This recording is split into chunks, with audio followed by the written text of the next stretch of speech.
wunderschönen guten Morgen, hallo und herzlich willkommen an Tag 2 der World Mountain and Trail Run Championship 2023 here in Innsbruck and Stubai.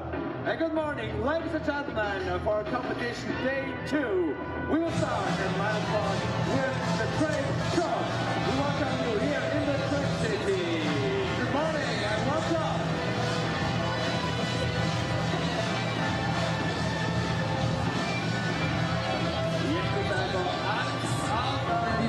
Startvorbereitungen werden also getroffen. Hier wird eingelaufen direkt unter 540.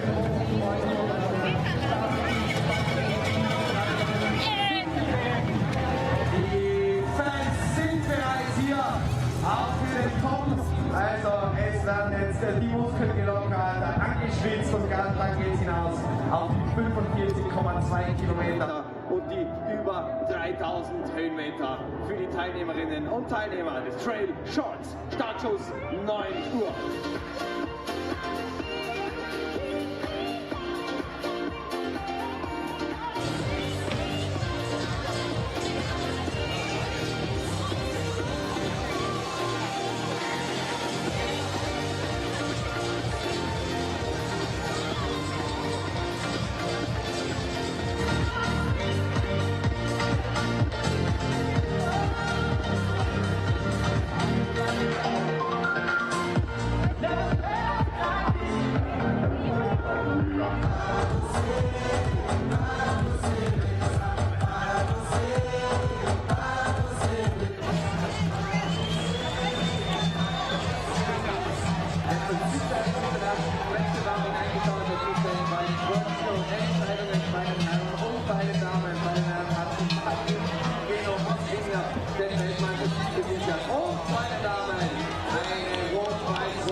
Ya sabemos que venimos aquí para dar todo, sobre todo por el equipo y sobre todo que no pasa nada, que no nos hagamos daño. Que no tengamos miedo, que ya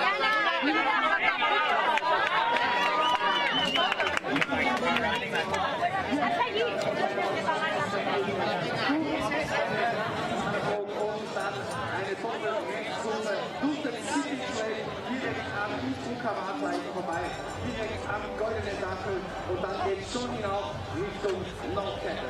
Die letzten Startvorbereitungen werden getroffen. Ein internationales Teilnehmerinnenfeld wird also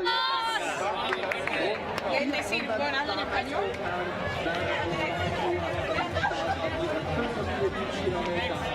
Hier unter totendem Applaus wahrnehmen. Also es dauert nicht gleich so lange.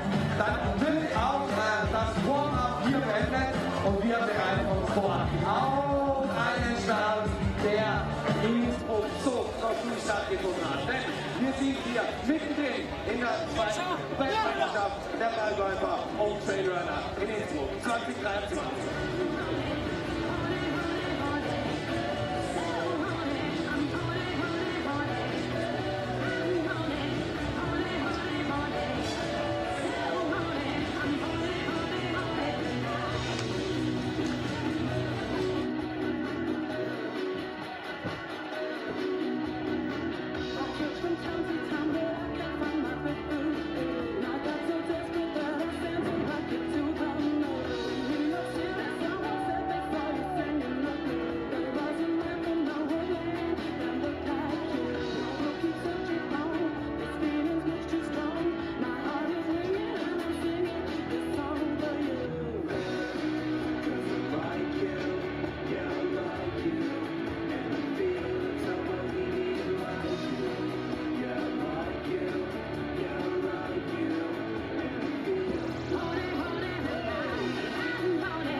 Welcome to the world of trail running, presented by Volkswagen R. We are one.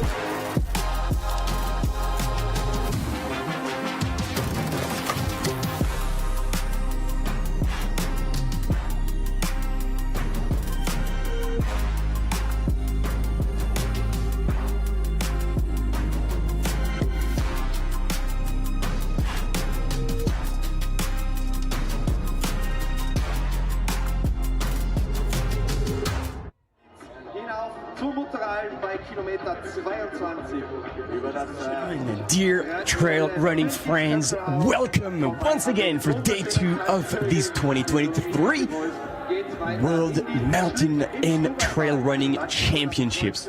We are at the heart of Innsbruck and the sun is shining. It's gonna be a hot day, so that's gonna be an additional difficulty for the runners of the short trail. Today they're out in 9 minutes, so we're just gonna getting warm up here, welcoming everyone to this live coverage.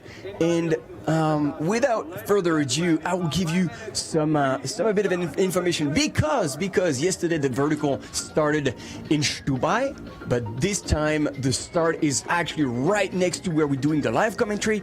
So I had a chance, because I just couldn't help it, to go check out what was going on at the start, and I've seen quite a lot of people already obviously warming up, getting ready, and that was quite exciting, I gotta say.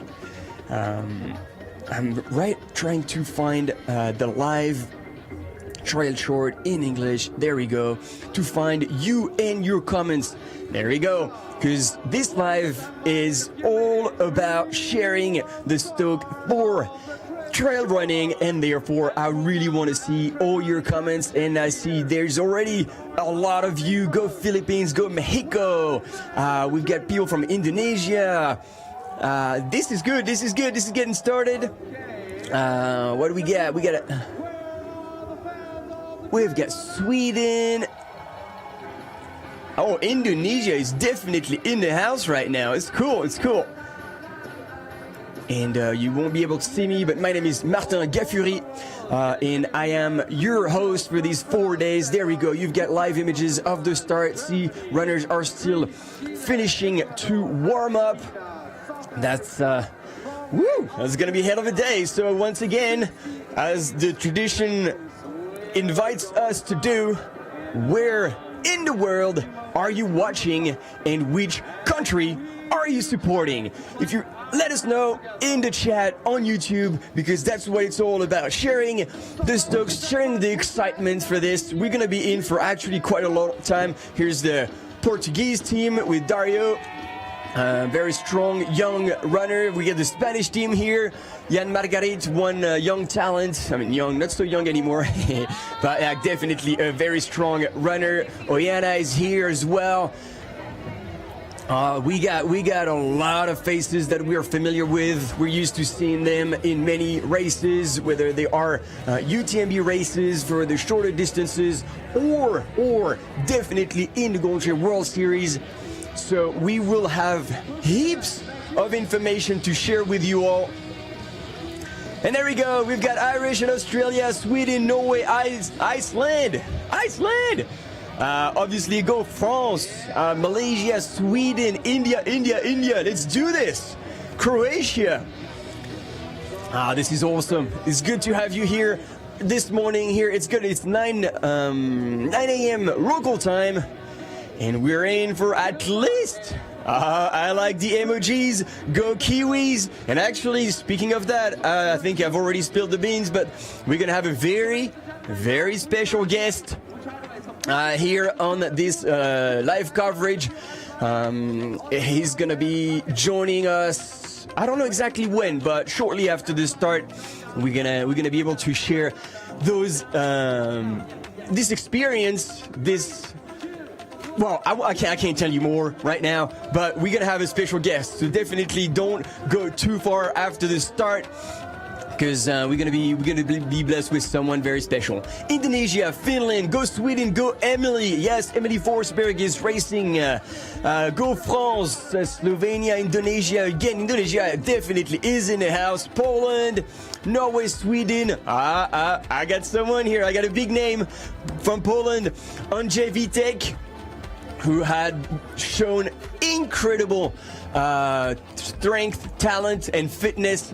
He's done marathon training, and I think he scored something very close to 2:20 in a marathon on the road. And then together with his ASICS team partner, Stian Angermund, They absolutely smashed the 50k distance at Istria by UTMB. And so we know he's in shape, we know he's ready. So Andrzej Witek, definitely one of the names we're going to be seeing in the top 10 today.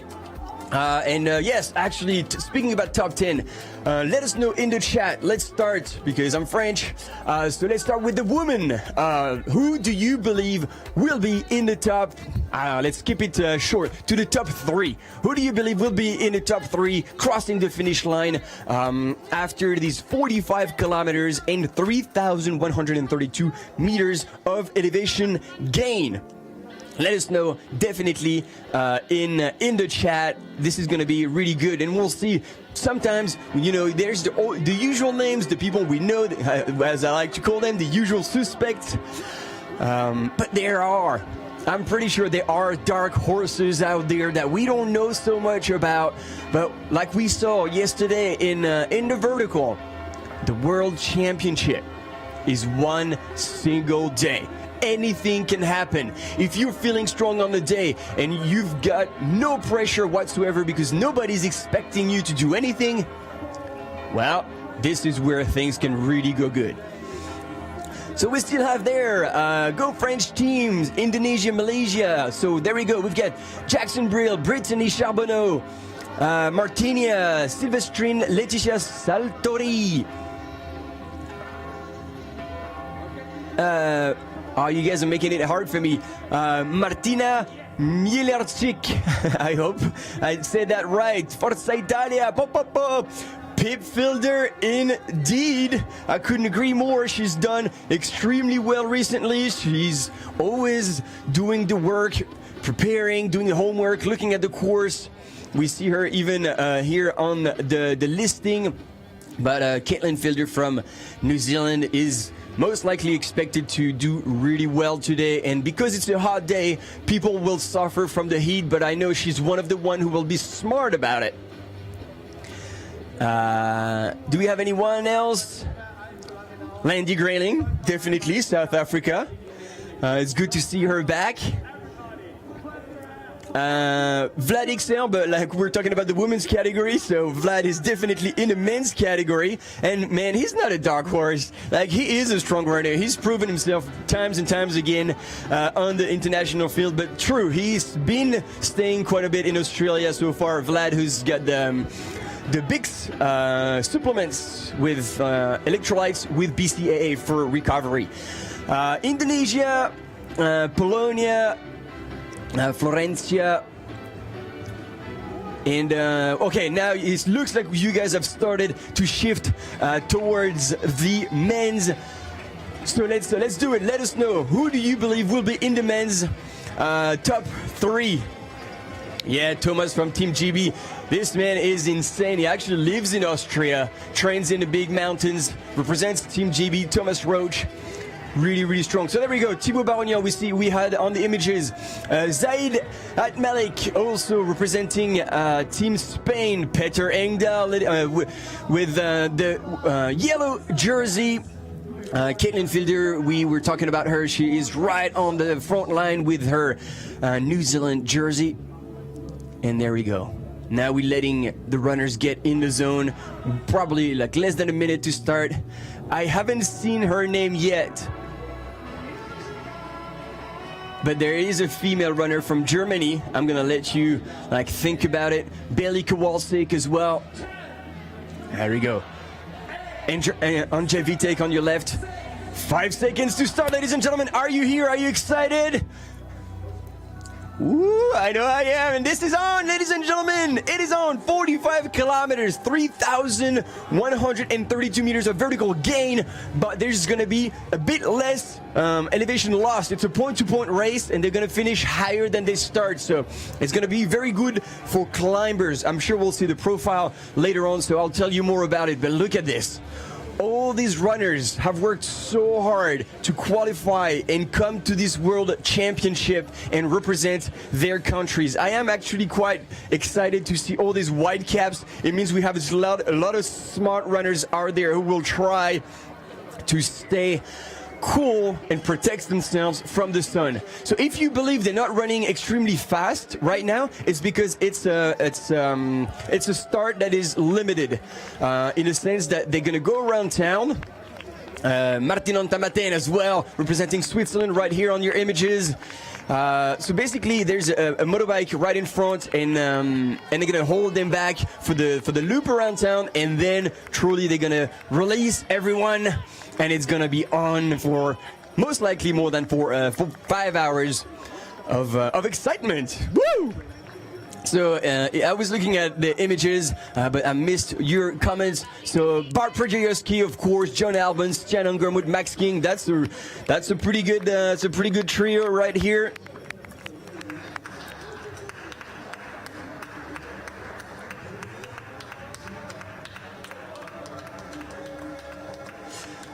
Well, Martin Cox, I actually disagree. It's good that we have men and women right on the same course and right at the same time, because this way we can allocate actually the exact same amount of resources on men and women, because the organizations would not be able to afford to add an extra day because people wouldn't just be following that. So, you know, we can all have our opinions, but I believe this is still a good thing. As much as we do not want to compare performances of men and women, and if a woman is a champion, it doesn't matter whether she's winning outright or whether she's further back. But having them in the same course means the whole audience is there, and we can talk respectively both with men and women at the same time. But, you know, it's always the same thing. We can have different opinions, and it's fine, and it's okay. Oh, wow. So that was unexpected. So essentially all the runners got there and stopped. So maybe that's what it was about. So kind of a warm-up thing to stretch the field a little bit. Okay, so yeah, that was a bit of a warm-up. And then at 9:05, so that's all of a sudden it's going to be run, and then, hey, how you doing? So we got more people here. Thomas Rose has now made it to the start line. Stian Ungermuth as well here, representing Norway. Peter Engdahl, Sweden, right on the left-hand side of your screen.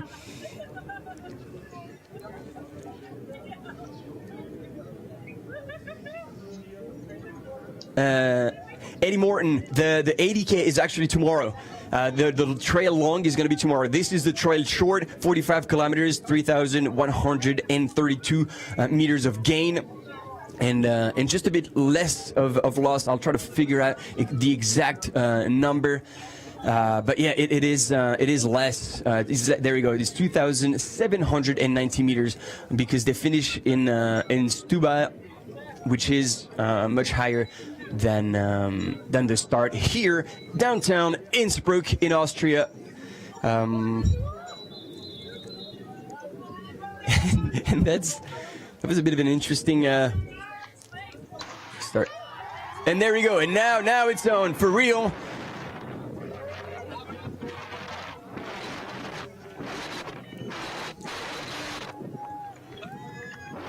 And there we go. So one name that I haven't heard in the comments, but that's probably normal in a sense that, you know, this is the English channel, and obviously all the French people will be following the French-speaking channel. But Thomas Cardin, remember this name. I believe he's really, really strong right now, and he could do extremely well. He's a very, not a shy runner, but he does his thing, doesn't make too much noise. He lets the legs do the talking. And actually, speaking about French runners, a young talent, Loïc Robert from France as well, could do extremely well. On the left, his name has come up many times. He is several-time world champion. He has been mountain running world champion, 100K on the road world champion. It shows how versatile this runner is. Yes, you guessed it, from the US, it's Max King. He is still here, he is still in shape, and I really believe that a runner with such experience will be smart, pacing himself the right way, and doing indeed potentially very well. Very, very well.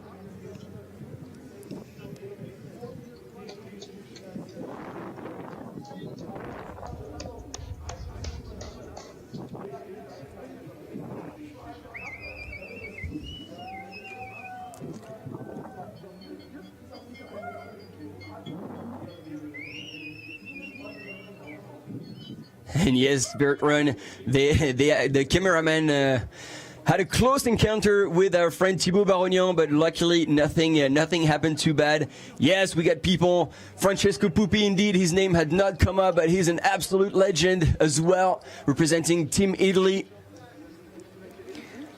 Also a very humble runner. He contributes to the trail running community quite a lot. Coaching actually at Vert Run.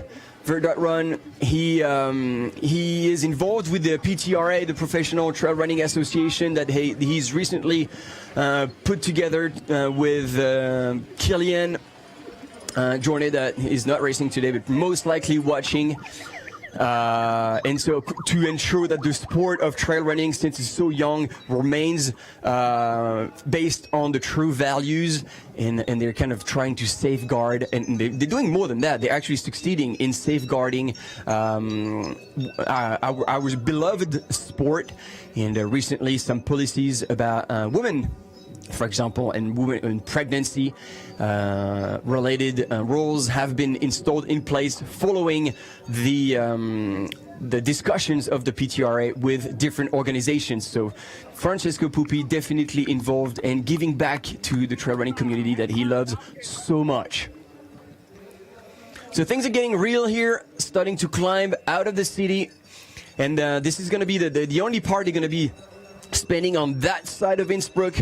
They're going to be going up on the mountain, kind of across, and then back down, and then they go all the way across towards the Stubai Valley. But first, they will be climbing quite a lot. So in terms of course profile, I don't know if you're going to get to see the whole course profile soon if you're not familiar with this. But essentially, there's going to be that climb, as I was telling you, on the northern part of the valley, up and then back down across and southbound, and then it's going to be climbing all the way to the second aid station at 21k, and then slightly down, but then still in a high country, up to 2,400 meters, and then straight down. And this could be like the last 1.1 kilometer of the vertical the vertical race. Sorry, last race yesterday. That was a game changer for a few runners. I think the last descent, that is 1,400 meters of down in 6.5k, could create surprises. And if anyone is a very good downhill runner, they will have chances to come and change the mix in the lead. And when I think about good descenders in the women's, I know Carina Carsolio is extremely strong at that, also on technical. Caitlin Fielder, definitely, and we've seen that. And the woman that still, I don't think her name has come up, but Daniela Omus, who's won Zegama, showed insane ability to run downhill fast. And if she's not already in the lead, or if she's close to a bunch of a female runner at this point, she could really make a difference. And actually, I was telling you about him. This is Frenchman Cardin right here, followed by Stian right behind. And yes, I don't know if he's injured, but Davide Manini, indeed, old school 81, he is not here. So you're absolutely right about this. Whether he's injured or not, it is yet to be confirmed, because there were different let's say, information on that. Yeah, there you go, Kylian. He's here indeed. Good luck to all the runners.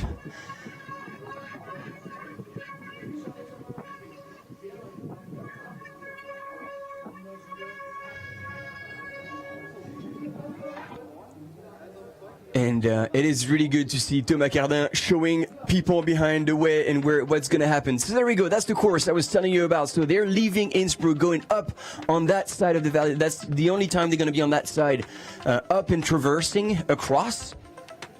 I'm going to try not to go too far ahead of myself. There we go. That's the traverse on the north side of the valley. And down there is the river that goes from Germany to Switzerland all the way, and that follows kind of the Tyrolean Alps all across. They go down to the valley, so that's going to be pretty much the only kind of flat and runnable part. So there'll be a bit of an out and back there across the fields. So the fast runners there could be wanting to make a difference, but you don't want to blow up all your ammos there, because then look at this. They keep going across for a little bit, but look in the background. This is where the true race will start, and actually we're talking about this with a bunch of runners. I think there's the race even. So you see they did a house icon here in the red square. They said once you get to this, you're still not, even though you are getting close to halfway, you're nowhere near halfway in terms of effort. See, they're gonna keep climbing, and this is now the high mountain terrain where the true trail runners who have experience in the mountains could potentially make a difference. A little bit of a drop on the other side, but then they climb back again, and that is going to be the brutal part, because that is going to be a quad blaster. And then again traverse, where you're going to have really good leg turnover, up and down. You can't quite see it on the course, but it is a relentless section here, and then going gradually back up the valley and all the way to that last aid station at 35.7 kilometer. I'm going to try and say it right. Kreuzjoch aid station, and this is where they still have access to crew. And yeah, like I said, 35.7 kilometers into the race out of 45 kilometers. So there's essentially less than 10K. And then they're still climbing a tiny bit. And then, boom, that's the drop. That's what I was telling you about. They're going to bomb down. They're going to probably be already seeing Stubai down there. And it's 1,400 meters of descent in what is about 6.5 kilometers. So at this point, like, any person who is within even, I really believe 3 minutes could be made up in that section. So if you're 3 minutes back and you're a really strong descender, anything can still happen. There you go. That's a more precise course with the 3 aid station, where crew can have access to their runners in the different sections. Woo! That's head of a course. It is good to see a challenging course, because this is trail running, and we don't want it to be losing its nature or any of that. And just, I don't know for today, but tomorrow for sure is going to be in the 80K, a course of attrition, and whoever can last the longest and be conservative in the early stages, I really think will be able to make a difference. But 45 kilometers with that amount of vertical and steep ups and downs, I really believe that we won't know the winner in the men's and the women's category until very, very late in the stage, which, hey, makes it exciting. We don't want the story to be told halfway through. So like yesterday, we're gonna have drone shots, camera runners. So here we got fixed cameras. And man, I don't know if this is the time here that's good, but like Malaysia, Indonesia, you guys are in the house. It's good. Love it.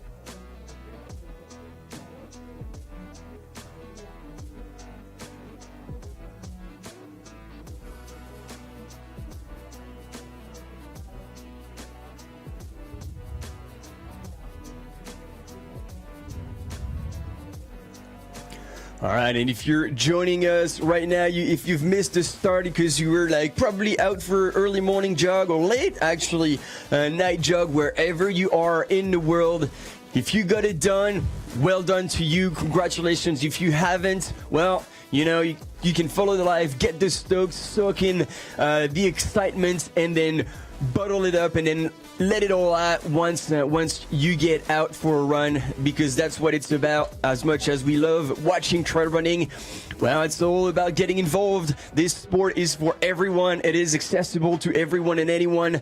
If you don't know exactly how to get into it, get a coach, get someone to give you advice. There are plenty of resources out there, but yes, experiencing it is definitely the way to go. And you know, you don't have to run like these guys. Persons we should look for in this race. Why is that so? Maybe because I won last year, but there's many people to watch there today. They're a strong field, and the cool thing about the World Championship, you meet so many people from many nations, and as many people are not racing with in the most races I'm doing. So yeah, it's about having the day, and it could be like you have some favorites, but it could also be a lot of surprises. You're the one who won last year, so is it you are being chased by the other ones, or you're leading the pack? In my opinion, I'm an attacking champion, so I'm not here to defend anything. So yeah, we'll just see how it goes.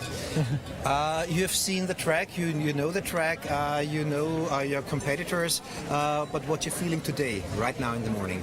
Now I feel very, very nervous. Nervous? Yeah. It's before a race like this, this race means a lot to me, and I'm very nervous, and I'm happy. So it's a good looking forward to it, and I'm nervous, so it's like a good combination. And yeah, the course is brutal. I think it's around 3,400 vertical meters. It's more than say on the profile, and it's going to be tough today. Okay. Who are the guys you are going to watch out for? The people in the front. That I guess will be Petter Engdahl, Francesco Puppi, Jonathan Albon, and several more. Friends of yours or enemies of yours? They're friends. They're friends. Okay. The weather conditions might be changeable today. You run in any kind of weather? Yeah, like I hope for rain and maybe some snow in the course. Like colder the better, but it's sun now, but it's not too warm, so it's good. You actually hope for rain and snow? Yeah. Why? That's what I'm used to. So, okay. Okay. I won't keep you up from warming up because all the other ones are already in their best shape. You are in this too. So have a safe race, have a fun race, have a good race, and see you on the finish line. Thank you so much. Okay. Ciao. Ciao. Yeah. Stian Ungermund, one of the best humans we know in this trail running world. Absolutely good person, humble. And yeah, it made me laugh in silence when it says like, oh, what are you going to do? Are you going to attack? Stian never attacks at the start. He's going to be way back. He does his race. But he always comes back to the front when it needs to be. So he's one of the runners who really paces himself really well, and today in a very tough race like that, like obviously he's not going to let them go. There we go. We got Francesco Puppi here, Petter Engdahl, Francesco Puppi because Stian was world champion last year in Thailand, but Francesco, there we go, Thibaut Barognan, there we go, Loïc Robert, Rui Ueda, it was John Arbon. Zaidat Malik, Julien Roncon from France was also an old-timer, but man, he's still there, still going. 20 years he's been racing at world level. Max King here as well. Julien Roncon had 33 selection in a national team. Martin Antamaten for Switzerland just there. And everybody's there. It's in the mix.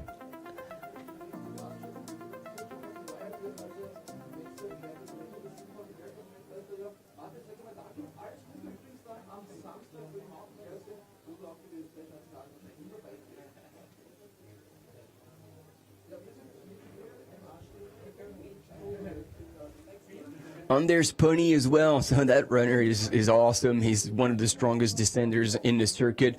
He logs an insane amount of miles, and when he gets bored, he actually flies his helicopter around. He's a really creative person as well. He's created his own treadmill as a wheel, which is pretty fun. And here's the lead pack.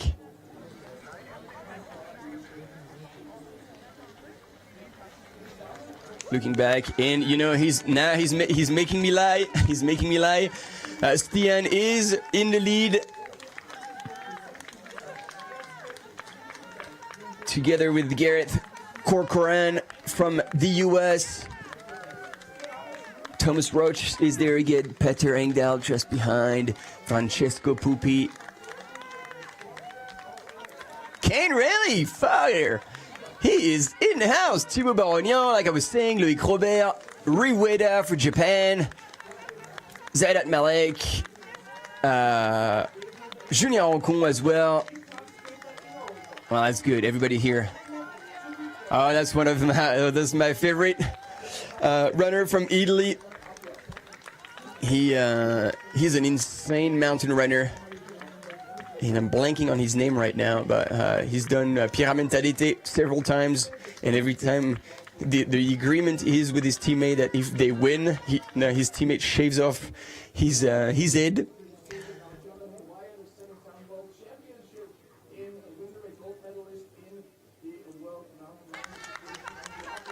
So we've seen the men's. Let's see who we got in the women's.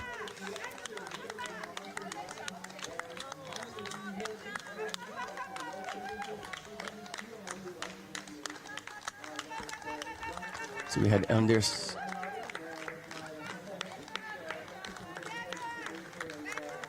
Dario, also from Portugal, young runner, very talented.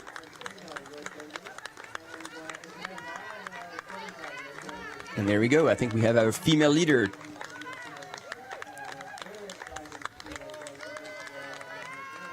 Yep. Laura Hottenroth.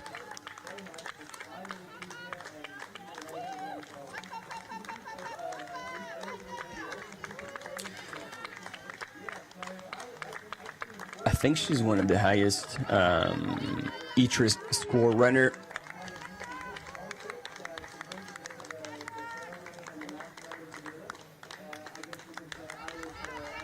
Do you guys spot anyone else?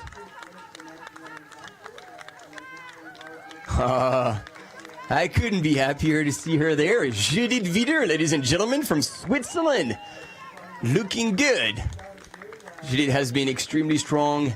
She's a mom, a wife, an incredible human as well. Gabrielle, if you're listening to us, hello. And I think that was someone in the French team. Nuria Gil, very strong runner as well. We expect her to see up at the top. Have I missed Caitlin Fielder? I believe she would be in the mix as well.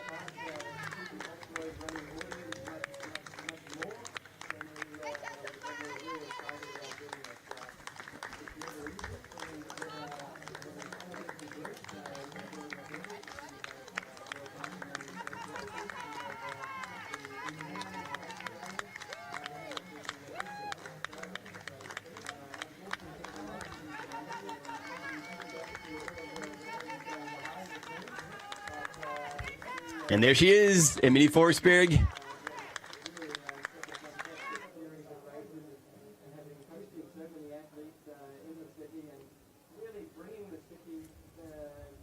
There you go. The men's have started to get into the very steep section before that traverse, transitioning into power hiking.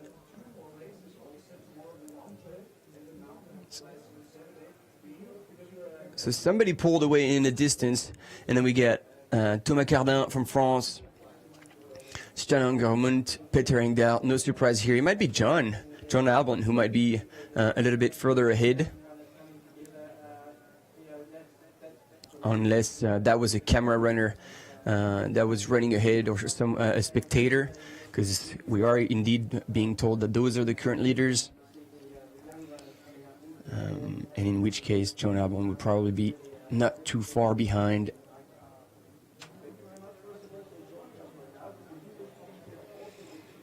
And so, yeah, I was telling you about this man, Thomas Cardin. He's insanely smart. He's got a diploma in law. He's got a law degree. and as well as a master's in mathematics, and he decided to be a teacher just because he liked it better. So and in between he finds the time to train and be with the French national team, and today, right now, lead the World Championship trail short distance. So quite an achievement so far. And we've been told, because I had a chat with some of the people in the French national team, and they were telling me that he, like during the training weeks they were doing together, he had shown incredible strength and talent with and against during those training sessions. You really pull each other pretty hard, but yeah, he had shown extremely good form, and he's confirming today. So I had announced it, but I didn't say the name. So maybe we can start having a chat, and then people can start guessing who has joined me here in this live coverage. Welcome. I'm not going to say your name. Thank you very much, Martin. Good to be here. How's my accent?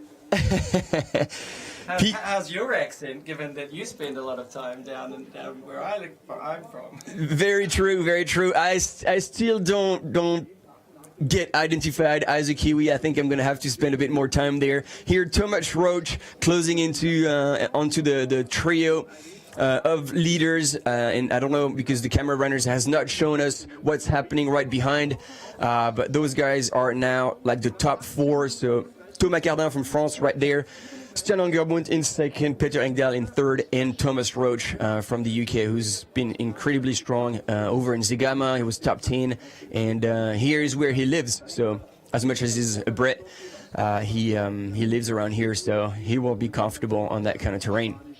So what's been happening? We saw that you raced yesterday at a vertical. Yeah, I was trying to not make that too much of public information, but yes, I did. I did have a run up the track because I really wanted to experience what the vertical race was like, and I was very impressed with the course. It was a good challenge, and it was a good test of mountain running ability, and I think we saw that in the results yesterday. Obviously, home win is always exciting. Wow! Yeah, and I can say also that Andrea Meyer now has broken my record. She's 7 times world champion, and I'm 6 times. So, we talked about that indeed. Yes. We haven't said who I am yet either. No. I'm still waiting in the comments. There we go. Yoni keeps. Oh well, definitely somebody who would find you out very quickly. Indeed, I am joined by 6 times world mountain running champion and a great human.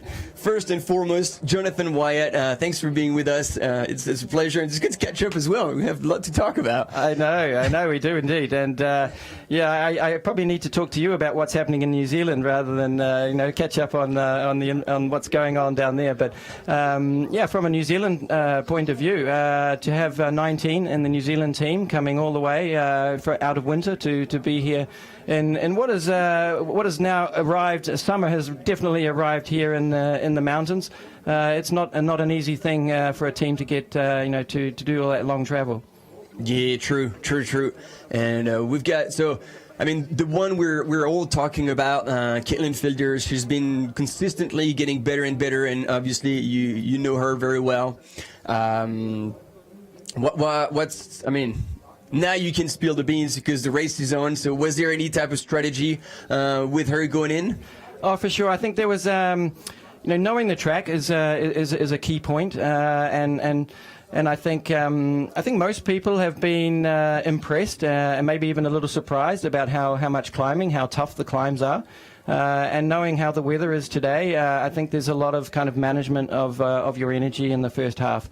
I think that's going to be a key point, and I do think you're going to see some changes in the race. I can see the leaders here in the men's race looking pretty comfortable. You can see they're not pushing 100%. Yeah. So you've got some of the usual suspects back there. Julien Rancon. I know Julien well. Yeah, it's great to see him moving up the distances. Obviously, Francesco Pupi has moved up from mountain running into trail running distances. Yeah, and he was second at World Champs last year, so showing that he could really definitely transition really well into that distance. And so now they've gone on to the end of that steep climb, and now they're traversing. But as you can see, it is nothing runnable, but like kind of like an incline on that traverse. So you gotta be mindful of your footsteps, trying to find the right like trajectory, not to waste too much energy, and obviously not twist an ankle or go off track, which would be way too early to have something like that happen. Yeah, and that's the key point in the longer distances. There is a lot of sort of staying in control, managing your effort, making sure you stay on top of your nutrition and hydration, because in a championship race it's easy to forget about that kind of thing. You get caught up into the racing itself. A little stumble there from one of the runners in front. So yeah, just always never losing your focus. I think that's one of the key points, and it's not easy to do in a race which is 4 or 5 hours. True, and it probably that joins that statement that I absolutely agree with. Is just like, to keep your focus, maybe you have to stay focused on yourself and not get dragged onto someone else's pace or something else, not get distracted, and really run within yourself, because as you said, and I'm glad you confirmed what I said earlier, this is going to be a race of attrition, and considering the profile goes like up and up and up and up into the high mountains, and it's going to get more and more challenging. There we go. We have our female leader here from Germany, Laura Houtenroth. And she actually did the vertical yesterday. I know. That was a surprise to see her back up. So, look, that's not an easy double to do, to turn around and, okay, a vertical race is you're not going to have the muscle damage because it's uphill. But still, it was a hot day yesterday, and I think that side of it that could be tough for her. Yeah, especially like as you say, back to back on the there's not even a day of recovery, because the organizers obviously understand the logic of mountain runners, and you say, hey, if you want to do the vertical and the classic, that's why they've spread out and have the vertical yesterday, and then we have the short course for trail, the long course for trail, and then the classic on the last day. So it gives 2 days of kind of flush the legs out and recover and be fresh again from mountain. But this back to back, I don't think many runners are actually going to try and pull it off. Well, that would be a very impressive double to see see the result. And I think good on her, really. I take my hat off to that was her focus. She said obviously she made that decision a while ago, and wanted to give it a crack, and obviously she likes this course, I guess. So we'll see. So I think we're a little further back. I think it's Francesco Pupi right at the front here in blue, representing Italy, and the deadly, I think that's him, Andrzej Witek from Poland, who has been insane. I don't think many people really know him. There we go. We all know her, Emily Forsberg. Here, she is sitting so far at the last checkpoint. I can't even see her. Yeah, that's very. It's very typical Emily style. She's always very strong on hiking on the climbs. She's always been so good at saving her energy for the downhills, where she can really make the difference. Yeah. And then see, there's very strong runners like Eleanor Davis from Great Britain, Caitlin in 10th, Julia Font, Daniela Umus as well, this year's winner, and actually there she is, this year's winner of Zegama, ahead of a very, very strong field, also slowly catching up. I hope it's not going to be too difficult for these women to actually get to pass the men's, but I think this is Karina Carsolio here on the left as well, from Mexico. I was telling you about her. If she is in the mix or with a bunch of girls before the last descent, she will fly past them or pull away from them. She's an excellent descender, and that last downhill is insane. I've tried to do the math. I'm not too good at it, but I think I got it right with 1,400 meters of descent in just under 7 Ks. Yeah, we could look over and see the descent from the top of yesterday's course, and it, it really looked, I think it's a downhill without any kind of break. So you just, whatever you've got in the legs, you've just got to put it all out there, don't you? In that last descent, and there's going to be some. I don't think there'll be too many people doing the trail today and then doing the race on Saturday, because that's. Oh yeah, no. That like today, if you're doing today, you're gonna go all in. There she is, Caitlin Fielder, making the good use of those poles, head down. Talking about getting in, like staying in your racing, focused, doing your thing.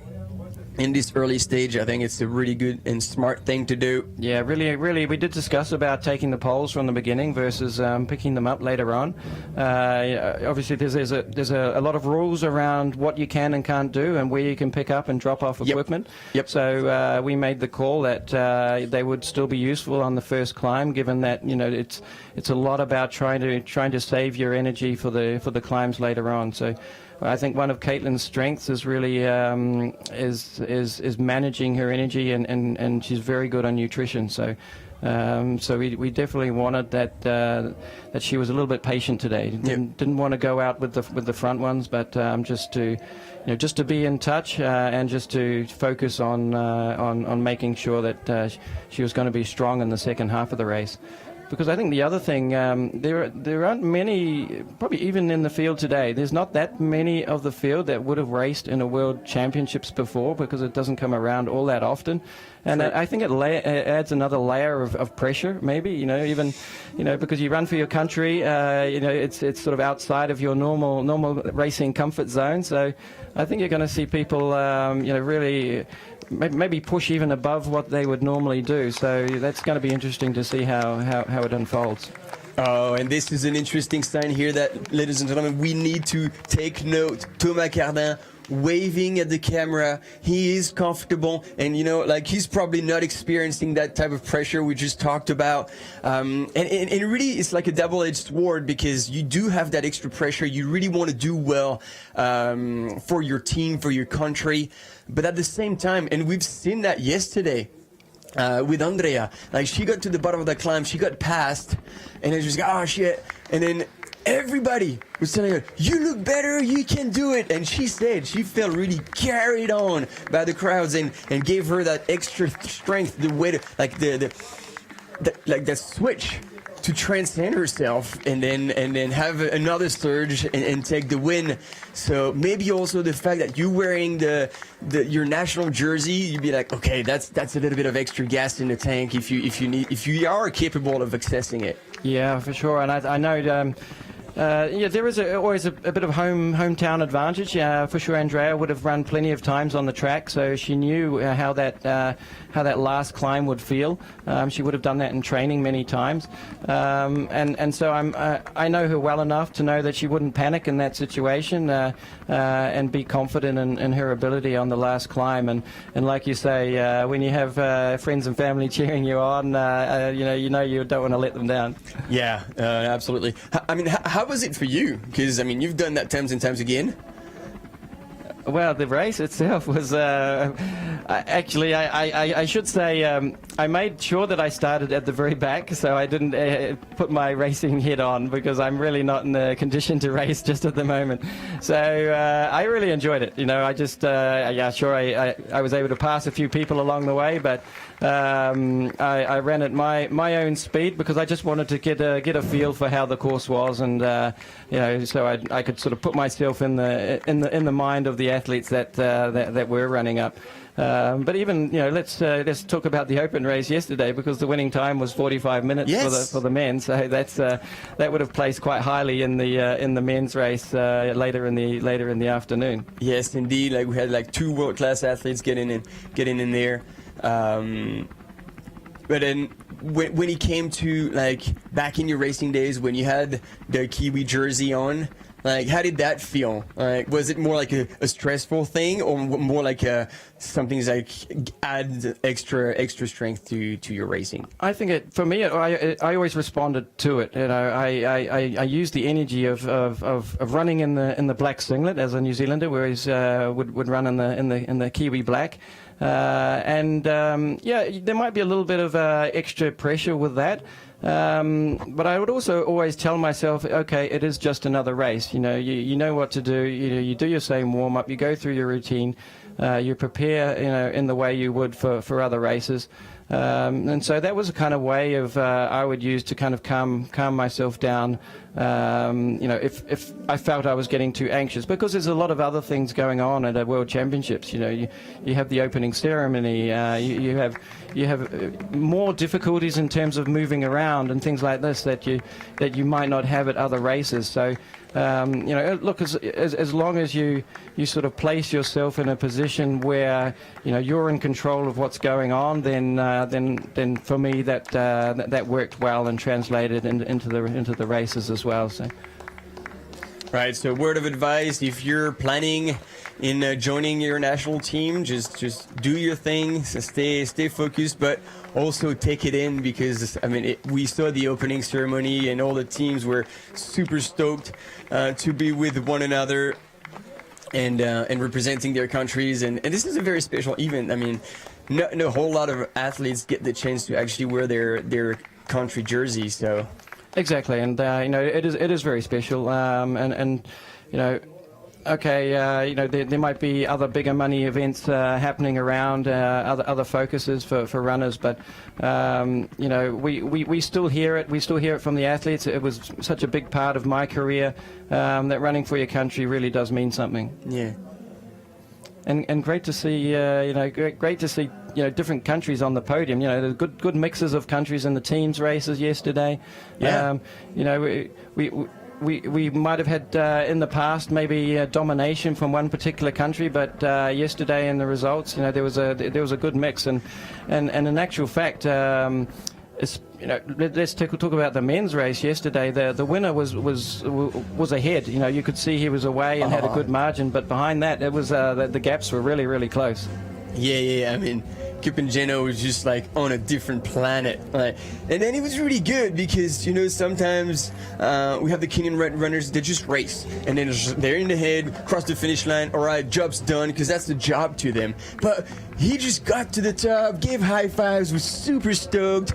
That was insane, and he won by like a minute 33 on second place. That was just out of this world. His ITRA score was 951, which is like technically makes him the highest ITRA score ever. Wow, yeah. Or maybe not ever, but like in terms of ranking, I was talking to Fred Bousseau, who's on the French channel, but that placed him even above Kylian. So Kylian, you're gonna have to come back. I'm sure you are coming back, and we know you're coming back actually at Cerzinal, of course, that you know well, Jono as well. And I think this year is going to be also a very exciting race to follow with a certain Rémi Bonnet, who's also claimed very loudly that he was coming for the win. So that's going to be another kind of mix of trail running and mountain running about on the same course, on the same race, on the same day. Sure. Yeah, and look, you can't do every race on the calendar, but there are probably two people that we miss here at the championships. As we know, Kylian has never run at a World Championship. So, Kylian, if you're out there, he is. He's following, and he gave us a shout out. Emily's racing, so I think if he wouldn't be there, he would get his ass whooped probably. No, but we know the passion is there, and look at this. This has been a change. Judith Wieder is now currently leading the women's field, and this is super exciting to see. Here, Daniela Omus. Speaking of her, Emily is right there. Miss Davis, who will be looking out. Karina Carsolio right there. Yeah, look, they're climbing well. You can see they're moving well. You can see the breathing is under control. So they're definitely. I think when they're running together in a group as well, they'll probably want to kind of manage that at this stage of the race, not to try and. They probably don't need to make any big splits at this point. And yet, Tomac Roach in the lead right now. He is pulling away.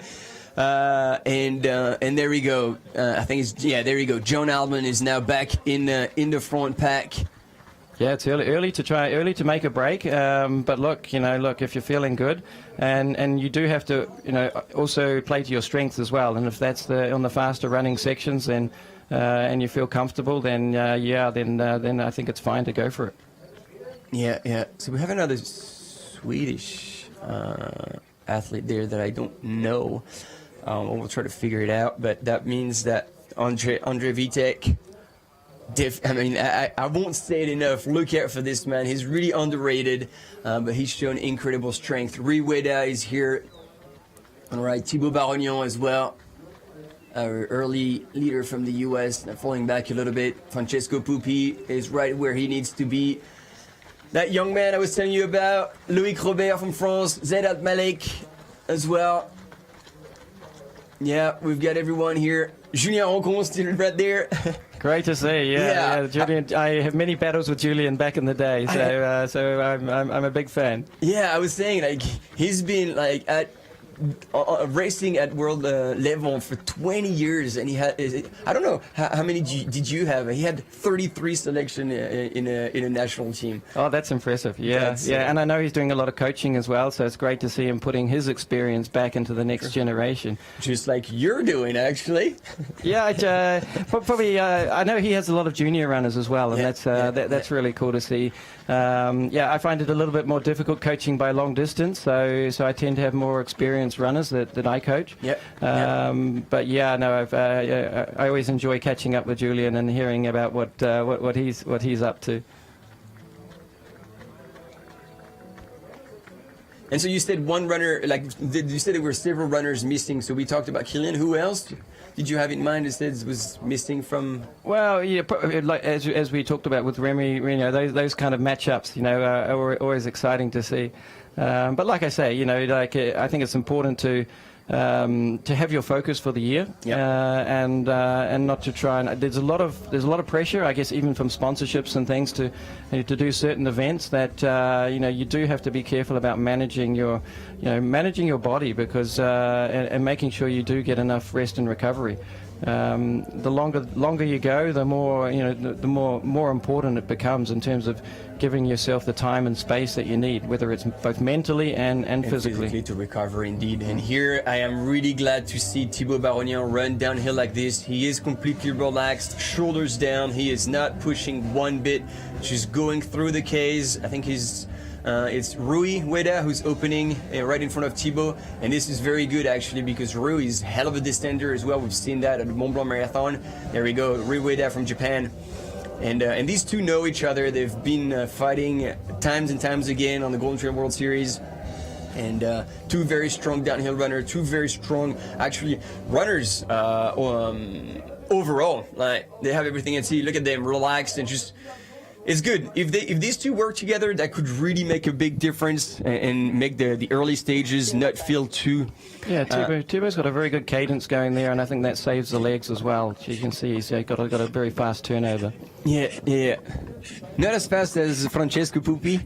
Like, when we talk about fast leg turnover, I always have Francesco in mind. Like, his turnover is insane, probably bang on 180. Yeah, he also does a bit of track and road as well, so I know he works on that aspect. Yeah, and we see that it works, because last year again he was second at World Champs in Thailand at the end of 2022, and he's back. Also, we talked about him before you joined, but very silent runner in a way that, like, more humble, and yet he does so much. And when the moment of truth comes, like, he's actually able to be present. I think he does well at peaking for the big appointment. Doesn't try to over race. I remember the battle back in Argentina with Jim Walmsley and Francesco. Yes, indeed. That was speaking of a name that we're missing, is very true. In fact, I saw him on the list, so I'm not sure exactly what happened with Jim That was an early on, but I was kind of expecting him to be at the championships, but I'm not sure what's going on with him, but for sure.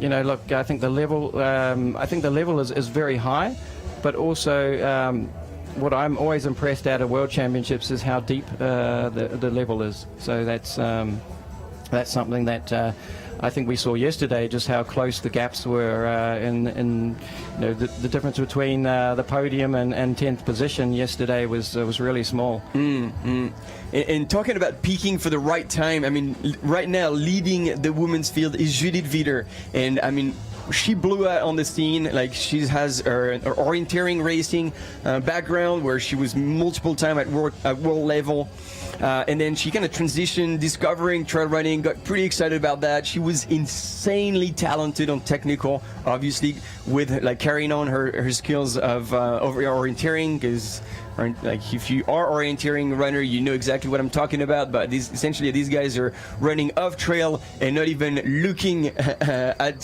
their feet, but looking at a map. And then she did extremely well, but then she got like a pretty bad injury after her pregnancy, and then couldn't quite come back, and we missed her, because she is again like a very good person, like a great human. And we missed her for 2 years, and looks like she's back, and perhaps she, in her mind, she was like, look, I'm gonna pick my battles now, but I'm gonna be there for world champs. And it's so cool to see her there so far leading the women's field. Absolutely, and it can be a real challenge, setbacks like that, and to come back from long injuries, you always have the doubts in your mind about where the level is when you come back to race. So to see her up there in the top positions is and leading is really exciting. Yeah, you almost have to be in the mindset of like, okay, well, just nobody's looking, just keep hammering, do the work in silence, and then eventually make a difference. That's this Jenny Fitcher. I hope I don't butcher her name. She's from America. She's very, very strong runner. I discovered her at Broken Arrow, I think it was last year or 2 years ago. Really strong, always a smile on her face. So I think this is another runner that won't be affected mentally by the fact that he's world champ. She's just always stoked and happy to be racing. So we'll see how she does, but she's doing really well right now. I think she is even in the top 5, if I'm correct. Let's have a look at that. Yeah, and let's not forget that technology has changed. It has changed the sport. In fact, people being able to follow it by listening to the two of us and to see it unfold. We talk about dot watching, don't we? But it adds another layer of excitement that people can actually get involved in, no matter where you are in the world, to follow what's happening here in Innsbruck today. Yeah, absolutely. I mean, I remember like 10 years ago, we were just refreshing the Twitter feed to try and get an update from Iron Far. And now we have those amazing images to follow it like right from the field and kind of almost feel like we're with the runners. So my apologize. It's Jenny Lichter. And that's her name. And she is actually, at the last checkpoint at least, she was running in 3rd, but I'm pretty sure she's now in 2nd, or there might have been a bit of a change, because then we saw on the images coming right after was Laura Houtenrott. So Laura Houtenrott has already fallen either in 3rd or in 4th, so maybe she is starting to run out of juice. And it's always a gamble. When you do those back-to-back races, because as you said, it's no muscle damage, but man, you still push the engine pretty hard. Yeah, that's right. And I think probably the more complicating factor for me might have been recovering from the heat, because that definitely does that definitely does delay the recovery. So and look, maybe she's figured she's gone out pretty hard and needs to rein it in a little bit. It's a long day today. So we're getting to the aid station here. That's 9.8 Ks, and you see David Roach has dropped his backpack. Because they all have access to their crew, obviously. So it's going to be very interesting to see how quickly those transitions are made, because now every second you lose at the aid station, these seconds that you're going to have to work so much harder to actually make up for. And some runners even choose to, because I've seen Stian just go all the way through, so perhaps his team was further up. And then we're back with the female leader. Probably like not even a K from the aid station. Yeah, very runnable terrain here.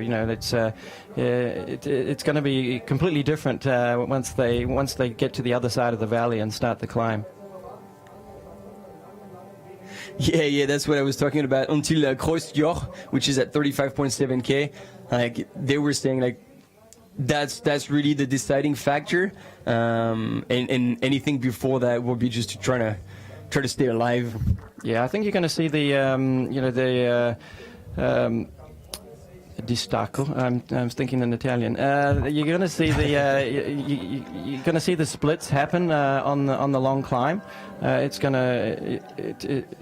to see the it's going to lengthen out, and then you're going to see some changes once it sort of gets onto the more on the top section where you can really start do some fast running. But I think the actual you're going to see the splits really grow on that climb. You know, that's because it's such a long, difficult climb that some people that are really well prepared for that will really be able to power and make an advantage. And others, that maybe haven't quite got that preparation. They're going to have to ease it back.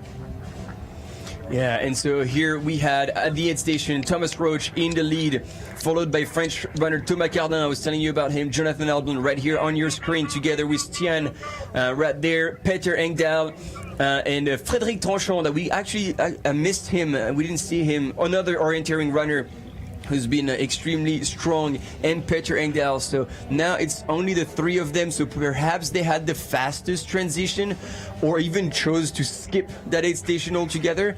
Those are strategies that everybody has their own, and you can see what pays off in the end, because on a hot day like today, if you don't spend the time to regroup, hydrate, potentially put water over yourself, that you could pay the price later on and lose way more than the few seconds you've saved at the aid station. Now we have the flat, faster section, and that's where I'm looking here, because Andrzej Witek was 50 minutes back from the lead.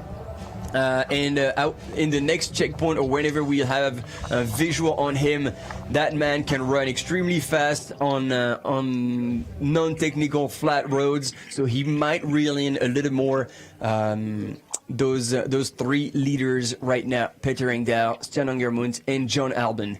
John Albon, who has been the 2019 Trail World Champion. So we've got two world champions here: Peter Engdahl. I mean, there's so much to quote about Peter, but let's say that his biggest achievement was winning CCC in less than 10 hours. So we're talking 100K, 6,000 meters of vert, less than 10 hours, was absolutely insane. Yes, that was. I was there on that day, and that was mind-blowing to see him, come in and out of the aid station, and just, how quick he was moving, and they're moving pretty fast at the moment. I can see the, Stian's working hard. He's pushing it, so he wants to make it stretch out.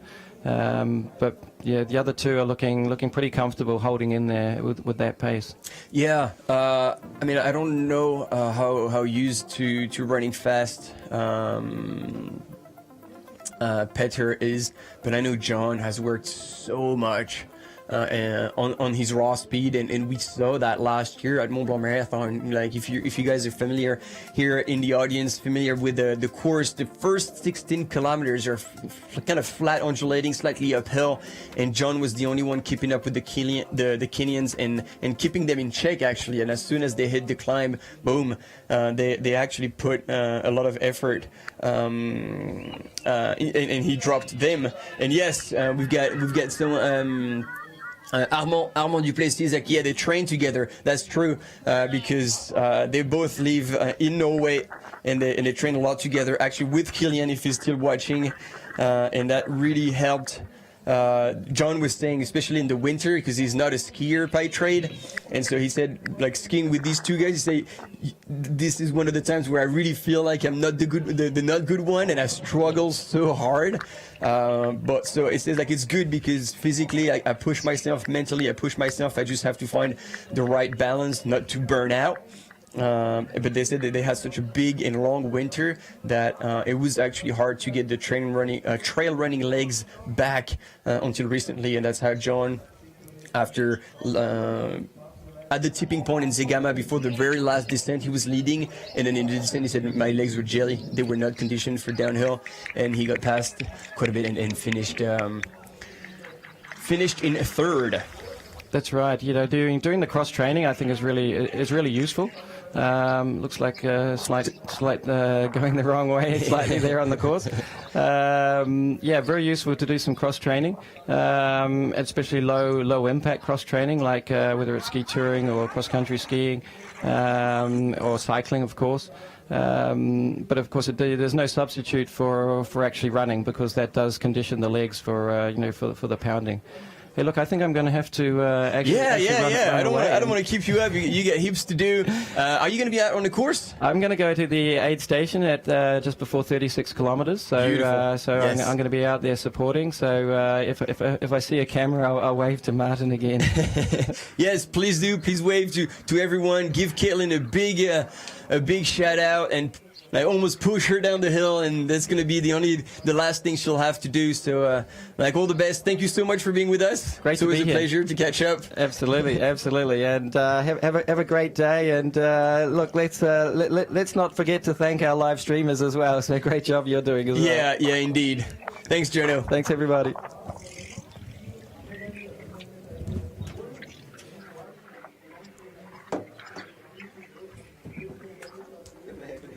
You too.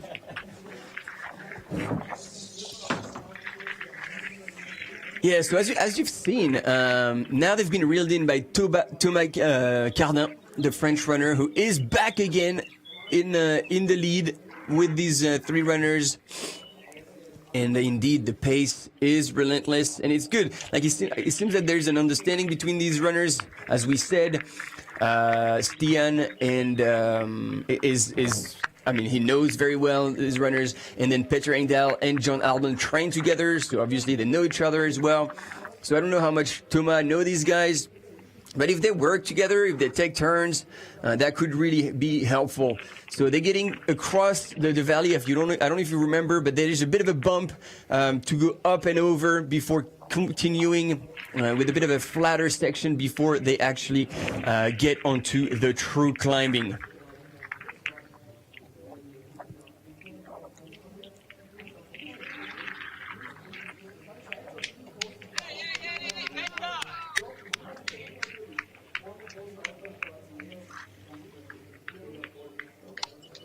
Yeah, got Team Sweden out on the course.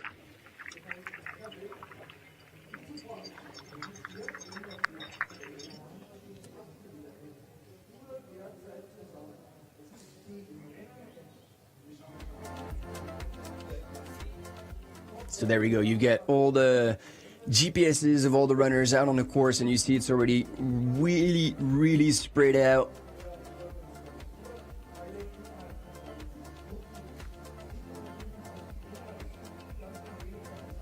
And let's take a look at the female runners, because we saw Judith Wieder, but then there's been a bit of a change. Indeed, Clementine Geoffray from France has gone through the aid station in second place. Andrea Kolbeinstodir, I don't think I said it right, from Iceland. So we had people in the house from Iceland cheering on. Well, you are right now with one of the female in the third position, Jennifer Lichter, as well from the USA. Nuria Gilles, I was telling you about, is kind of coming back. Daniela Omus, Oyana Cortazar, Thérèse Leboeuf. Definitely expecting these women to be very strong and manage their efforts perfectly. I think this is advert. I'm going to stop talking for a second.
Sommer im Stubai bewegt dich.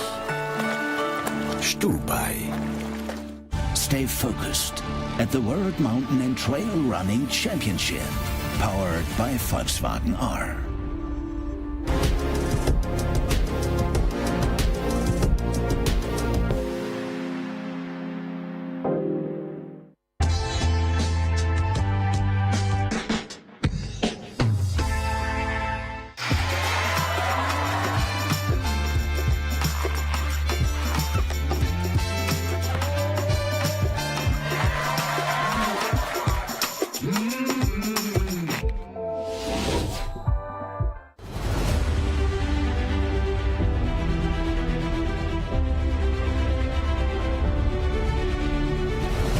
There we go. This was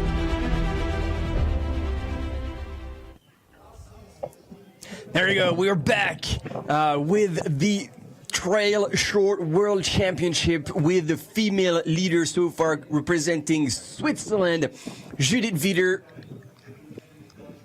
and she's followed closely. I think that's gotta be our female runner from Iceland, Andrea.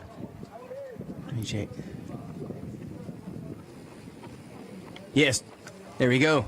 I am actually not very familiar with her, so if anybody here knows her, can you give us a shout out in the comments and let us know if there's anything you can share with us, because she's looking really, really strong right now and smiling even to the camera. Look at that. Currently sitting in second position or third, whether she's past French runner Clementine Geoffray.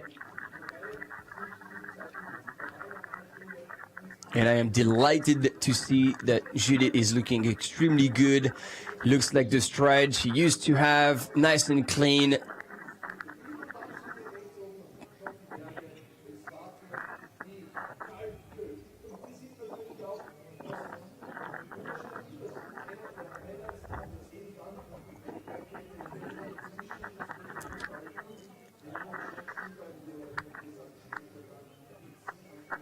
And she does have the poles as well. So Jono was actually talking about this because he is Caitlin Fielder. We didn't say it officially, but he is Caitlin Fielder's coach, amongst other like top athletes. And they had looked at options because you can have your poles with you, but if you have them, then you cannot drop them anywhere. You have to carry them through or drop them at certain aid stations where the crew have access to. And Judith chose to carry them with her right away. And so you have different techniques at the bottom of your pack or in a quiver. You can see with the gentleman that's with her right there. And I think he's in for a bit of exposure. He knows he's with the French first woman, so he's like, hey, I'm gonna be on camera. But yeah, those side shots are really good because it really gives us an indication of how fast they're running right now. And this is definitely close to a 4 minute per K, which is no small feat, especially when you're in for a 5 hour run. But she is looking good. She's looking composed. And I couldn't be happier to see Judith back at this level in control. So there we go. She is in second place. Andrea from Iceland. Let's see the chat if anybody has given us a bit more details.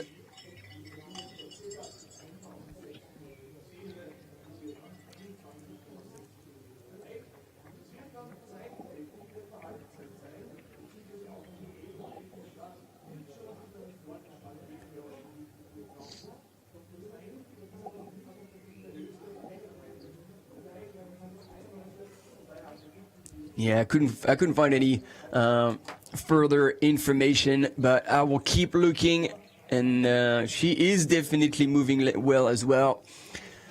So at the last checkpoint, but obviously there has been a bit of a change. Judith Wieder, Switzerland, was in the lead, followed by, we know right now, in second place from Iceland, Andrea Kolbein Dottir, who has come back on Clementine Geoffray from France, who's in third, Jennifer Lichter in fourth from the US, Nuria Gil from Spain, Daniela Omus from Germany, Oriana Cortazar from Spain as well, Thérèse Leboeuf from Switzerland, who's done really well at Zegama recently. I think we got Dario here from Portugal. And we're going to slowly move up the field to catch up, I believe, with the rest of the pack. This is Clementine Geoffray, so a third woman here.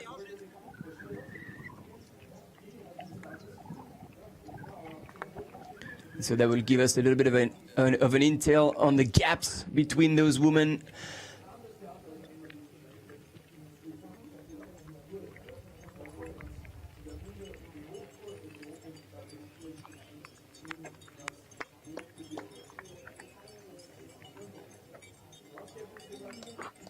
Oh yeah, so we've got a bit of a transition here. I had obviously camera on bikes as well as camera on foot, and those ones on foot take care of the more technical sections while the bikes are on the road. So there's been a there you go. We needed a bit of a transition, otherwise we'll get you sick, guys, watching these videos moving a little bit up and down. Loïc Robert here, still in the mix.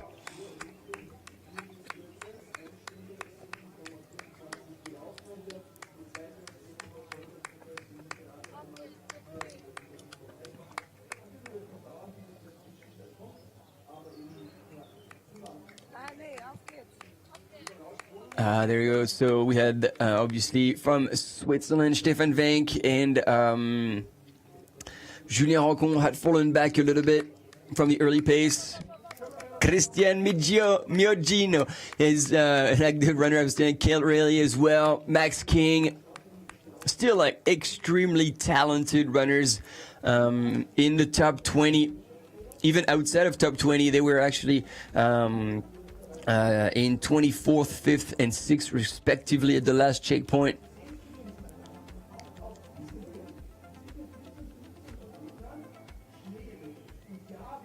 And actually, let's have a look at the team rankings.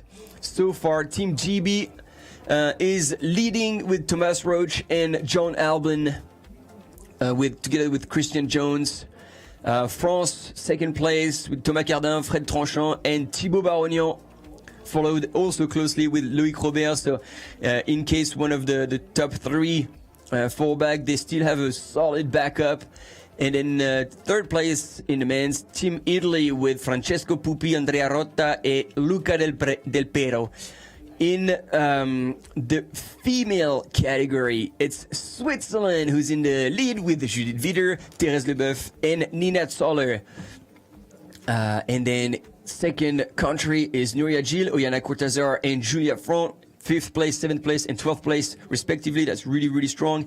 And then France with Clementine Geoffray, Louise Servan-Ponoa, and Lucille Germain. So there you go. You've got your team rankings so far. Obviously, these things are just temporary. They could change this. We still have a long way to go. We're about 1 hour and 15 minutes into the race. We expect the male winners to be in around 5 hours. But again, it's such a tough course that it is hard to make a prediction. But that's what we expect. And then see the female winner about half an hour later. So around 1 p.m. local time for the men's and 1:30 p.m. local time for the women's.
Here we go, moving up the women's field. Here, Emily Forsberg for Team Sweden coming into that climb. I was telling you, this is a quick up and down while crossing the valleys southbound.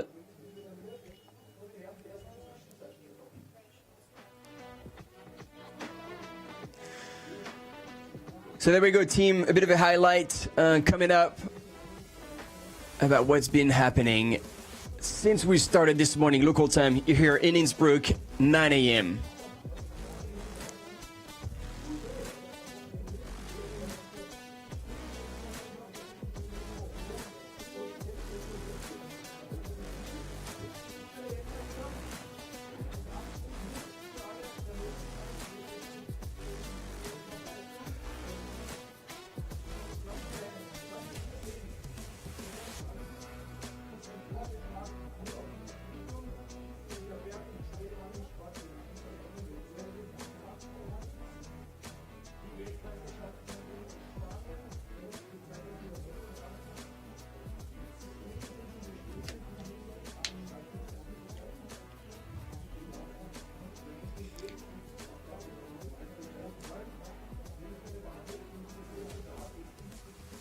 And so yeah, I'm going to still give you say again a comment. So this is a replay.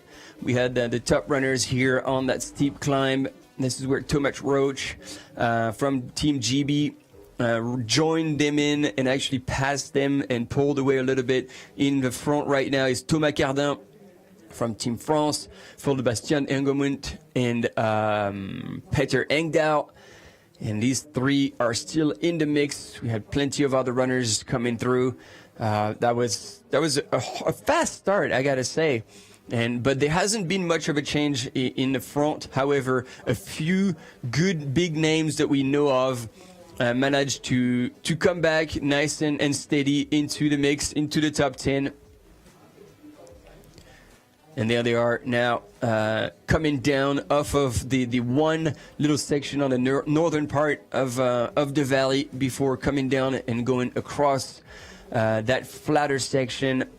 It's about 10k altogether with that little bump, and going through the first aid station at Kranenbieten, almost 10k's in, and you see that they are not messing about when you know they're in for 45k and 3,000. So that's the number I have as well, 3,132 meters of gain. However, Stian, who was in the interview, if you've missed it, said that he had rekeyed the whole course, and he said it was closer to 3.4 than 3.1. So this is also a very good intel, especially when you're a trail runner, to know how much climbing you're gonna have to be doing. And not rely so much on the actual race data, but on the things you've experienced yourself. And here she is, our dark horse for the day, even though we've been told on the chat that she is not unknown to doing extremely well. I'm sorry, I don't even know how to pronounce your name. Daoui Frère. Andreas, 24 years old, course record holder of Laugavegur 50K. 54k trail race in Iceland. She won the Icelandic championships in 5,000 meters and 5k cross-country skiing the same day. So big engine, ladies and gentlemen, with Andrea Kolbeinsdottir. This is exciting to see new faces, new smiles in the house, and showing this is probably also the opportunity for all the top runners in the world to actually come and show themselves on the world stage, which sometimes they don't have the opportunity to do. Here, Bailey Kowalczyk as well coming in. And I don't know if you have the background noise, but the birds are chirping. It's a fine, almost summer day here in Innsbruck.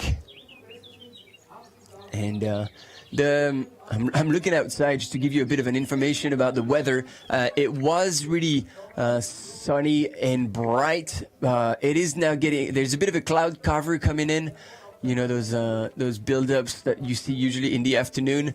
So who knows? We might even get a bit of rain. And if that happens, that would be a game changer, because it was interesting. We're talking about this yesterday.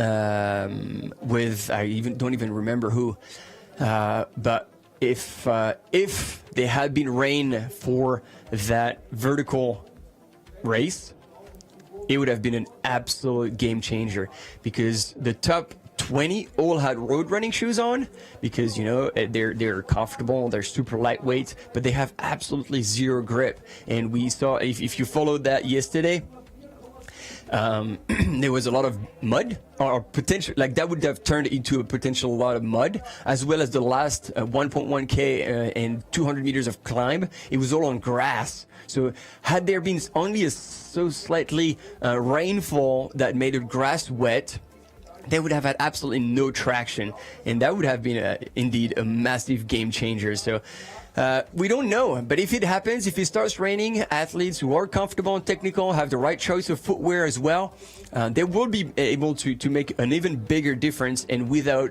having to work any harder than they would. At this game, we know that Daniela Omus, for example, Caitlin Fielder, some of those runners who are comfortable on running on technical and slippery terrain. Judith, by all means, will be insane.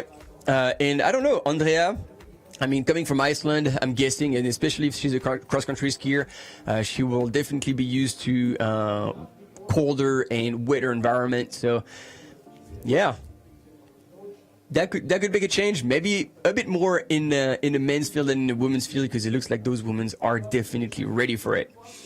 And then we have another fan of Minojo. Team Italy is here in the house. We got Team GB as well. Vamos Portugal.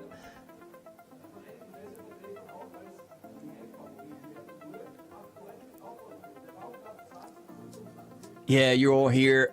We got a Go Japan. Of course, there's this really strong team here led by Riweda, who's definitely shown the Japanese flag or his personal brand on the world scene, racing in the Golden Trail Series. And when things click for Rui, man, he is hard to beat.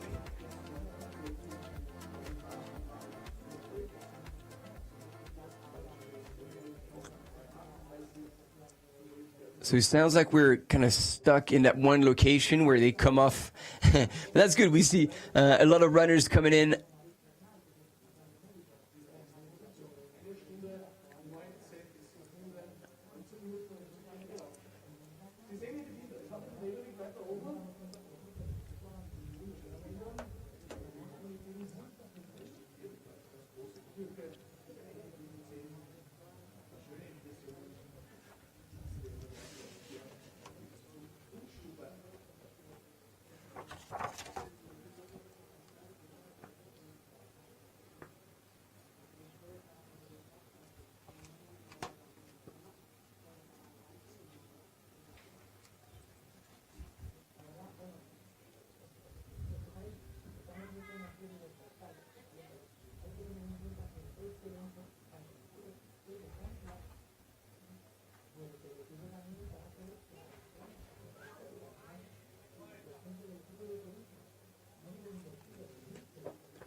All right, and we're back. That's Stefan Wenck from Switzerland. I don't know if this is a replay or if we are still in the valley. It looks like there's quite a bit going on. And runners going through.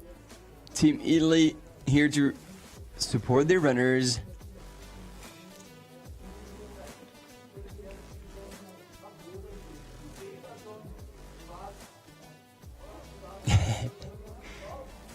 It was a cheer from Team America. And try to catch up, moving up the field, slow and steady to get a little bit of a view on the front pack that we haven't actually seen in a while.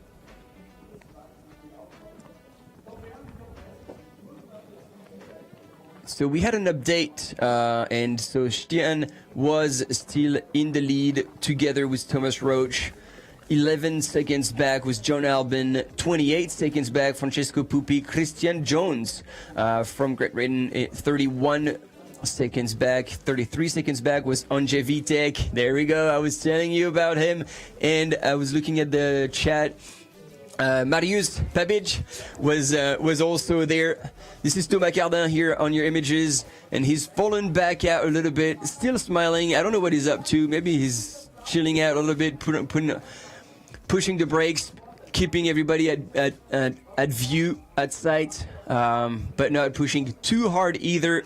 Peter Engdahl right here, reeling it in, because these runners are true mountain runners, so the flat section, this is definitely not their forte. Fred Tranchant is also moving up here, doing well, and I think he is with Thibaut, there we go, Team France right there.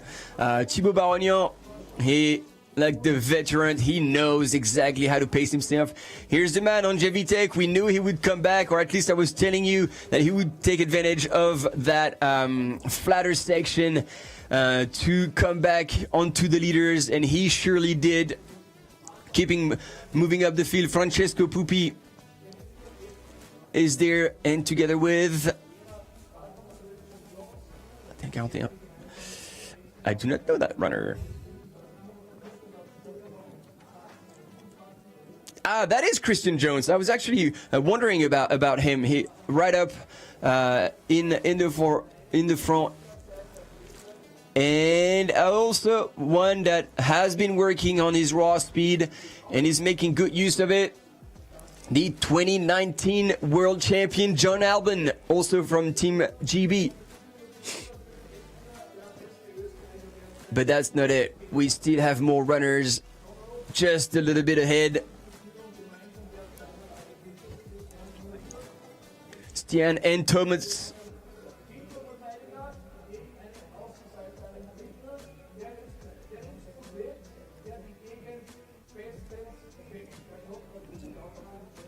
And there they are.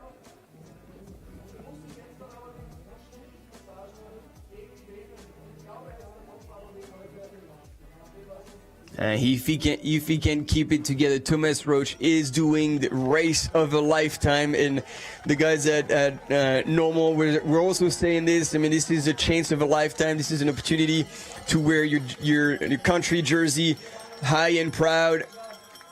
And right now, Thomas Roach is showing that he is definitely one of the strongest trail runners in the world on that distance. But as we said, even past halfway through the race in distance is not even going to be close to halfway in terms of effort, and still a lot can happen. John Albin following in third position right now. 28 seconds back.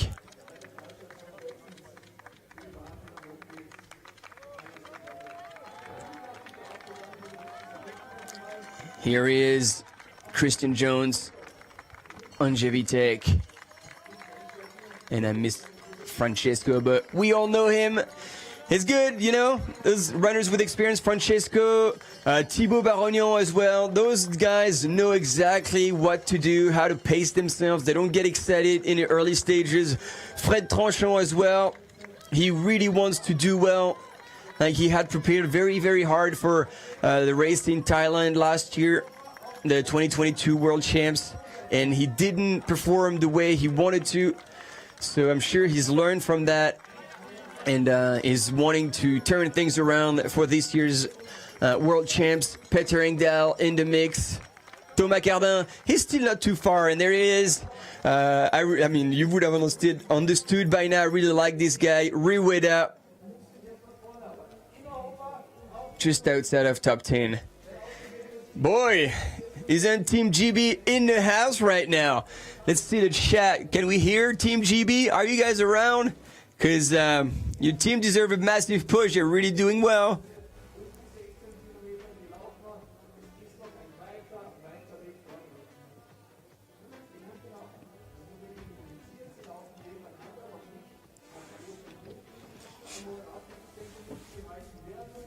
And it's insane. It's only 90 minutes into the race, and things have already changed so much since the beginning. Let's have a quick look at the women's field, see what's happening there. We still have Judith Wieder in the lead. It looks like Clementine Geoffray has maintained her second place, or claimed back her second place. Maybe we just didn't have her on the images. Just ahead of Andrea Kolbein-Dottir. Oh, and on that uphill grind, Stian is an absolute animal, and so is John. Because John, again, where he trains and lives in Norway, there has been a very, very long winter, and therefore these guys have to do a few sessions on the treadmill just to get the leg conditioning for trail running. And I really believe that there has been some uphill tempo sessions on the treadmill. Those are really hard for the mind, but boy, do they pay off. So yeah, again, we only have 2 runners. There we go. Oh, geez, something must have happened. I hope nothing wrong happened to Andrea. She still hasn't pointed in the checkpoint at 14.8. And from the US, Jennifer Lister is currently marked in 3rd place from USA, 2 minutes and 49 seconds back from Judith Wieder in the lead. Laura Hotteroth has come back from Germany. Let's not forget about her. She was leading the race early on. She has done the vertical yesterday and is racing today. So as Jonah was saying, Jonathan Wyatt, who I hope you were with us and you didn't miss out on having this legend with offering us a bit of his time, knowledge, expertise, and commentary. And yeah, he said it was indeed a very hard back-to-back to pull off. As much as you don't have much muscle damage from doing a vertical, you really push the engine to the max. So it will take definitely some energy out of you. But Laura Hottenroth right now in 4th position from Germany. But I still want to wait, because you know sometimes those checkpoints don't always work, and we have been surprised before. I believe Andrea Kolbein-Dottir from Iceland has gone through. That would be my guess, my assumption, and she just, like, her bib number just didn't register through that checkpoint, and so she might very well still be in second place where she was when we saw the images, because usually the images, well, that doesn't lie, it doesn't go wrong. Pointing in 5th position in the women's, Oyana Cortázar from Spain, still moving up. You know, she has been in the circuit for a long time. She's just like the Thibaut Barognan or Reweda. She knows how to pace herself right, doesn't get too excited, but she is a very strong runner. And actually, right now, I think, according to the ITRA ranking, her score is below Nuria Gil, but Nuria Gil still hasn't pointed at the 14.8 checkpoint. So in 6th was Emilia Brangefeld, Therese Leboeuf from Switzerland, who had done really well again at Zegama. Daniela Omus is coming back. She's now broken into the top 10, gradually moving up the field, and we know she can hold on. She can handle that kind of distance. So let's not forget about her. Eleanor Davis, also a very strong and fast runner on the flat. No surprise to see her make the best out of that section, to come back in the top 10, and just behind Nuria Gil, who pointed in 9th position.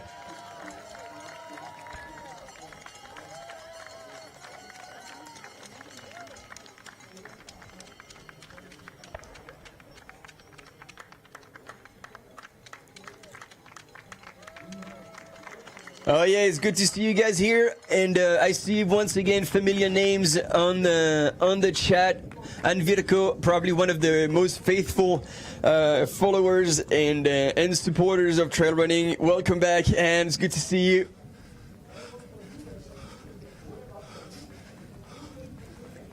And there we go, back with the top 5 runners on JV Tech, who's not making me lie. I like that.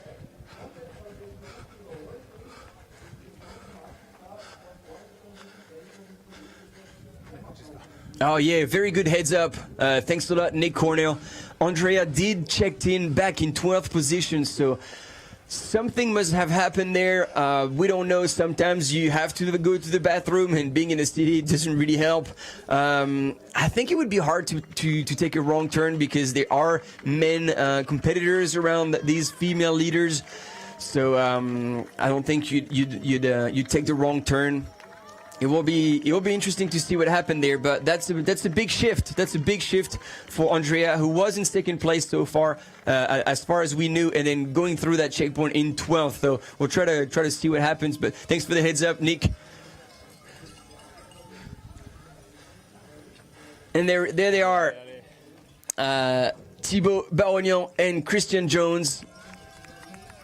Coming back nice and steady. See, two different strategies. We got the supporters there with the legendary bells dressed up for the occasion. That's what we love. The passion is there. And wow, I mean, if you've ever done a trail running race, you know how much energy, how much stoke you can get from the crowds. So it's always good. Look at that.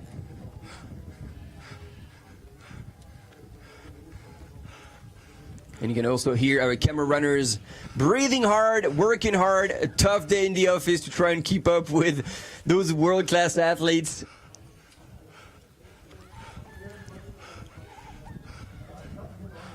And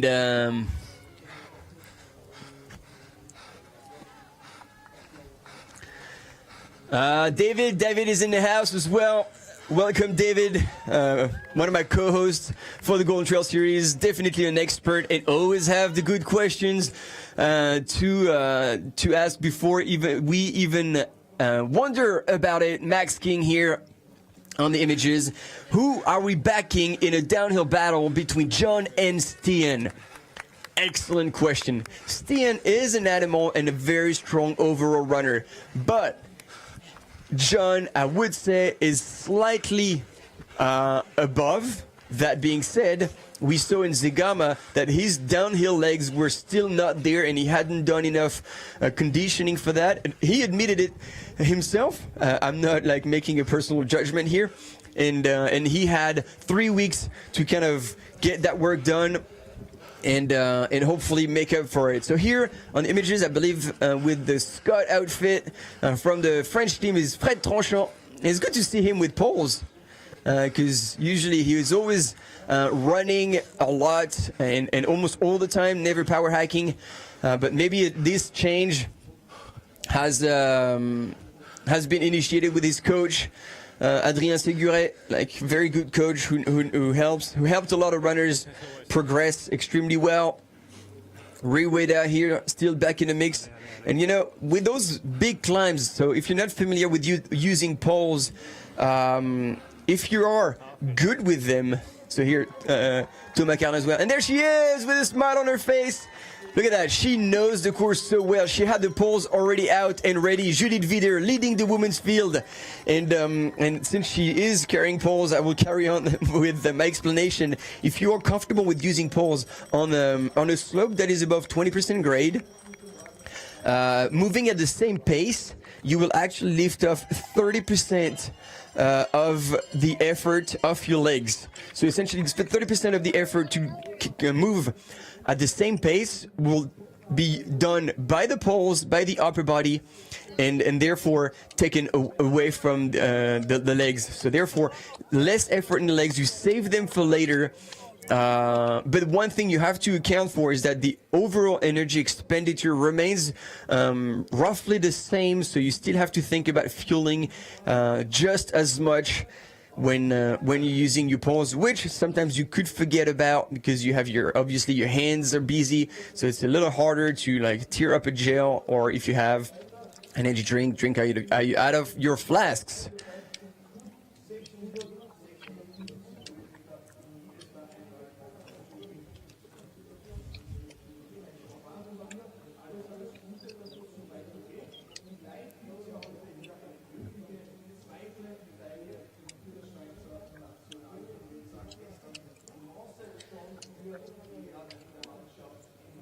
And Judith here moving really smooth.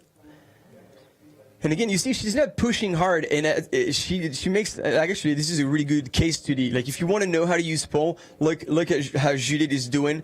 You never want to have your hands too far ahead of you, and you never want to put the end of your sticks ahead of your feet. So you want to land about like on your sides, and then push back, and let your arms actually go quite far back behind. That's the most efficient way. And again, like watching Skimo's videos, like these guys have the absolute perfect pole usage. And so, and that's also why we see so many runners, especially in longer distances, coming from ski mountaineering and being extremely strong by using poles. Ladies and gentlemen, from France, I believe that was your second place woman, Clementine Geoffray, and she clocked through that section right behind, so in second position, 1 minute 53 seconds behind Judith Wieder. So the gap is now close to 2 minutes. And again, I am a bit bummed because I always love a good dark horse.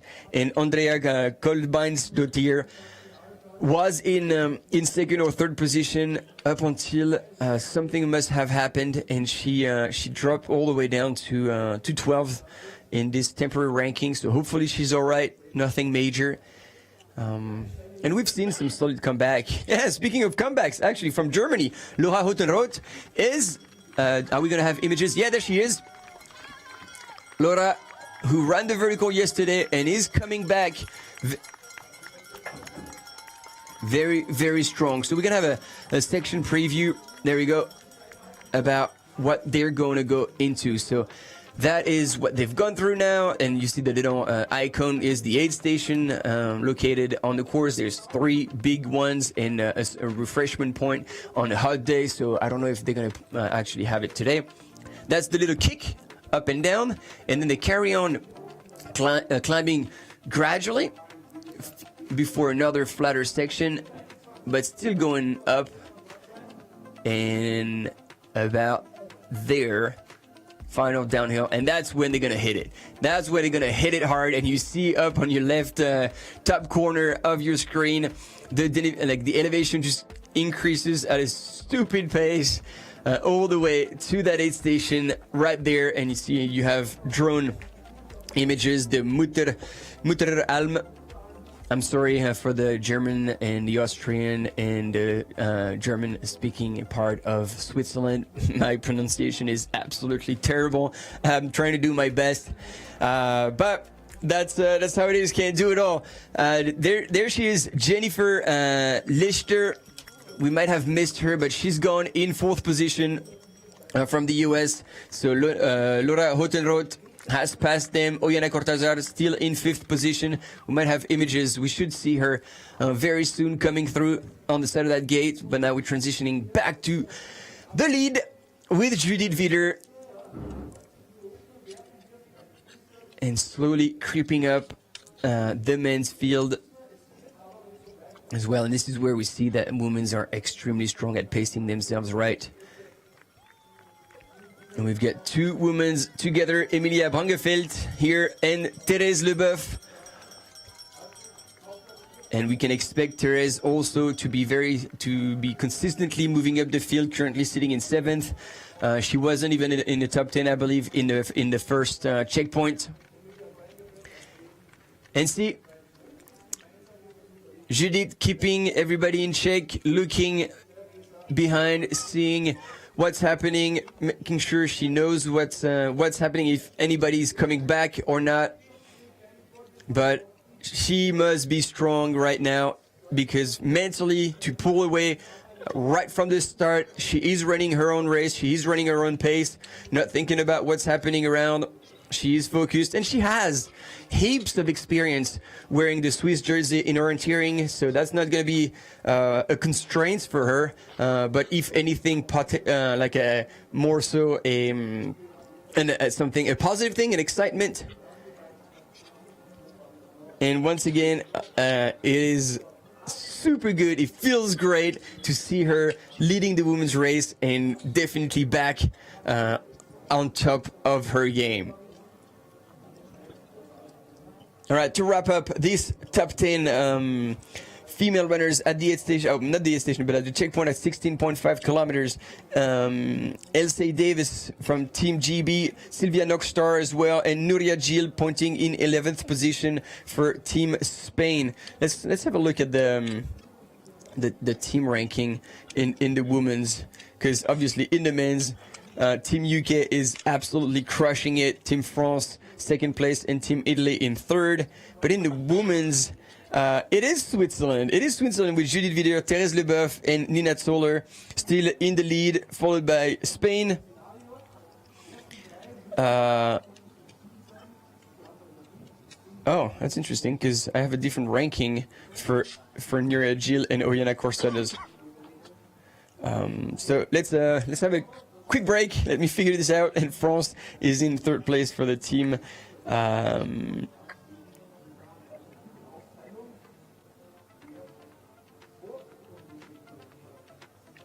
Oh yeah, that's just the recap with all the GPS trackers.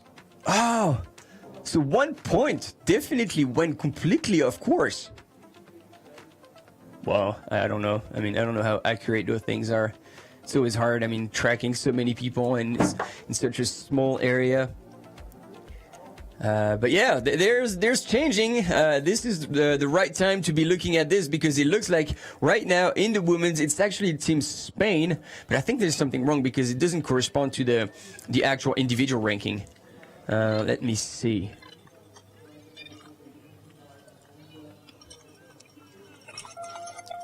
Yeah, no, it is not accurate. Unless they've swapped numbers. But Oyana Cortázar was the one pointing in 5th position, and Nuria Gil in 11th position. So that did create a bit of confusion. So I don't know if those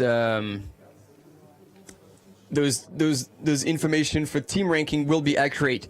Ooh, we've got information from the field. Thank you so much, Neat Corner, for letting us know about this. Apparently, it is raining at the 20K aid station. This is a big information there, people, because like I said, running on trails is not something easy. Running on wet trails is a different ball game, and running on wet trails with the wrong type of footwear, woo, it's terrible in terms of wasting energy, because all you want to be here, and I mean, Max King is right now on the images the perfect example of efficiency. You don't want to waste anything, and every power you put into your steps, you want this to transition into moving forward. But if you start slipping or losing confidence, especially on that last 1400 meter descent, that is where runners can make up 20, almost potentially 30 seconds per K on between somebody who's feeling extremely comfortable, right choice of footwear, right traction, versus somebody who doesn't have the right traction and maybe is not as comfortable running on wet. We've seen that a few times, especially with American runners who are just not used to running in the mud. Like, everything is just so dry over there. I mean, in most of the states, because if you're talking about Oregon, for example, that's I don't think they even know the word dry, but that would be an advantage for them if they know how to run in the mud. So there we go. We are in the middle somewhere of the men's field. I don't recognize anyone, so I couldn't actually correlate that with the ranking.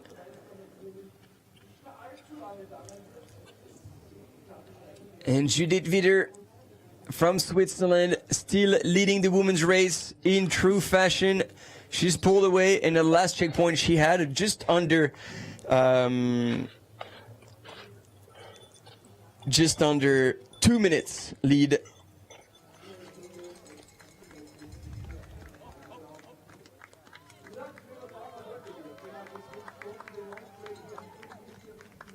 Team Sweden still in the house.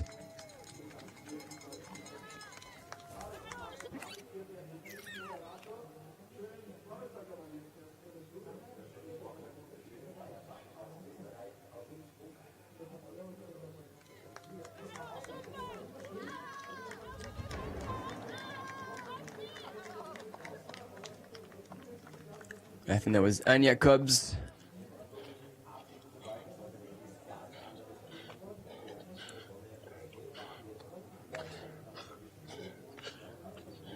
Yeah, yesterday, if you were with us in the vertical, obviously these runners, male and female, were attacking the hill at an insane pace, and that absolutely murdered camera runners. So this time, it is still an extremely fast and strong pace running going uphill, but slightly less intense, so they can actually keep up a little more, but you can still feel the heavy breathing. Obviously, in this setup, I think we have about 10 sources from the field between drone shots, fixed cameras, camera runners, and camera mountain bikers. They're riding e-mountain bikes. So whenever there is a portion of a trail that is a bit more runnable, definitely not like this section here, super steep, super roady, they can actually take over and offer us those images that are both very stable, and obviously they can last forever because they have those batteries that allows them to keep up with the runners. So it's insane, and Jono was stating it earlier, like the difference in terms of live coverage that we can offer and that are making trail running now accessible to the whole world through those live coverage. So yeah, big shout out to the whole production team as well as all of you, because it's just so good. Like if there was no audience, like there would be no sense to cover those races. But because there's so many of you passionate about trail running, passionate about those incredible athletes, and passionate about like supporting your countries, then it wouldn't make sense. And if it wasn't for you, we wouldn't be here. So big shout out to all of you watching as well. Thank you so much for being here.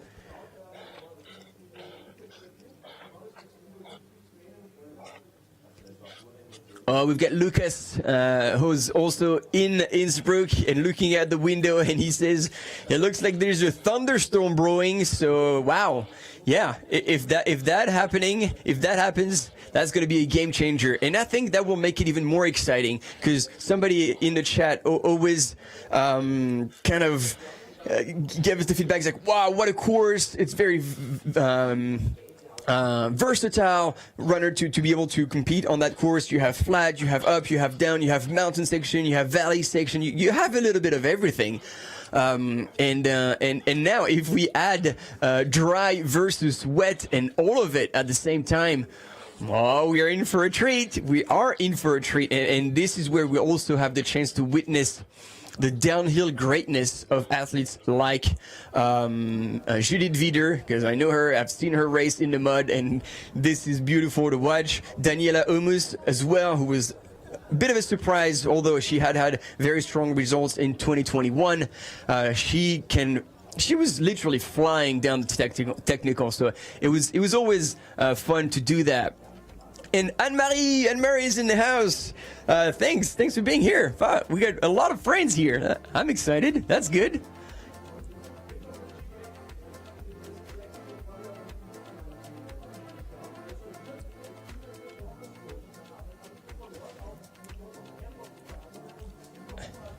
Thanks. I love the comments. That's going to keep me going for the whole 5 hours plus, because again, it's 5 hours forecasted for the men's, 5 hours and a half for the women's. We'll be here the whole time with you. And yeah, so thank you. Very grateful to have you all. Victor Lopez, Ene Elaj, yeah, thanks. It's I'm very grateful. Maria Fernanda as well. Thank you. Rocky Allen. Oh man, this is so much love. Like, it's good that there's not a camera actually on me, because I'm blushing right now. Okay, it's back because we had a really good question. It's keep you updated back and forth with the overall rankings in the men's and in the women's, because that helps us as well, since we don't always have images. We haven't had an additional split so far in the rankings, so there's not much I can tell you about this. But here on the images is from France, Clementine Geoffray, who's doing really, really well. She was at the last checkpoint, but that was quite a while ago. About 1 minute and 53 seconds behind Judith Wieder. Still looking good, still looking strong. Different tactic, no pause for Clementine.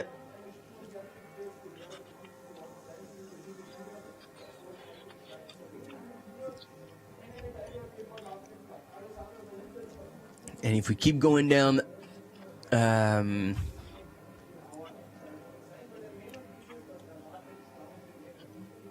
to find a bunch of other names that I would know and I would have things to tell you about.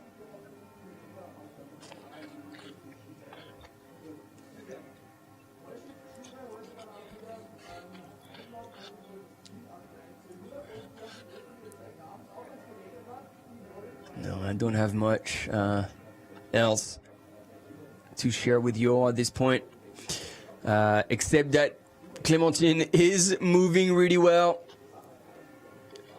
She is focused. She was ready. The team leader of the national team for France had told us that she was in shape, and because she didn't feel much pressure, because she didn't feel like she was one of the big names on that start line.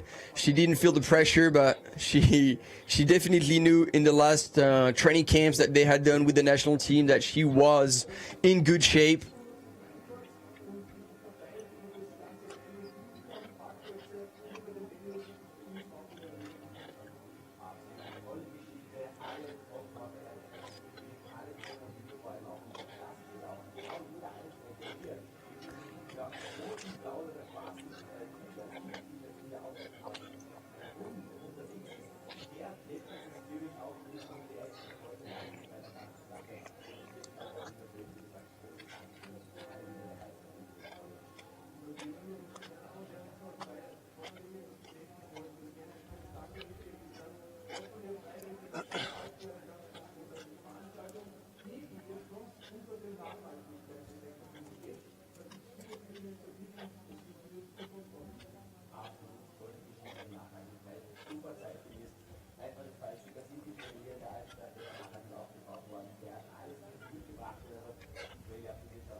So Clementine Geoffray got her ticket to this race at the National Champs of Trail Running earlier this year. That she won, in simply put. But last year she didn't have probably the results that she could have had. So another runner from the team, the French national team, that didn't perform as well as she wanted to, because she was 22nd in the classic and 22nd, actually 22nd as well in the uphill.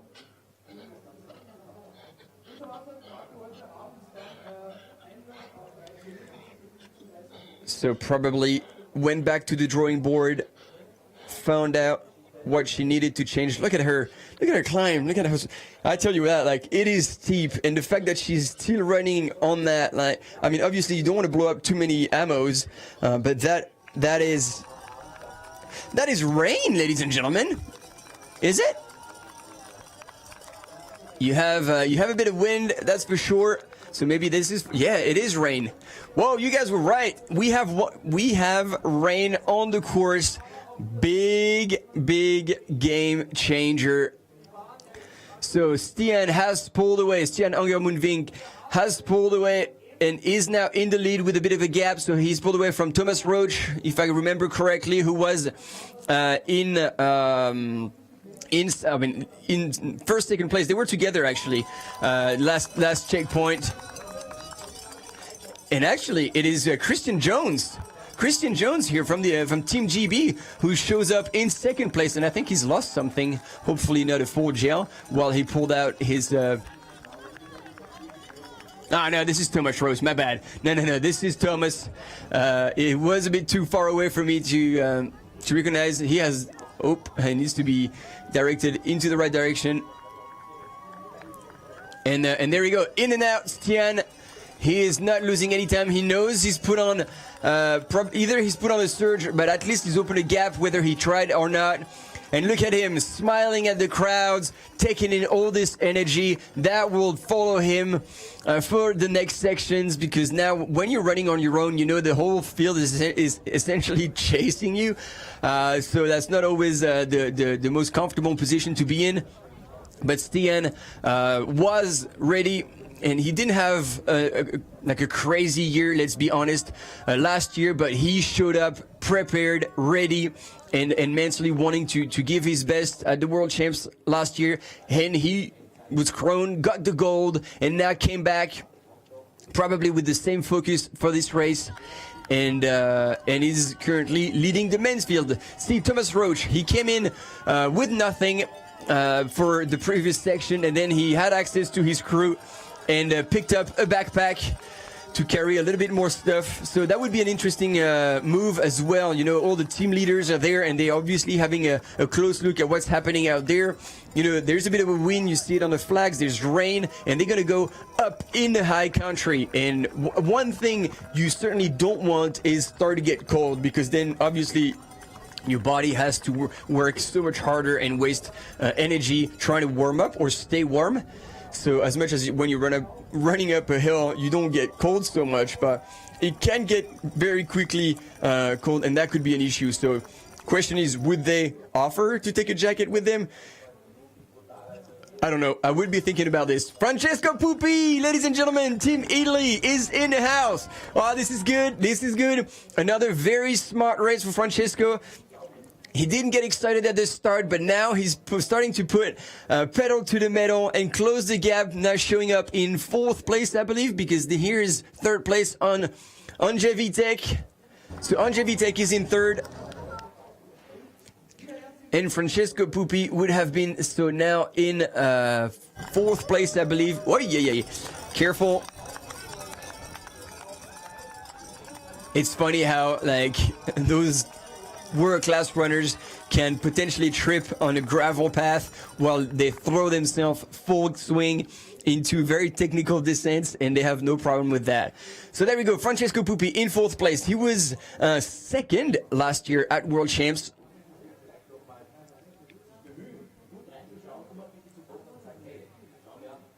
And John Albon, that, if I'm not mistaken, we haven't seen yet. Oh, and I get confirmation from the field now. Philippe Reiter, always faithfully out communicating good information from the field. He says, man, the storm is rolling in, even some thunder. But he says, so far,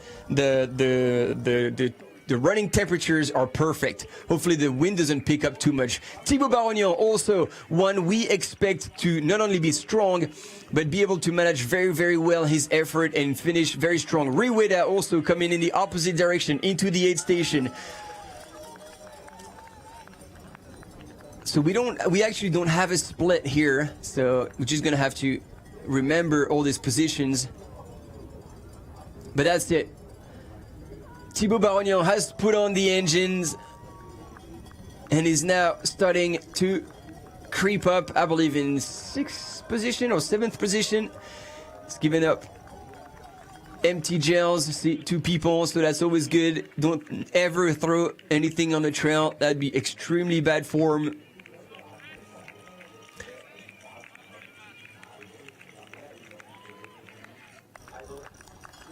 And Fred Tranchant there. He's fallen back a little bit on that section, because on the road he had caught up with the leaders.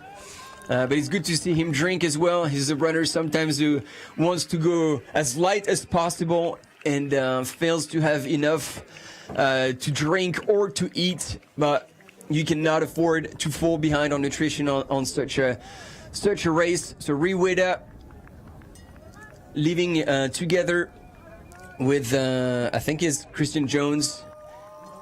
And I don't know about the other Italian runner, but if you look at the back of his head, he's been shaved. And this is a tradition in the Italian team.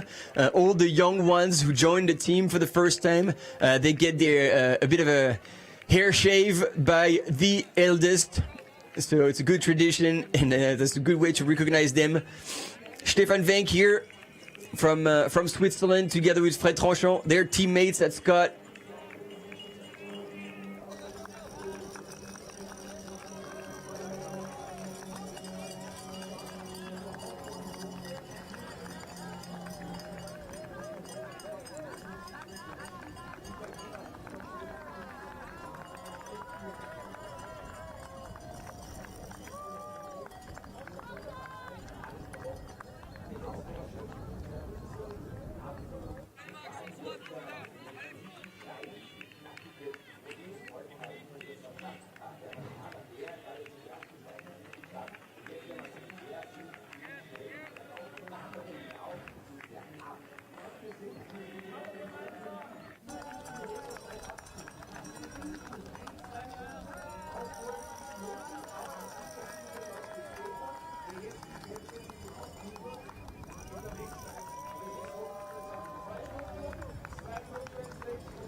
So there we go. Here, Peter Engdahl has fallen back a little bit off the lead. This is definitely a runner we're expecting to see a little bit higher up the rankings. Hopefully, he's okay.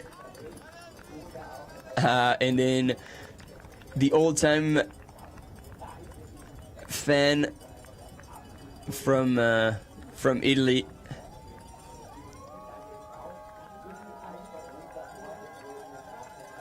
Christian Minocchio, who also placed incredibly well at Zegama in the top 10 for this opening season. And we have Gabriel here on the images with the red puffy jacket. This is Judith's husband. So obviously he's out there on the course. Max King also here. And Gabriel will definitely be waiting for Judith to come in and give her all the updates that she needs to have. Maybe also about the weather and of course what's happening behind her to give her an understanding of how hard she needs to push or as much as she can relax. And there he is, the man, the legend, the 2022 Trail World Champion, Stian Angermundvik, who started on the international scene as a VK runner, a vertical kilometer. So vertical kilometer is climbing, as it says, 1,000 meters in the shortest possible distances. So usually the courses are like on the side of very steep mountains, and you do this as fast as possible. The unofficial world record, I think, is like close to 28 minutes, which is absolutely insane. It was done in Fully, in Switzerland, in Valais. And Stian was always one of the strongest uphill runner. And then he's transitioned into like shorter trail races, about 25, also Ks. And he was excellent at it. You can see him here still running on that steep section. I would not want to be the camera runner at this point. And then he gradually increased all the way to the marathon distance, which he did extremely well. Won I think it was the 2019 Golden Trail Series, and he also had a crack at OCC, the 56, I think precisely Ks, and did he won, but he said that was a bit of a stretch for him. That was a bit of a stretch, and he tried CCC. But failed and I think had to drop out even. So it's interesting how some runners just have incredible talent for specific terrain or distances. And I believe it's really important that they realize what those strengths are and just stick to it. It's not because you run longer distances that you're quote unquote a stronger runner. And we're showing this today because on the marathon distance, like these guys are absolutely crushing it, and so are our girls. Actually, let's have a look at what's happening. Have we had an update? No, I don't think we have. Yes, we had. So let's see in the females if Judith has gone through yet. No, not yet. So let's look at the top 10 as much as we did see them. Kind of a recap. So Stian is in the lead. Thomas Roach, 44 seconds back. 2 minute 22 on Jevitek. Francesco Pupi, 2 minute 43 behind. 2:58 is John Albon. Thibaut Barognon, 3:24. 4:10 for Garrett Corcoran from the US, who was giving a big wave at the camera earlier on, and Christian Jones. So I think Team GB is still absolutely crushing it. In 9th, Riweda, and in 10th, Luca Del Pero for Team Italy, plus 4 minutes and 28 seconds at this checkpoint, which is 20.5 kilometers into this 45 kilometer race. So we're not even halfway through, and the hard is yet to come. Stian, we see him looking over his shoulders, try to get a gauge of how far the competition is behind. But man, I am in awe at how strong he's climbing. Complete forefoot. The heel is not even touching the ground. And that requires a lot of power, both in the hamstrings and in the calves, to keep going at this pace and push hard like this. And he's just tiptoeing, and he's almost making it look easy. But I can tell you that much, it is not. It is not at all. And yeah, look at the sky in the background. It is definitely brewing out there. And yeah, even the spectators are wearing jackets and umbrellas. So that, yeah, that might be a game changer if it starts pouring.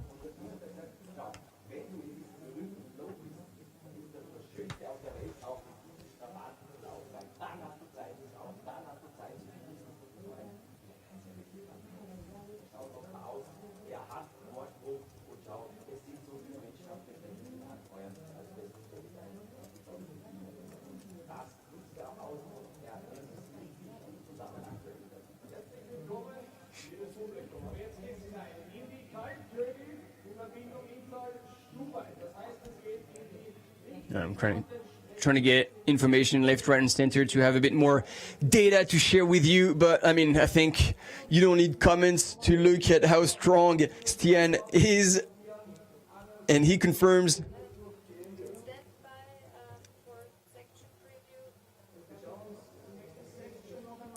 And actually, as much as we can't get enough of it, let's see section preview for the next one. So that was just right from, this is now where Stian is. There's going to be a traverse and then another one right across to that col. And then, so that's where they're going to be. And we already have runners and spectators there.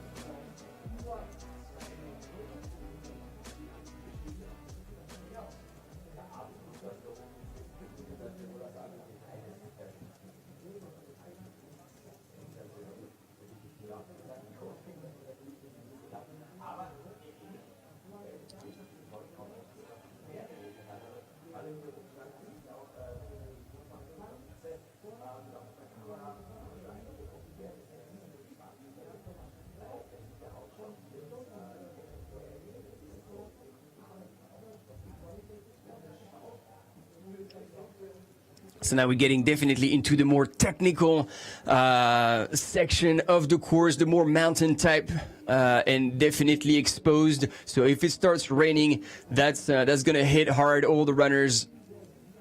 And there you go, Philipp Reiter, one of the most famous photographers on the trail running circuit, always here out in the mountains, because he doesn't want to take everyone's photos. He's prepared to do the work, carry all the gear, and we have a short commercial break. We'll be back shortly.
Sommer im Stubai.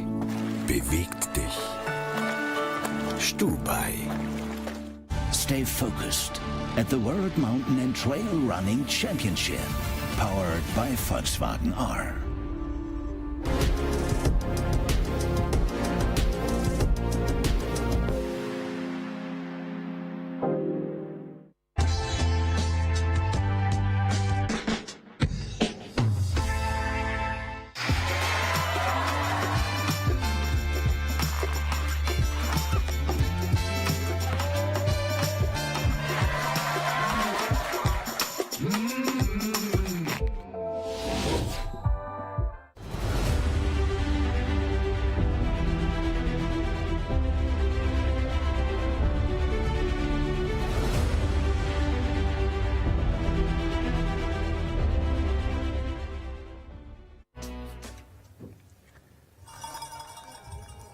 And there we go, ladies and gentlemen, back on the course, back live in this World Trail Championship short distance. And there she is, our current female leader, Judith Wieder.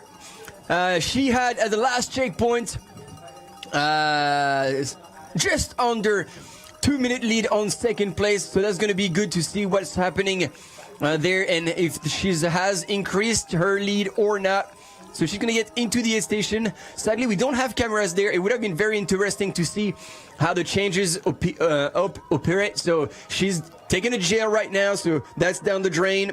And she can chuck out the piece of paper or like the packaging of the gel, essentially. I'm losing my words here. And out, right back out now. And I think Gabriel should be around, or unless he had gone down to the aid station maybe, but he's definitely somewhere to support her. Judith Wieder currently leading the women's field. What a comeback, and I for one couldn't be happier about this. So now we're gonna wait for the next runner to come in from France. She had just under 2 minutes back from Judith. Clementine Geoffray, different technique. She didn't have poles, but still was running incredibly strong on that uphill. A bit of a similar style to Stian. And there has been a change. If we haven't missed her, Laura Hottenroth from Germany has now come into second place. What a performance. And again, if you weren't with us before, Laura has run the vertical race yesterday, which was 7 kilometers and just over 1,000 meters of climb.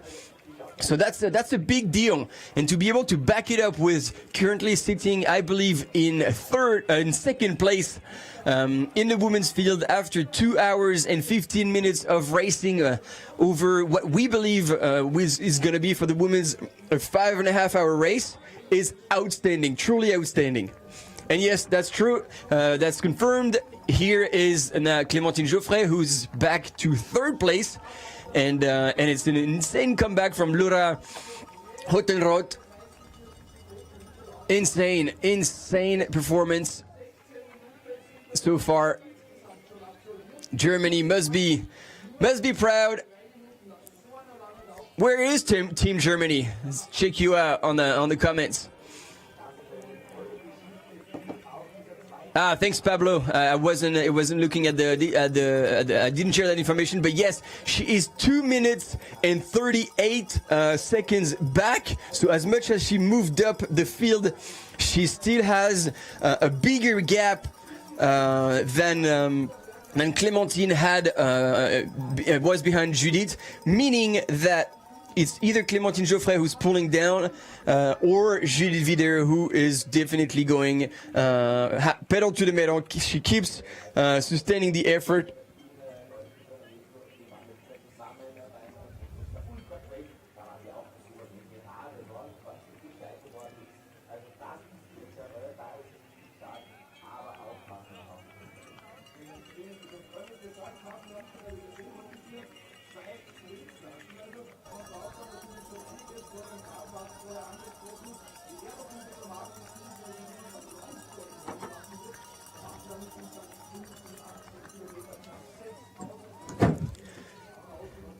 Yeah, Laura, here on your screen, I'm getting information from left, right, and center. Thank you, everyone, for sharing that.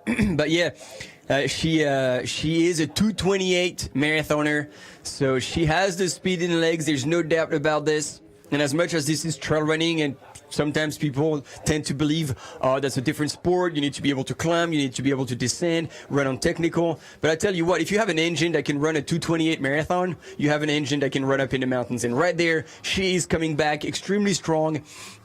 And so it is not a surprise to see her at this level. I am a bit confused though about Clementine Geoffray so far. So I'm going to try and refresh, see if I haven't missed something, because she still is not pointing in the intermediary times, which means that she's probably taking a lot of time at the aid station because maybe the checkpoint is coming out of it, and so yeah. I don't know what's happening, but something is happening there.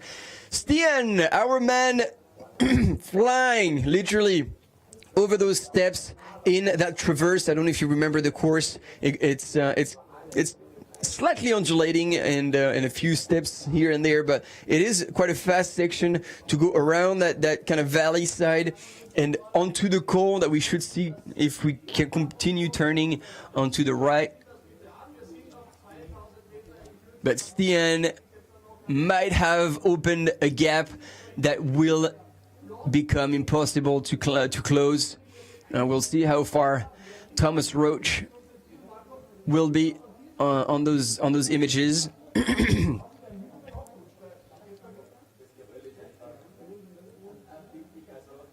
But once again, as Jonah was saying, there are a few runners who are focusing on those world championships, and they're purposely choosing to give up on some other circuits to come and peak and be absolutely in top shape for those races. And this is truly what Stian is doing right now, and that would mean a double title for for Stian.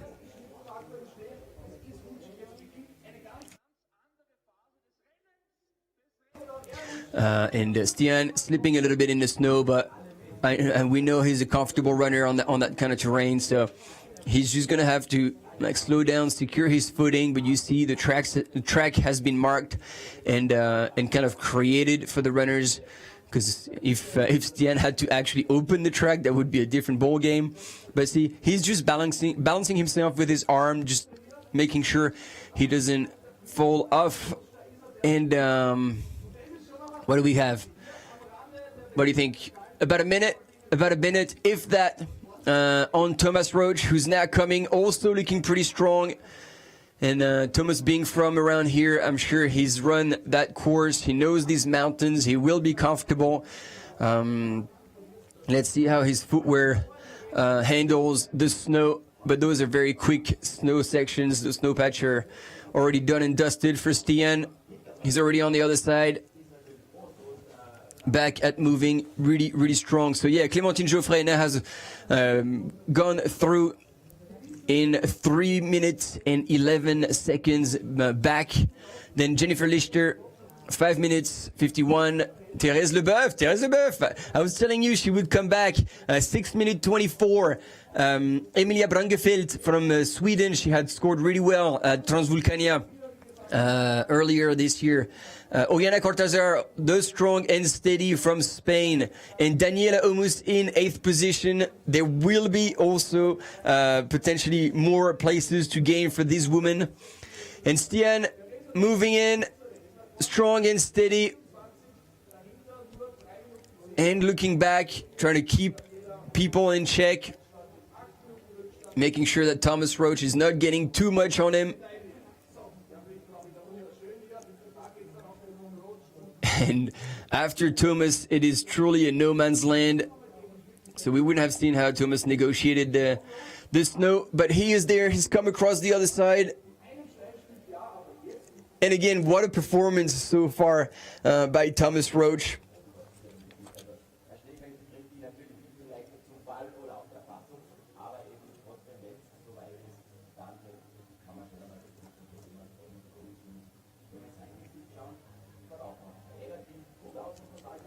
And let's not forget, we see a lot of young guns, a lot of strong runners.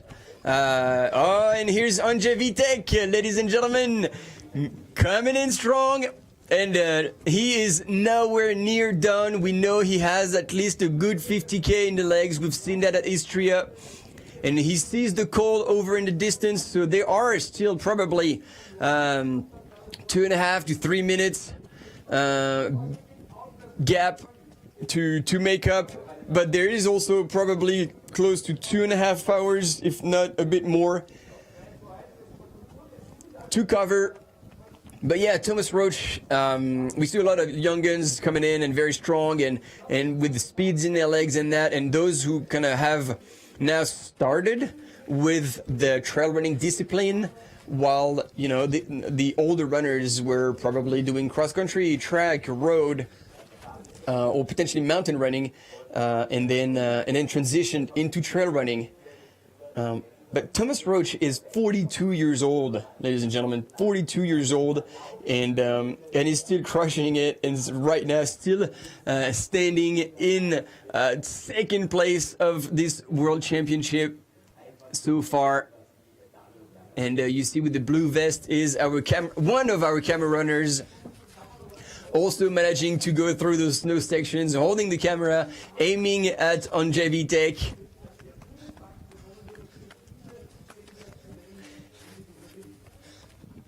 And see, Andrzej chooses to avoid the snow.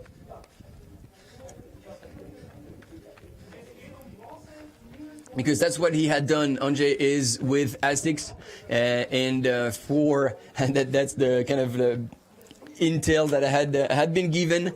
He had taken some road carbon shoes from Asics, and he had resoled them with to have good traction on trails with some different outsoles, maybe Vibram, I don't know.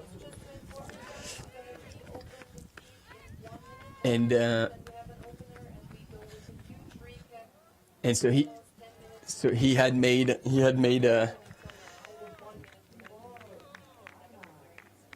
his own. Sorry, I'm getting also a lot of information back in the audio. So if I stop talking, I'm not having a seizure. I'm just getting a lot of information at the same time. So Andrzej Witek had carbon road shoes, and he had resoled them to get traction. And I think he's got the same here, same strategy for this race, meaning that's probably why he was trying to avoid the snow. That's what I was trying to say. Here's a bit of a recap that's coming up. And while I was blanking, Thibaut Barognan was coming in.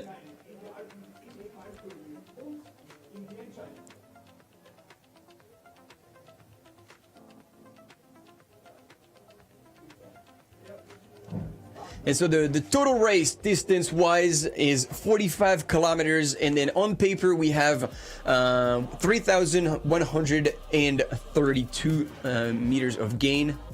But we're not sure. Apparently some runners who have rekeyed the course said it is more than that. I'm going to tune out for a bit. We have a big recap coming up. All the highlights of what's been happening so far in 2.5 hours of racing. Stay tuned.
All right, I'm back. Even though this is still the recap, this was my only chance to have myself a little bit of a break, refill, pee break, and we're back. So I'm catching up with all the comments. Thanks, Rocky. You're awesome. Giving all the stats. And actually, one information that was interesting, whether that was accurate or not, but whatever Stian is saying usually is the absolute truth. And so that we have 3,132 meters of elevation gain planned, knowing that it's a point-to-point course and there's more up than down. Bastian said that when he rekeyed the course, he actually clocked 3,400 meters of climb total. So maybe let's take this with a pinch of salt when it comes to the overall elevation gain.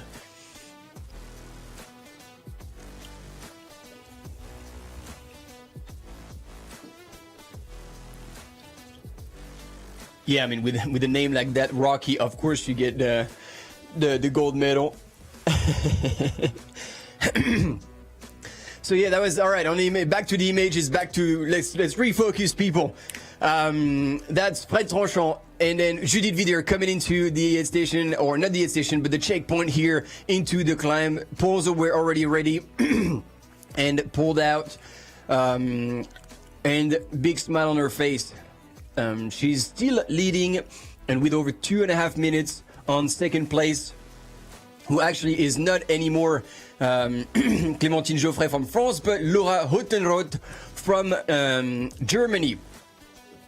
Then if we complete the actual top 10 in the women's, so here's Clementine. So Judith Vider, Switzerland, Laura Huttenroth from Germany, Clementine Geoffray from France, Jennifer Lichter from USA. We haven't seen much of her, but she is there and really, really strong. Therese Leboeuf moving up in the field. Emilia Brangefeld from Sweden. In 7th place, Oriana Cortazar from Spain and Daniela Humus from Germany in 8th.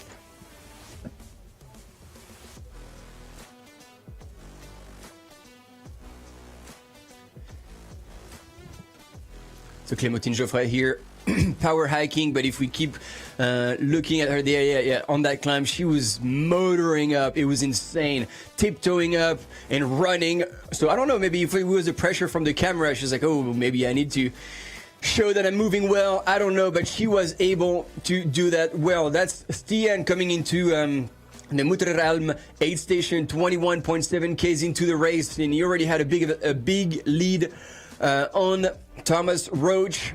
So that last section, he must really have made a push.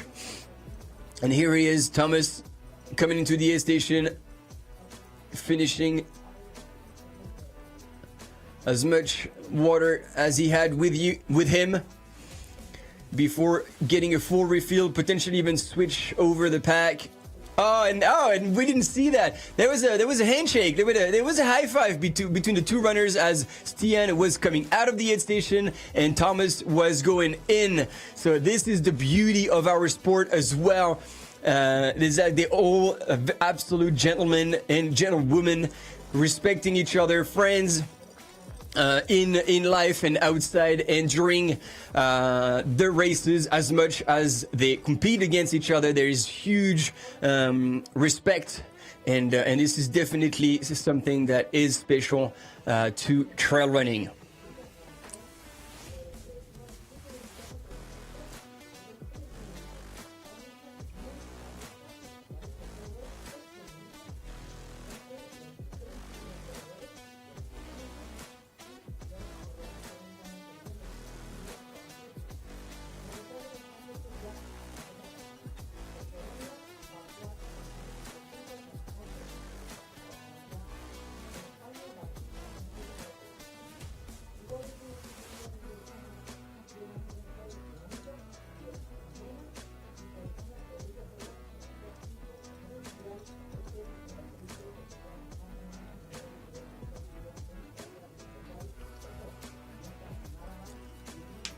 And there she is, second place woman from Germany, coming back extremely strong. And again, if you're joining us right now, Laura Huttenroth ran the vertical yesterday, which is quite incredible. She didn't place extremely well, but just the fact that she ran that 7K course with 1,000 meters of gain is just insane. And we were saying as well, like, she has a 2:28 marathon time, so needless to say, she can run fast. And she has the ability, obviously, to climb. It was interesting because in mountain running, as much as we believe there's just so much running uphill and downhill, I can't remember the name of that female athlete who was doing that in about like 10 years back, was doing all her training on road, on flat, kind of similar to marathon training, to get the speed, the leg turnover, the right like biomechanics. And then prior to the big competition, she would only have a 3 weeks mountain running specific block, and that was all she needed, and she would absolutely crush it in mountain races. If you know who I'm talking about, like, I can't remember who that is, please share that in the live comments. Oh, seriously? She got 4th yesterday? So I completely got the information wrong. My bad. This is awesome. This is insane.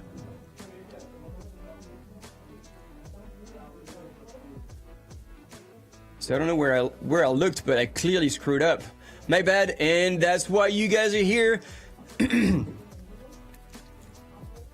Thank you, Simi89, for correcting me. I love that, because I don't want to say things wrong and then mislead you.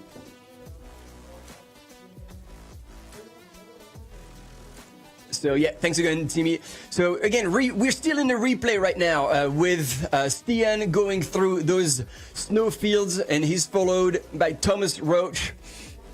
And I get a very interesting intel from Ewan, so I'm going straight back to the rankings. Oh, this is insane. This is insane. At the checkpoint, so going through that technical part, Thibaut Barognan from France has pointed in 2nd position, so he's even passed Andrzej Witek. Andrzej is 15 seconds back from Thibaut, together with John Albon. They're now all together. Francesco Pupi, another 34 seconds back from John. And Riweda in 7th position, 5 minutes 48 seconds. This is a massive change, ladies and gentlemen. And thanks a lot, Ewan. Sorry, I'm not sure how to pronounce your name, but for the heads up, this was Thibaut right there going through the gate. He was still in 3rd position at the time, but things have changed. Thibaut Barognan, ladies and gentlemen, on your images, is currently in the 2nd place of these World Championships. This is awesome. There we go, Judith Wieder back on that call, so she'll keep going around, dropping into those steps that we saw Stian before, and and look at this. This is the look at this. It's good to have this view. She runs extremely well downhill on technical, and you can also see that it's now pouring. It is raining pretty hard now on the course. And that will be a game changer for a lot of those runners. So something that they were somehow worried about. Look at her. She is actually folding her poles while she's running down those steps. It's like, if that's not multitasking, ladies and gentlemen, that is, I don't know what it is.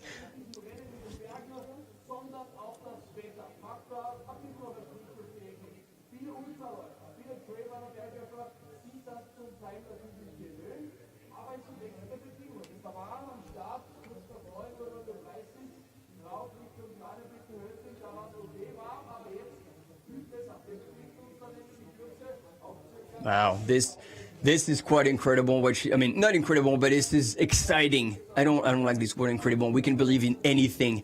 But yeah, Judith Wieder right now representing Switzerland is leading the women's field and still looking extremely strong, moving well, in control. We see her like folding her poles, transitioning, going well. Like we'll see her go through snow like it's nothing. She is, if there's any runner comfortable on on technical. That is her. And yeah. Oh, Mr. Zaragoza!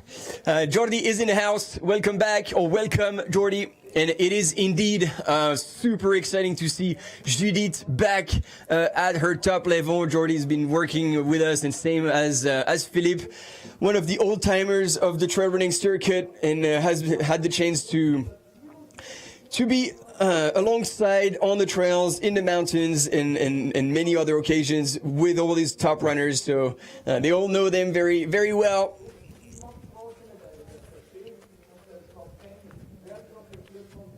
And it is indeed super good to have Judith back on top.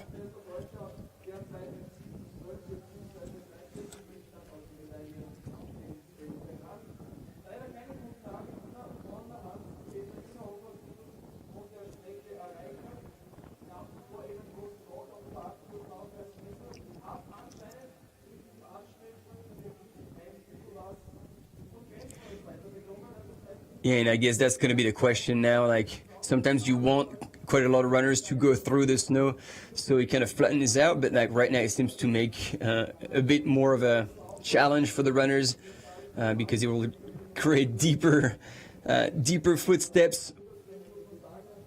But it doesn't seem to be too much of an issue for Judith, as anticipated.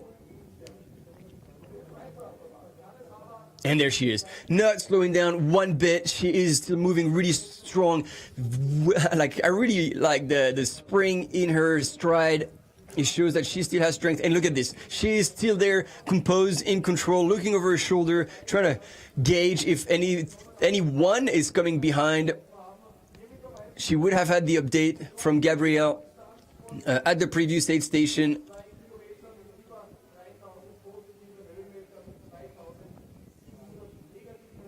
And now camera runner still there, making the best he can.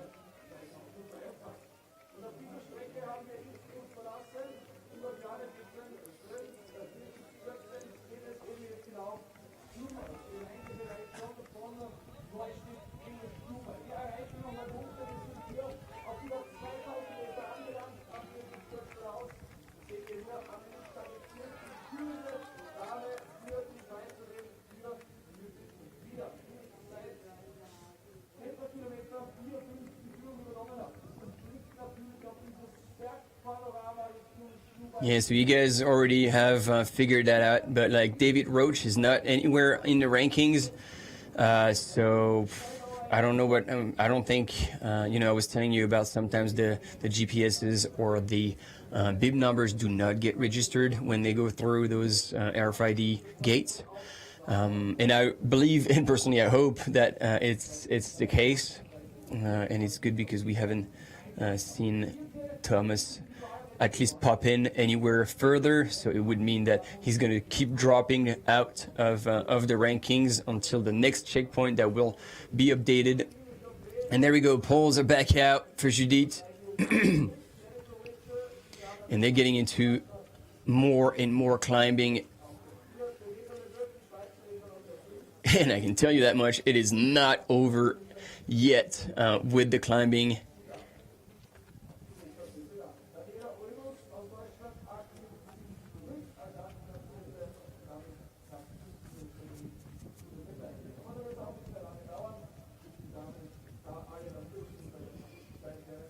Because they kind of go around that and then up and over on the Stubai Valley.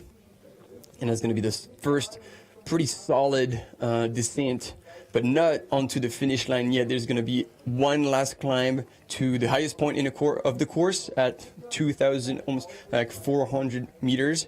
And look at this. She was running just behind that gentleman the whole, like, for the past 5-6 minutes, and then on the climb, pulls out, power hiking strong, like she's not past him, and is moving faster, and probably still saving her legs by using her poles, head down. And this is a look that I wouldn't like to see if I was being chased by Judith, because she is composed, eyes on the prize. She knows what she needs to do. She knows the work she must have been putting, and it's awesome to see it come like together and unfold the right way. I'd love to have images of the front of the men's race now, because obviously I'd like to get the confirmation first that Thomas Roach, it was just an issue with his registration through the last checkpoint. But Thibaut Barognan, even if Thomas Roach is there, has moved up because he was behind Andrzej Witek, and so he would have moved up and passed Andrzej on that last section. And being only 3 minutes 40 back from Stian, he is definitely closing on him, I believe. And there we go. So it looks like there has been a change again in the women's field, and it looks like Clementine has claimed back again. Yes, indeed, she has the second place, and Laura Hottenrot would be then. Oh yeah, there we go. I can see her in the distance. So there's probably like 40 seconds between second and third place. We're going to see Clementine pop out in a really far right corner of your screen. Oh yeah, there's not even 30 seconds. It's nothing. Oh, it's going to be a hell of a battle. I don't know Laura enough from Germany to be able to tell whether... Wait, did we miss Clementine? I'm confused now. I'm pretty sure we saw her there. Anyway, what I was going to say is that I don't know how Laura runs downhill.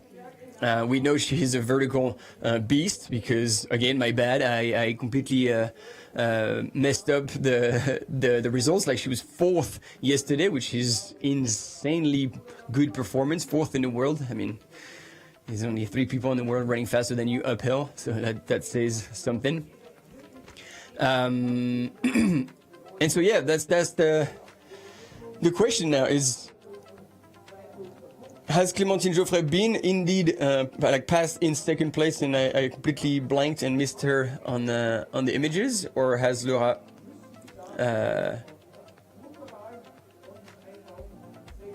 passed her again?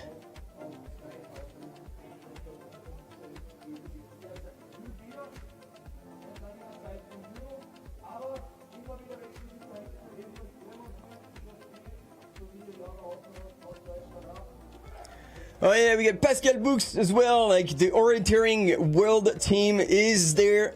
Salut Pascal. And yes, indeed, Stefan Wenck for Switzerland is also moving up in the rankings. Stefan Wenck, always an impressive runner.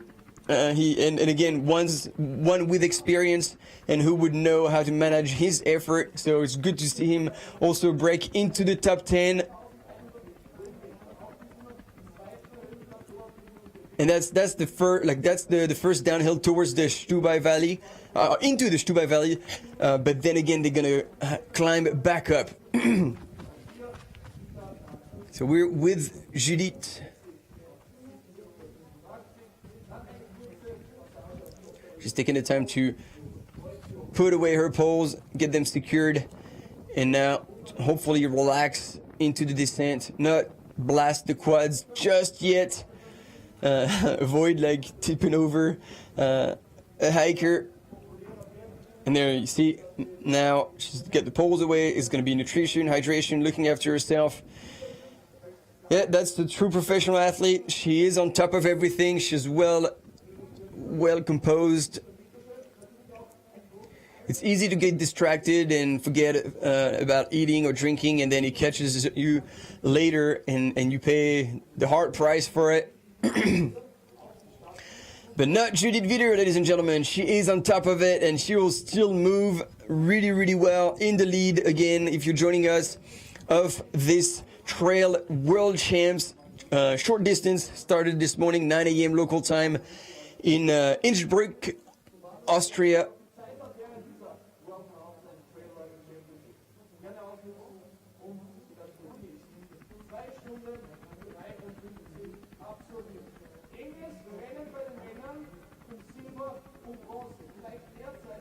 Okay, cool. Thanks, Nicolas. So we saw Clementine a minute before Laura. So Clementine has indeed moved back into second place in the women's field, and then Laura would be in third, not too far back. Nicolas, you say about a minute back. So that's what we got. And you can appreciate here that downhill. And we'll have the section preview to give you an understanding of where these runners are right now. So yeah, Judith was going down that col, and then now they're shooting into the valley, and that's the one. Yeah, there you go. And we had the images of men's runner in that section just before, and then they're gonna be shooting to the right, kind of a traverse, and then back up the highest point of the race.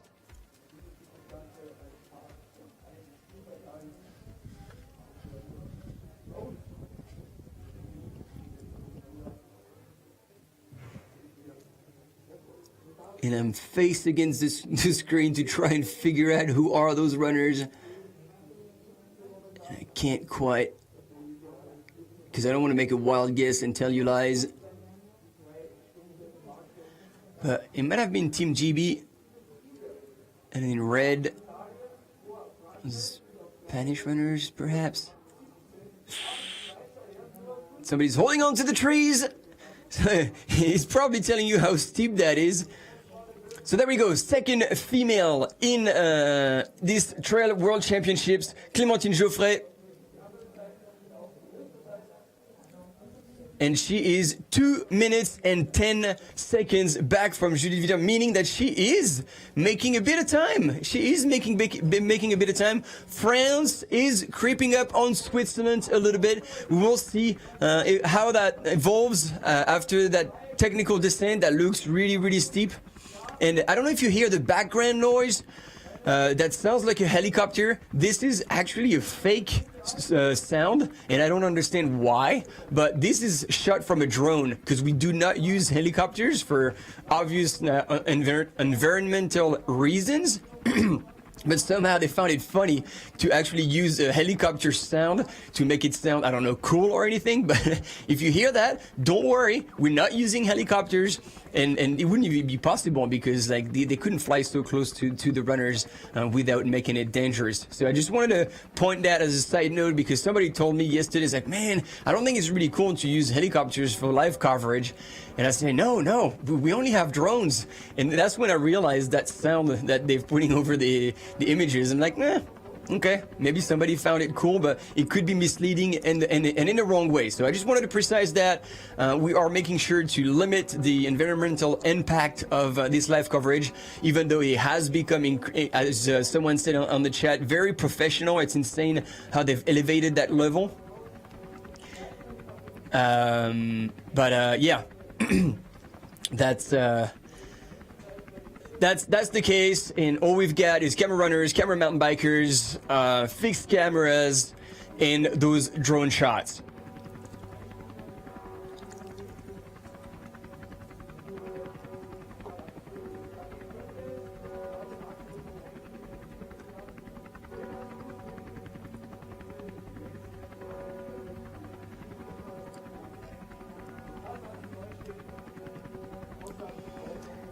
Oh, when we might have another Jordy on the chat.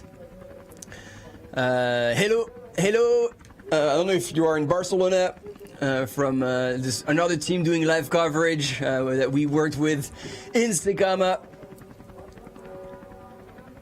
It's good. Everybody's here. Thank you so much for being here and following this race. So we have a camera runner. So that's probably. Yeah, current leader, that's Judith Wider. And once again, as much as you don't want to be a camera runner on the uphill because it hurts, following Judith downhill is just as much of a challenge. And hopefully we get images from this camera runner, because that could be quite cool to have like embarked view of how fast this is going, and more how steep this actually is, because any aerial shot would tend to flatten a little bit the terrain. But yeah, usually it is pretty pretty challenging. So somebody's on the side of the trail. Is that a runner? Oh shit, I think it was a runner stretching. So what is happening? Oh, there's a gate. That's why I was really confused. It's like, what is that person doing? They have to actually leap over a gate. That makes more sense. I was really confused for a second. And Manuel is joining us back into the live, and yeah, there must have been a problem when he went through the last checkpoint, so we're just waiting for the next checkpoint. But Thomas Roach has not disappeared and is still, most likely, at least take this with the grain of salt, is going to pop up again, and it was just a problem at the last checkpoint. Look at Judith. Oh, good man, hands down. I wish I knew the name so I could give him a shout out to this runner, because still in our sport there are times, and I get that feedback from female runners, that some men just not move, don't move out of the way when women are behind them and clearly stronger. So hats off to you, man. I don't know. I'm gonna try and see who you are, but you are one good man. And a very good sports person, because, you know, if you let the ego get in the way, like, first, it's not going to help with your performance, but, you know, we are good people. So, yeah, let's keep it at this. And he was the perfect example of that. He pulled away. Judith could have the trail for herself to keep moving, and I feel like, in the meantime, we've lost our camera runner. This is going back up now. Hands on knees. And look, even in the middle of nowhere, in the mountains, we've got spectators, and that's the beauty of it. Is everybody's so passionate that they just want to get also a bit of fresh air, a bit of mountain air in their lungs for themselves, make an outing out of it, as much as there is a bit of rain, at least there was earlier this morning. And look at that. Look at this beautiful landscape going through that scree with the pine trees, and almost makes me want to run there.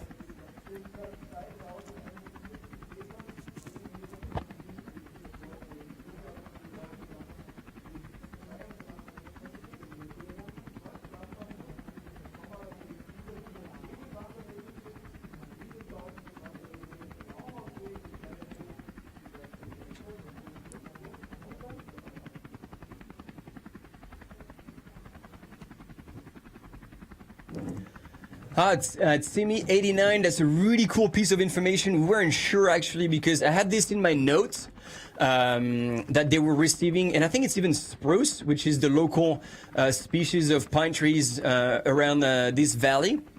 But I didn't know the backstory about the fact that they would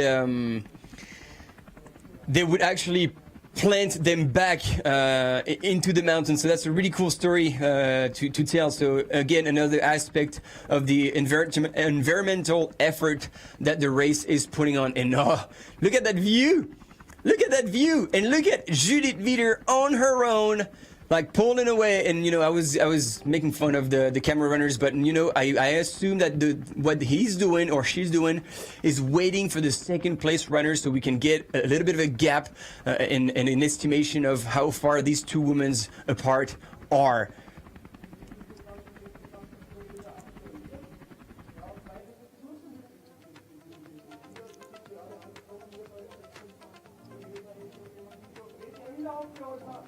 And our friends from Trail Running Reviews as well are in the house.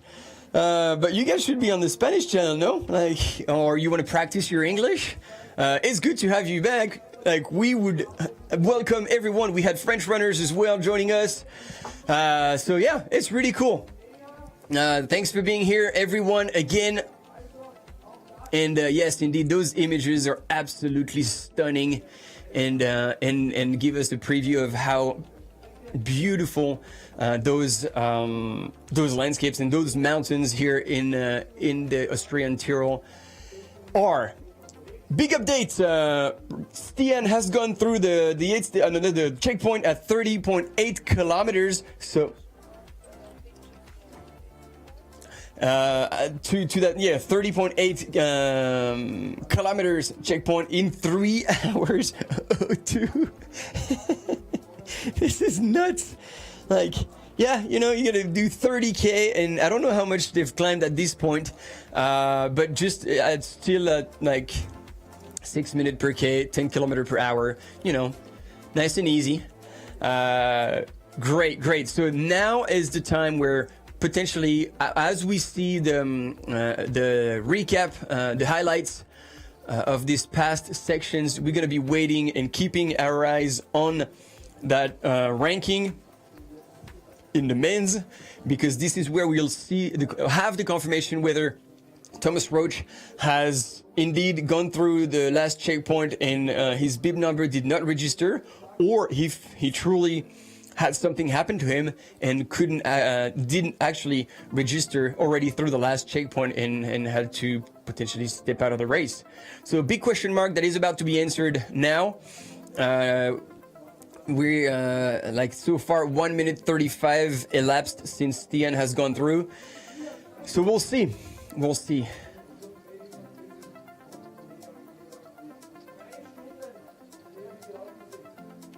Thanks, team. I really appreciate the love. Danielle, thank you very much. Siobhan as well. Thank you for being here. Love the presence and the stoke. We all love that sport, and it's so cool to be able to share it with all of you. A-Station Fireball back in the house. Yes, we have the whole dream team here. This is so good. And yes, Tyler, I could not agree more. Masterclass from Stian. Like, he's a lethal runner when he's in shape. And I feel like, you know, with Jono, we're talking about the athletes that are kind of missing the party a little bit. Like, purposely, not purposely, doesn't matter. That's their own choice, and we always respect it. But Kylian's not here. Rémi Bonnet's not here. And we'd wish to have all of them fight against each other. But, like, I'm almost kind of tempted to be wanting to be seeing these guys race each other, and therefore maybe I'm gonna have to talk to Stian and see, like, hey, how about you get involved at CRZ now, where Kylian and Rémi will be, and try to see if more runners could get involved. Thank you, team. Thomas, Lucas, you have checked that for me, and Thomas Roach is indeed in second. So this is what we were thinking. And that was my assumption. I think all of you were probably sharing that. It seemed a little bit odd that he had disappeared from that. So we're back with the real ranking, 2:37 minutes back from Stian. So still not a crazy gap. Like, if anything happens, like easily like a minute and a half can be lost. Obviously at this level, it's not going to be lost at the aid stations, because all of them are like world class at transitioning and throwing what they don't need, picking up what they do need, and making the best out of those transitions without losing any second. But still, 2.5 minutes after 30K. Still another 15K with a little bit of a climb. I would say like 4K climb, and then I really hope we're gonna have camera runners down there to be able to see what happens. We are back live with Stian, talking about the man, the legend. And man, he is still motoring. Like, there is no taking a break or slowing down or easing off. Nope. He knows what he's got to do. He knows there are more world-class athletes chasing him. But he is so far on his way for a second world title. And this is what John Albon had tried to achieve after being world champion in 2019. But sadly, that's how it is. But he didn't achieve that and ended up third at the end of last year in Thailand. Stian taking the win, and Francesco Pupi being in second place.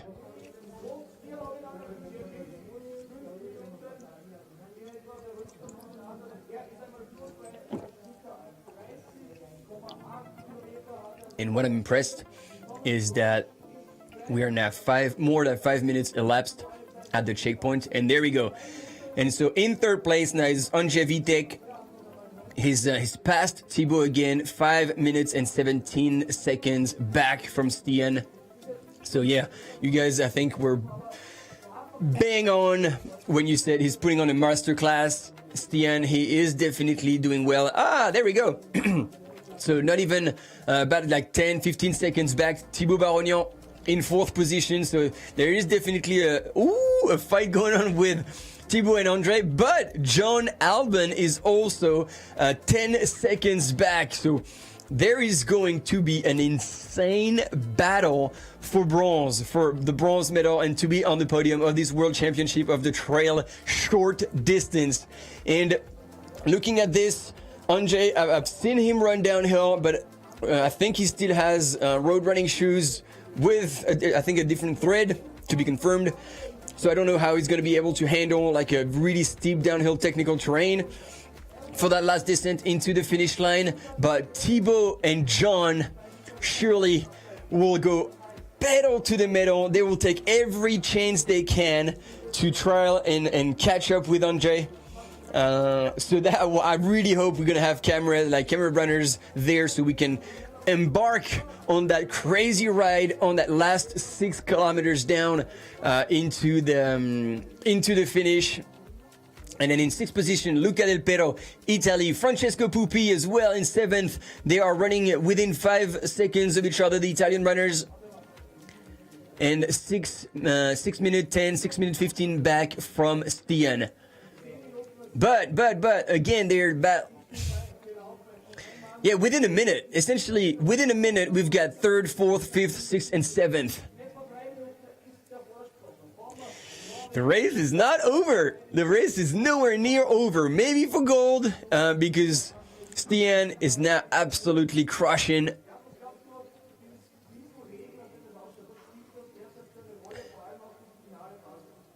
Sometimes we have audio as well from our camera runners, so I was just pausing to see if we could hear anything.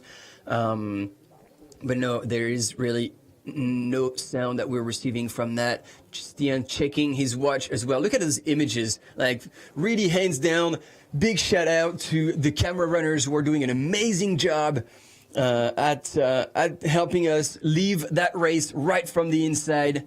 It's absolutely beautiful.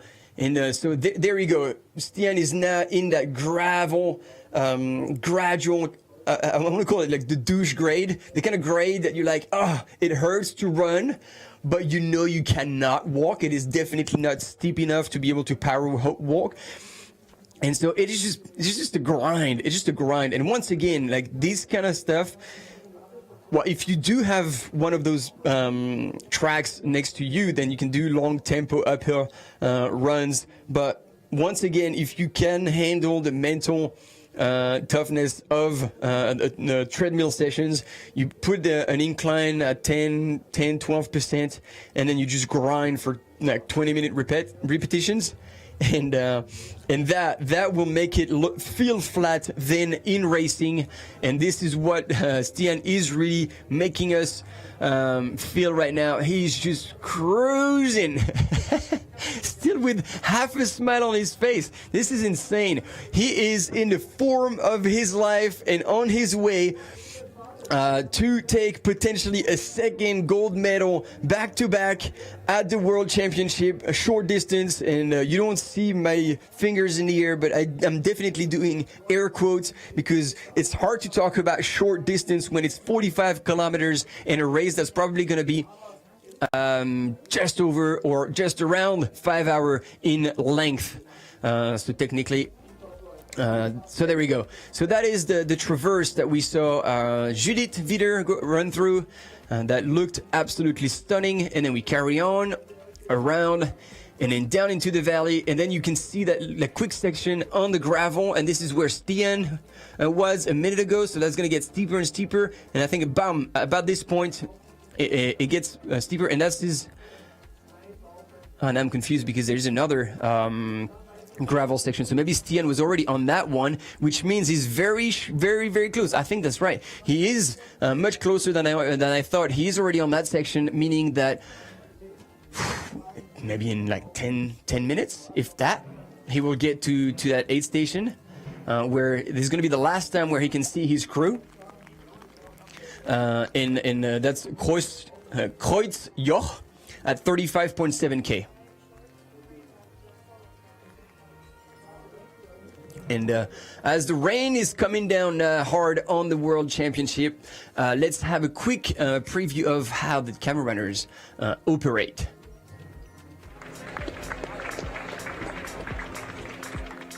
Hi, I'm Jörg and I'm following cam operator here at the World Mountain and Trail Running Championships in Innsbruck. I love the sport, I support the sport, and it's really nice to share the passion of the sport all over the globe. To be a following cam operator, you should be familiar to some technical basics, let's say. So you should understand the phone, the app on the phone, and also this automatic gimbal. And of course, you should be sportive, fit, and you should be able to follow the world elite runners on some kilometers here on the nice trails around Innsbruck. In my opinion, the biggest challenge to follow the runners is that you have, or that you keep the distance between the runners and the camera, because the goal should be that you are, or that you have all the time the whole runner on the TV pictures, and also that the video is some kind of stable. So yeah, that the TV pictures are really nice for the spectators. In total, we are 20 runners, and I think the trail long distance is around 90 kilometers. So everybody of us can calculate, that in the average, the distance should be around 5 kilometers to follow the runners, but it really depends. When it's flat, then it could be longer, but when it's steeper, then it's really hard to follow the world best runners for 1 or 2 kilometers. And also the downhill is really challenging, especially the downhill here then from Seilbahnsteig down to Innsbruck. I think after 2 or 3 kilometers, the camera following runners are really done then. Just to explain you some kind of technical details and how it works with this cam. So we've got here a mobile phone and then a specific app for the TV, and via this app we are also connected to the production truck, so we get the information when the next runners are coming, who is coming, and how long we should follow the runners then. And then on the other side we've got here the gimbal, and the sense of the gimbal is that this mobile phone here on the top just stays stable, and that's really important, that the TV pictures or TV videos have some kind of quality. You'll see that here when I move with the gimbal, that the mobile phone itself really stays stable here on the top. We also have 2 power banks, one on the left side, one on the right side, because we need some kind of energy for the mobile phone here and also for the gimbal. And we also have a Wi-Fi router with us, because especially at the Kalkhögel and Kemadaalm the mobile connection isn't so good, and so we need this Wi-Fi router also here in our bag. So when the Wi-Fi connection then is stable and the app is running and the mobile phone is working and also the gimbal, then let's turn the mobile phone and let's start producing nice TV pictures.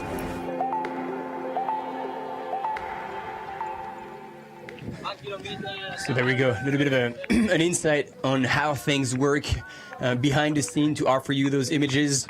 And like I was saying, there are camera runners, but there are also people on mountain bikes, and usually they have the camera up fixed on their helmet, as well as drones and fixed cameras for higher resolution for usually start line, finish line, those areas where it doesn't require much motion. If you're joining us, welcome back. This is the Trail World Championships short distance runners started this morning at 9 a.m. It is currently local time 12:21. So 3 hours 21 elapsed since they've all started from Innsbruck, and this is a point-to-point race. So they're going all the way into Stubai, and this. No, I'm not going to tell you lies, I'm not sure. But what we know is that actually, Stian, it is not so far from that last aid station where they can have crew access, which is Kreuz Joch, at 35.7 kilometers into the race. And so we should have an update on both the splits as well as visuals.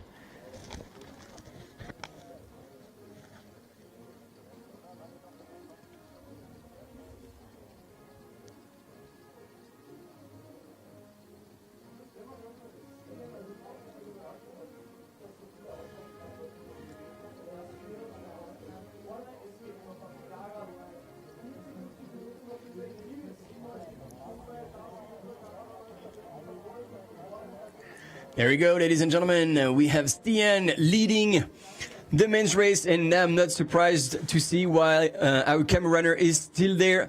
Floris, he's a world-class athlete himself, and you can see him comfortably running behind Stian. The two guys know each other, so it's going to also be comforting for Stian to have a familiar face right behind him. Floris is one of the more consistent camera runners. He's in the UTMB races, in the Golden Trail Series races. He's everywhere, and he's definitely a camera runner you want to have in your crew because you trust he can follow any runner for a certain period of time, and he does well. He respects the runner as a pro runner himself. Like, he knows where to be, not to bother the runners as well, because that's the thing. We want to offer the best possible live experience for you all, but without compromising the experience of the runners. And so it's good to have someone who is familiar with competing and know how far he can go, how close he can go without ever causing issues to the runners. And Step Janssen, I think you want to revisit that statement about prize money and African runners. Because we've had people coming into the scene and not succeed, and we've seen that in some races. So there's an interview, so I'm going to shut up. But there has been attempts. Hello, and it hasn't my name is delivered. Stian. I'm from Norway, and I'm 36 years young. I'm the current world champion in the short trail, and I'm back here in Innsbruck to attack my title. I think it's just by coincidence. I mean, I moved to the city where I live now. It's called Bergen, and their uphill running is a big thing. And I just took part in the community, and I figured out I really like the movement of running and also the experience of hanging out in the nature. And the combination of this is just perfect. No. I don't know anything about road running. Nothing. So yeah, I've been. I'm a member of a running club. So they run on the track and on the road. So now and then, maybe like every third week or something, I join them for a training run. But almost all my runs are in the trails. But I have a background as doing biathlon. Yeah, I think trail running is just a beautiful sport where you enjoy the nature, and you really need to push your limits in the trails. And it's not only about taking one foot in front of the other. You need to pay attention on where you put your feet so you don't fall, and you need to pace yourself right when it comes to the up and down hills. So if you run too fast uphill, then you will have too heavy legs for running properly downhill, and it's I like the combination of this. It's fun. Yeah, I've been running on the track sometimes, a couple of times now, and it's a beautiful course, and it's brutal. It has a lot of vertical meters, I think around 3,400. So it's going to be very tough, and especially the last downhill, that is almost 1,400 meters down. That'll be a big challenge. Yeah, I've been there for 2 weeks now, and it's a very beautiful place. It's a small, cozy town, and the mountains around is fantastic. I think it's interesting because it's a high level, and and it's tough courses, and it's just a beautiful, good experience. And also for the trail running, it's a very new sport, and most people doesn't understand when you say like you run some UTMB stuff or Golden Trail stuff for sky running, but everyone can understand the world champion.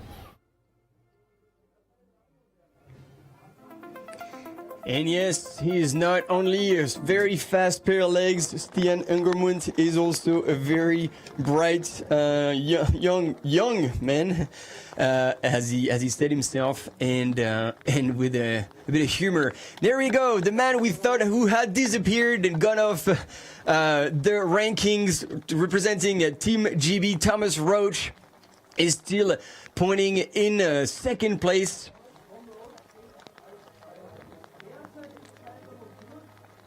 And we still don't have a split. The next split will be at the Kreuztür aid station, 35.7 kilometers into the race. And this is where we'll truly get a gauge. So there we go. It looks like this is a 1K mark until the aid station. So Stian is at 34.7. And then, wow, it is pouring down right now. So Stian would be super happy, as if you have seen the start line interview we had quickly with Stian. He was actually hoping for that kind of weather. He was hoping for snow even, which really surprised our interviewer. But he says like, yeah, this is what I'm used to. And he even said it himself, like he used to be in biathlon as well. So definitely familiar with the snow. That's better for biathlon. And so he is in his element. So not only he is absolutely crushing it, but the weather is playing in his favor. And there we go. That's what we like to see. It's going to be a little bit of a Tour de France ambiance here with the fumes here. I think they've blown it out to warn people at the aid station that the first runner is coming. This is a pretty cool way to do it. Anja Vitek in third place, still there, still in the house. And there's someone behind. I don't know who that'd be, whether it's John Albon or Thibaut Barognan. But they are all together. This is Thibaut. Thibaut, ladies and gentlemen, right on Ange's heels. And for that downhill, man, they're going to be pushing. This is going to be a battle, because right behind Thibaut is John Albon is right there. And even behind there is another runner. So who would that be? Probably Luca Del Pero in... Oh, no, it is Lucas. Lucas has passed John Albon, ladies and gentlemen. Lucas representing Team Italy, moving up the rankings as well.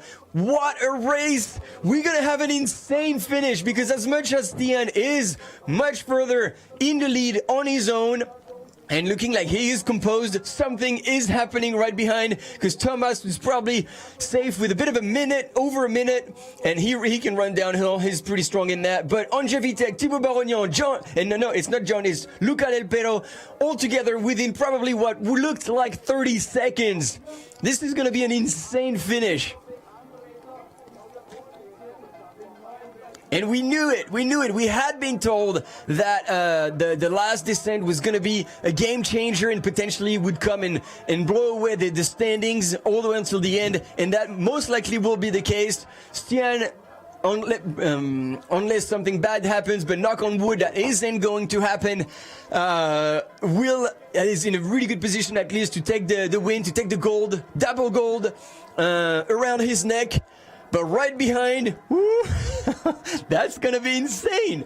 That is going to be an insane finish in the men's race. And I can't wait to have an update in the women's race. And look at everybody here coming to witness history. Stian Ungermunt, he's coming to the aid station, 35.7 kilometers. There's going to be a little bit of a climb coming out of the aid station. So he's not done yet with the climbing. But very shortly after that, he will be moving down.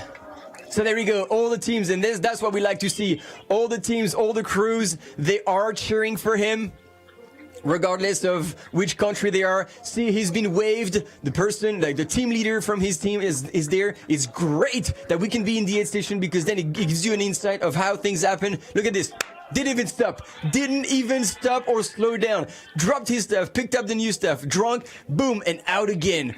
He knows that he has about like 35 minutes probably, a bit more, maybe 40 minutes of racing. He doesn't care. He just has to go, no stopping. Ladies and gentlemen, Stian is on a roll and definitely look like now it's an easy bet. If you still have money, put it on Stian.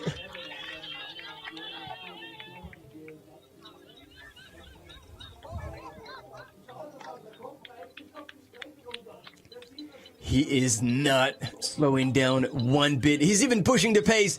He knows now, he knows the course, so he knows there is still a bit of climb. He knows he's one of the best climber on the circuit, so he's going to want to take advantage of that. Soon enough, he's going to be able to drop his climbing legs and then to go into descent mode. You change the muscle chains, you have to relax your shoulders, but more importantly, and it's good to see him do that, he's hydrating, but I really believe that there is an energy drink or potentially gels in that, so he can do everything at once. Looking at his splits, like I said, he knows the course, he probably has prepared his splits, and look at him now.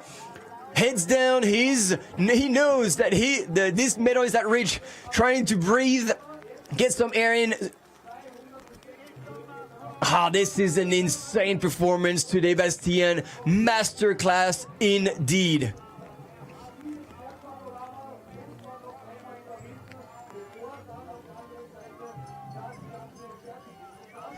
Thomas Roach in second place, again showing incredible strength. After already performing really well at the beginning of the season in Zegama. I don't remember what topic, but he's a teacher as well. Thomas Roche, a man extremely calm, composed, doesn't get excited, extremely humble, just like Stian. And look at this. I don't know who that is, but he's sharing this stuff with Thomas, probably someone he knows. And look at him. He's going to go through the aid station, probably the exact same strategy as Stian. That's going to be in and out. Let's check it out. But I tell you what, team leader of Team GB better be prepared, because Thomas is coming and then John will be following shortly after.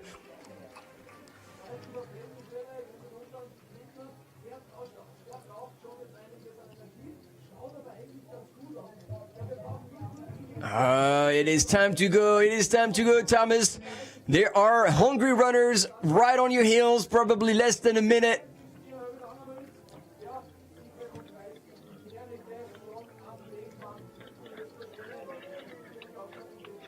And you can see now the ground is getting wet, which will make the descent even more exciting.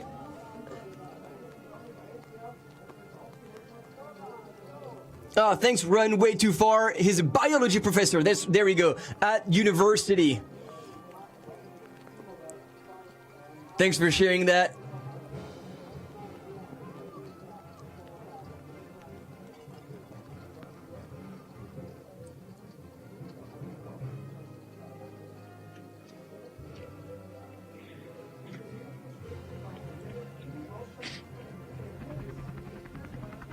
And there we go, we're back with our fake helicopter sound. This is truly a drone. I love it. That cracks me up. I don't know why what the purpose was about that. I don't know if you even hear it, but we have visuals.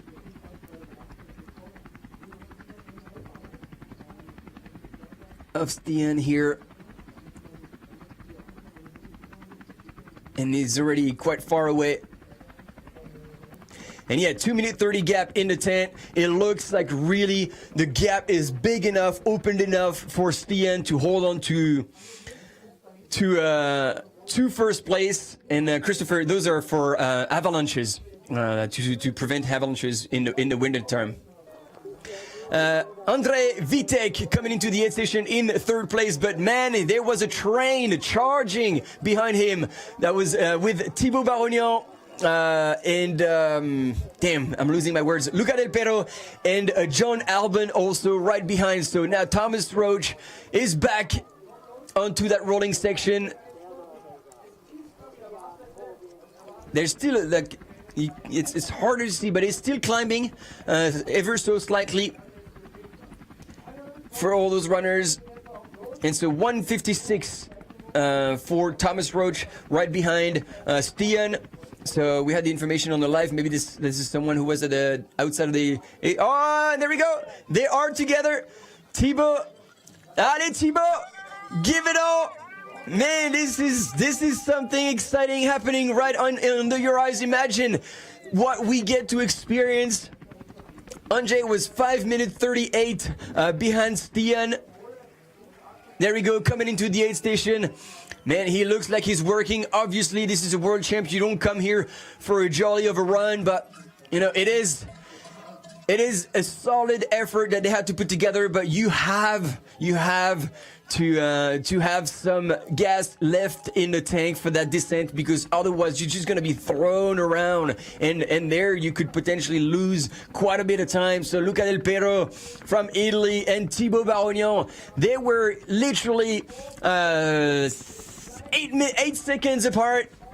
And I don't know about Luca, but I know Thibaut would have like a Formula 1 transition, just like Stian. Every second counts. And if you can come out of the aid station ahead of your competitor who you've been battling, you kind of psychologically take the upper part on them.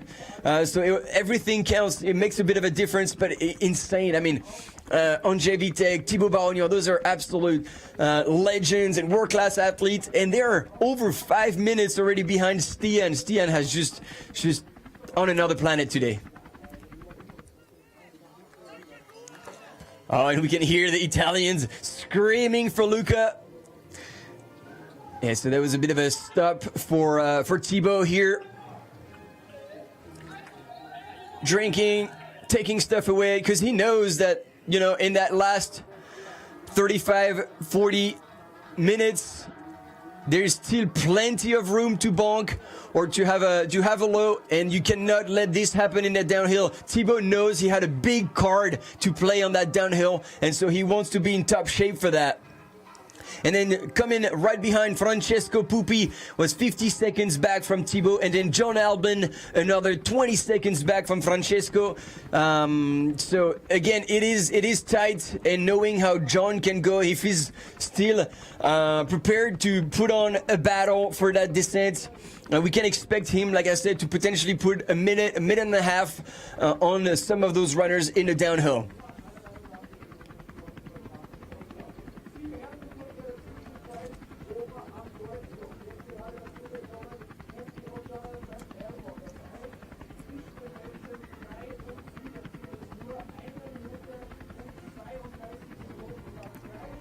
That's a very good question, Mehmet17. No, Elouzine El Azawi is not part of this course, and indeed that is one runner who could have potentially been up with the front pack, and that is missing. He would have therefore representing Morocco. And there again, I mean, look at those shots. Look at those shots with those insane mountains. So they are called the Tyrolean Dolomites, those big walls that you see in the background, and in the foreground, still running is Stian Angermundvink, your potential future 2023 short trail world champion. And with the splits, and already 7 minutes back for John. And look at that. I don't want to say that in a negative or judgmental way, but he Stian reminds me of a honey badger. He just doesn't care. He just hammers at the hill. It's steep. I'm still gonna run. I'm not gonna slow down. And he's just going at it. And it's just so inspirational to see him just like mastering literally this course and giving everything he's got and more.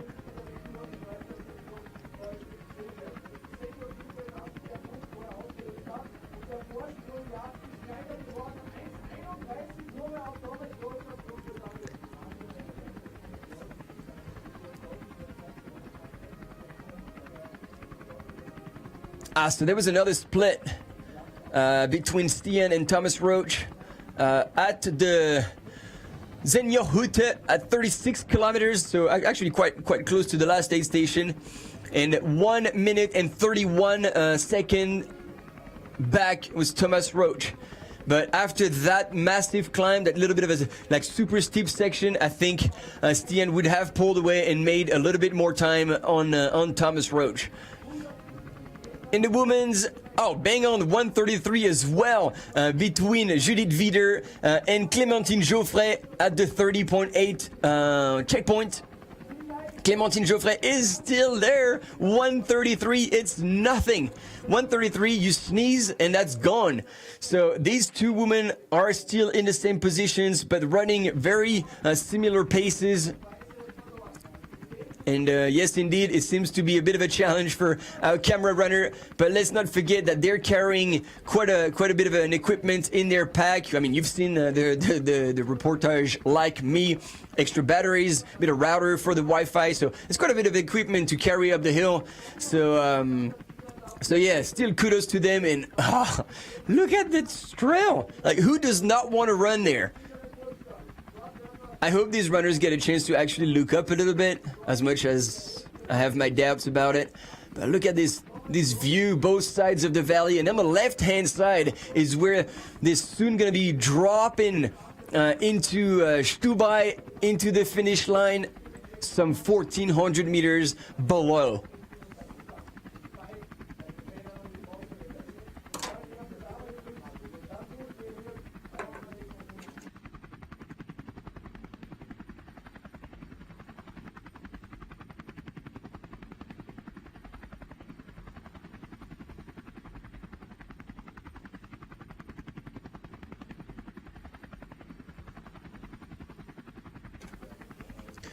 Oh, I have my eyes right on the rankings to see what's been happening right behind Thomas Roach. Because Andre Vitek, Luca Del Pero, Thibaut Barognan were really, in a nutshell. And you can, there we go. Those are the best views to me, because as much as you don't get to see truly the beauty of the landscapes, it gives you a true appreciation of how steep that track is. And it's going to go into the switchbacks on that straight. And despite that massive climb and that massive slope, Stian once again is still running, going through the snowfield, a few switchbacks, and then it's going to be drop on the other side. And whoa, that's going to be a change of pace, I tell you that much. It's good also to see him kind of look back over his shoulder, keep an eye on what's happening behind, as much as I don't believe it's going to be easy to gain any second on him on that section. And now he's on. He's like the Duracell bunny, like looking back, and you can see that he has to look really far down the valley to see anyone. And look at this. As much as we saw rain and that, like, it looks like the sun is back, and he grabs a little bit of snow and putting down his neck. So again, he's really present mentally and aware of the things that he needs to do to perform at his best, and feeling a little bit overheated probably. I mean, that's hell of a climb. Just grabbing a little bit of snow, putting it down his neck. Sometimes it makes a big difference, but he shows us mentally he is still 100% there, 100% focused. And onto it. Whoa. What a race, ladies and gentlemen. And the gaps are not that big between Luca Del Pero, who's pointed in third position, 5 minutes and 17 seconds back. So Andre Vitek is now behind, but only some 7 seconds back, and another 30, no, not even, and even another 20 seconds back is Thibaut Barognan from France, just behind Andre Vitek. So I don't know if Andre is fading or if Luca Del Pero has decided to put on a surge for that last bit of climbing that he knows is coming. Different strategies depending on the runner's strength as well. When it's better to play your cards in the uphill, then you push a little more, knowing that this is where you can make the biggest difference on your competitors. And look at this view where Stian right now is running. It's absolutely stunning. It's mind-blowing. And that is the last section we was telling you about. contouring, and then boom, this is the view that we could see on both sides of the valley. This is right now where Stian was, and then this is dropping down. This is dropping down all the way, 1,400 meters of descent. They said that it would be this aid station in case of very hot weather. I don't know what they've chosen because it's kind of on and off, but the temperatures were definitely very good for running. So I don't know if there's going to be an aid station there or not. In any way, there's no crew access. So if the runners have something available, that's going to be handed over by the organization. So they're going to have to deal with whatever is available there. But yeah, so as you see, there's going to be this little climb to this place, and then it's full gas downhill into the finish. And I keep saying it, I think there's going to be changes on that descent. Probably not with Stian. But let's remember that, you know, like back in, that was May, there was Istria 50, and Stian and Angers, coincidence or not, who knows, they both ran together. On the climbs, Stian was leading. On the descent, Angers was opening, and Stian was keeping up with him. And on the flat, Angers, who had really strong running, like fast running skills, was pushing the pace, and these two finished hand in hand. They were both representing Team ASICS, so both teammates, so they didn't race each other until the finish. But there, we had a lot of uphill up until now, and the big downhill is coming. And right now we have Lucas Del Pero for Team Italy that we could see in the distance.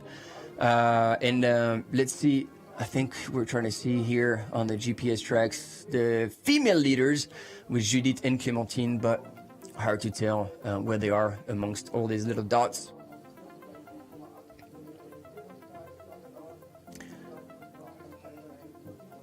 And Ewan Roach is also a good descender, yeah, because he I don't know, like, I mean, I feel like as a British runner, you have the fail running skills in your blood, but we've seen him do extremely well at Zegama in that last descent, and therefore he won't be suffering too much. I think we're back live with Judith Wieder on that gravel path, creeping up on more runners, and it looks like it's still hot. Like, it looks as the sun is now out. You see her shadow being very small, so the sun is beating right from above, and so she should be very soon now into the aid station. Yeah, you see, you have a bit of a climb still, probably in the next 10 minutes or so.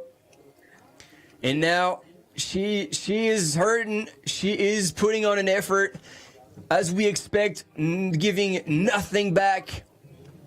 She is in that position, and she is not wanting to let it go, making again good use of her poles until she sees a familiar face up at the aid station. But then we saw at the last checkpoint that Clementine was only a minute 33 behind. So I just wonder, even on those long stretches, if they've been able to see each other.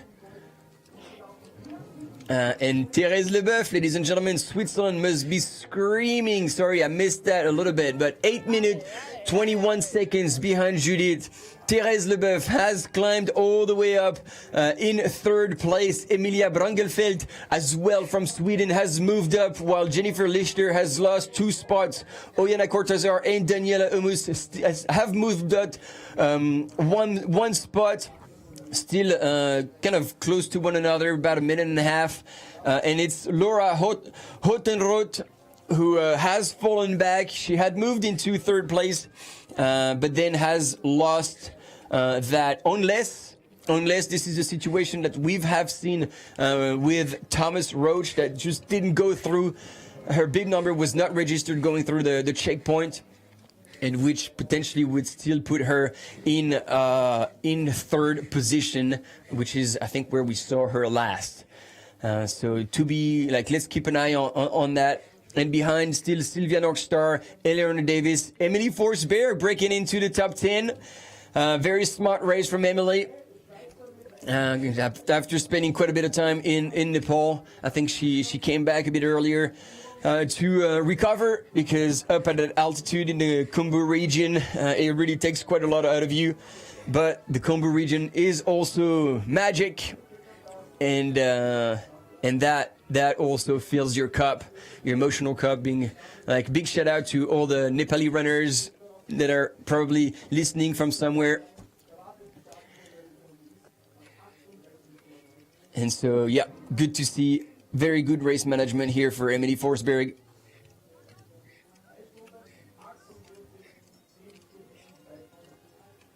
Elsa Davis pointing in 9th position, 7 minutes back. She for one will be happy about the rain, because earlier this season in the opening, I think it was the opening of the Skirner World Series, she simply collapsed because of the heat. It was extremely hot, like over 35 degrees Celsius.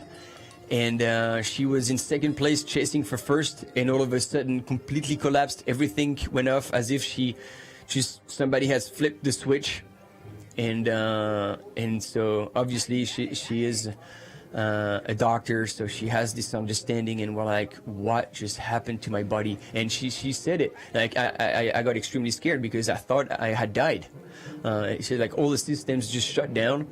And so overheating is obviously not a small thing, and it's good to see her back at racing. But she was definitely worried that if it was going to be a hot day, that what could happen, because she said, like, you know, when something like this happens to you, you just, I mean, it's instinctively, like, you don't want to push just as far, just as much, just as hard, because you just never want to go back to this place. So you can have this protection mechanism that comes into play.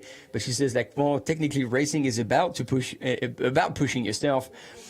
So that's why it's just like, a bit of torn, mixed feelings, but she was happy to be there, happy to represent Team GB, and doing really well here in 9th place. So the GPS has indeed, the tracker has registered Laura Hottenroth, and she has indeed fallen back into 10th place, and Emily Forsberg then in 11th place, but like some 7 seconds back. So if the trend keeps going, and if Emily feels stronger and stronger, she will be moving up and break into the top 10. And let's not forget also, Emily is an insane downhill runner, and so she could be putting minutes on the rest of the field in that last downhill. So she could even move up further into the top 10. So let's look at the other names. Definitely Daniela Omus also could really be gaining spots in that last descent. So yep, there's still some shake-up to happen in the women's field, but there's still 5Ks to go for to get to Kreuzjoch at the aid station, where we have just seen recently the men's come through.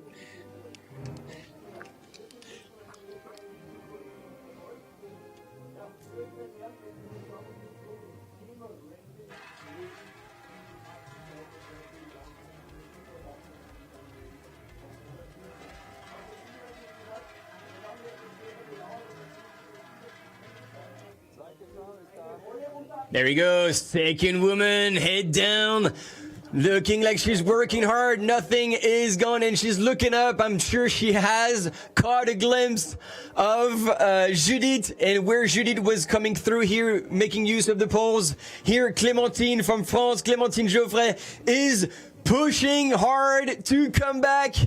We had Blandine Lirondelle from France, and I say we because I am from France. So we had Blandine Lirondelle from France being the world champion in 2019 and world champion again in Thailand in 2022. Blandine will be racing the long course tomorrow. But what a day would it be if, after such a battle, Clementine Geoffray could come back to try and challenge Judith in the lead for a 3rd world title for France. Oh, and there we go, ladies and gentlemen. The downhill has started, and Stian has launched the rocket. He will not be slowing down one bit. Look at this. He's flowing down. He looks effortless and smooth. And you know, you have to follow the rules, you have to follow the course. But I tell you that much, if it was a sky running race, Stian would be running straight down the hill, cutting all the switchbacks. We had a conversation with Jordy earlier, be like, wow, I'm impressed that they're following the trail. Because yeah, if it was sky running, they would be shooting straight down the hill. But this is world champs, and you have distances that need to be respected and accurate, and the same for everyone. So they have this marked course where they have to keep up. They have to kind of stay on. Sorry, not keep up. I'm getting excited here.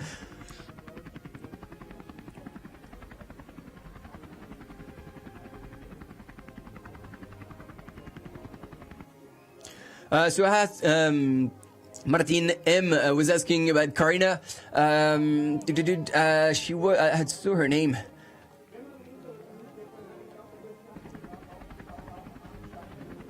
Yeah, she's in 15th place.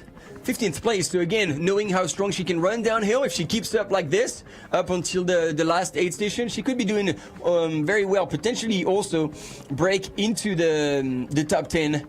Yeah, top 15 for Karina from Mexico.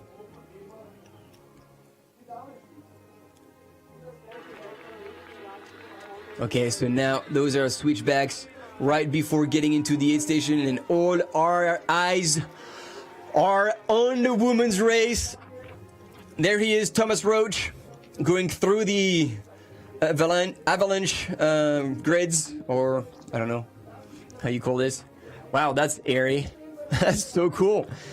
I'm glad we have those images. And our camera runner trying to keep up. And there we go. He goes straight down the hill because that's a much faster way to go down. Obviously, if you do have the downhill skills. And I'd love to have your opinion on the chat here on YouTube. But I really feel like Thomas is running down the hill well, but not as fast as Stian was going. And so yeah, I already have Valentin saying that Stian will put on 2 minutes on Roach.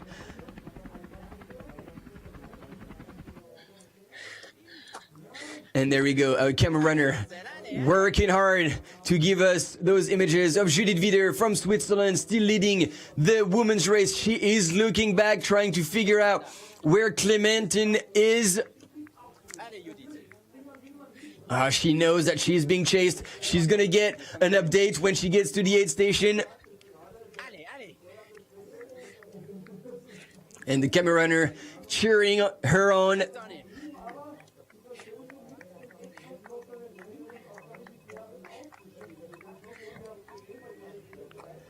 There we go. We're starting to have predictions here. First, Stian in first, Roach in second, Albin in third. Keep going, keep going.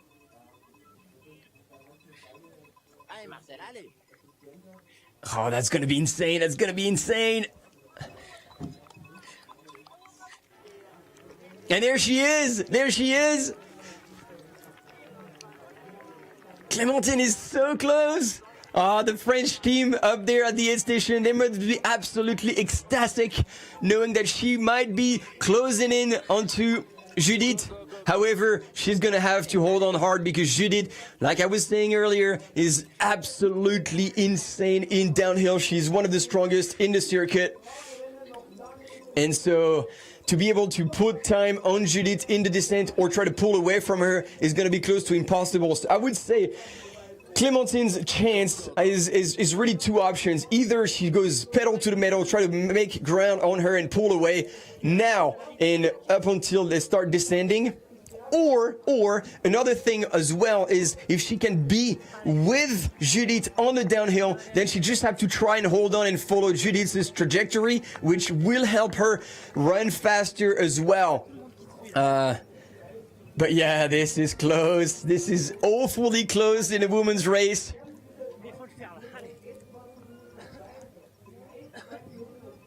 And then let's not forget Thérèse Leboeuf, although she is much further back because it was 1 minute 33 between Judith and Clementine at the last checkpoint, and Thérèse Leboeuf was 8 minutes and 20 seconds back. So now it's truly in the women's race, a battle for gold.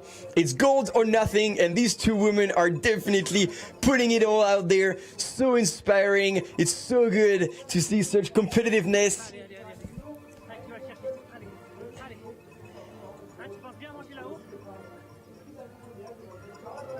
There's just so little time between these two. And there we go, split screen. First woman on your left, Judith Wider from Switzerland with the red top. And on your right, Clementine Geoffray from France, chasing hard to try and make up that time. And behind Clementine is Floris, obviously French camera runner, one of our strongest, and therefore also giving her words of encouragement.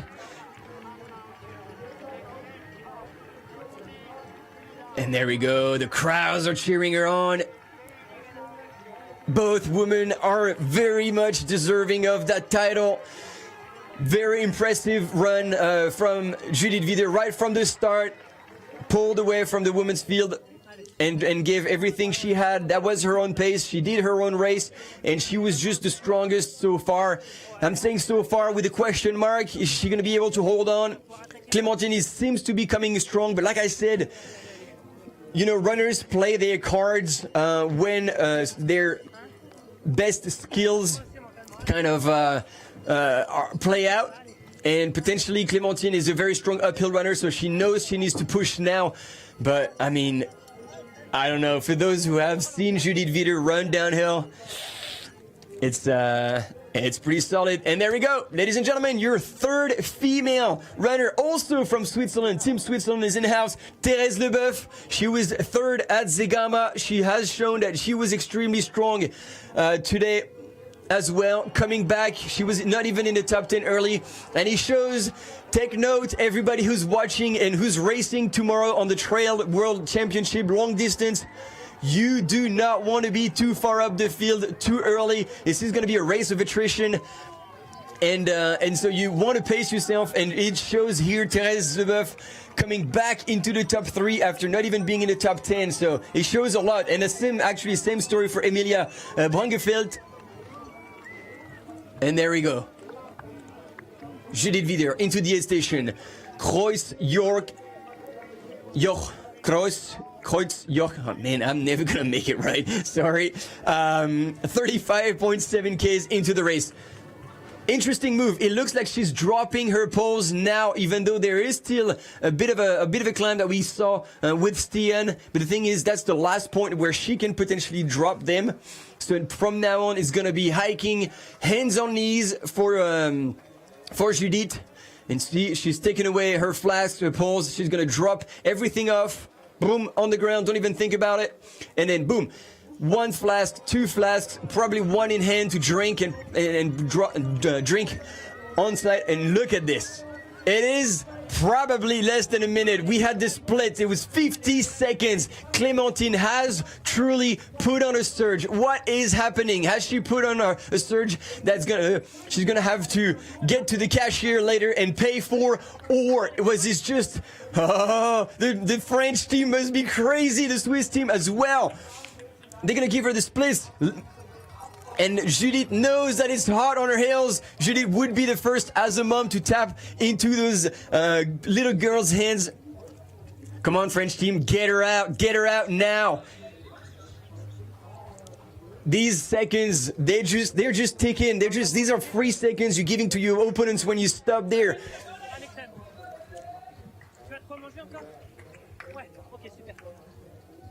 And it's on.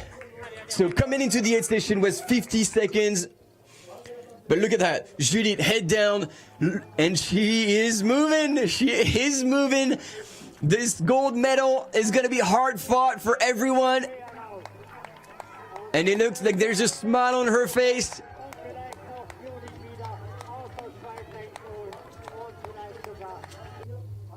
and Clementine Geoffray 50 small seconds behind, with some serious climb still left to go before heading into the descent.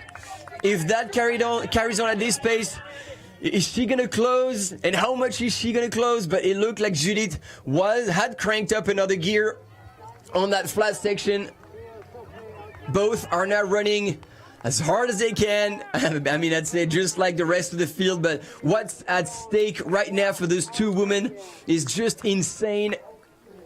And once again, congratulations to the whole production team, to all the camera runners who are offering those images to all of you, so we can leave that from our couches wherever we are in the world.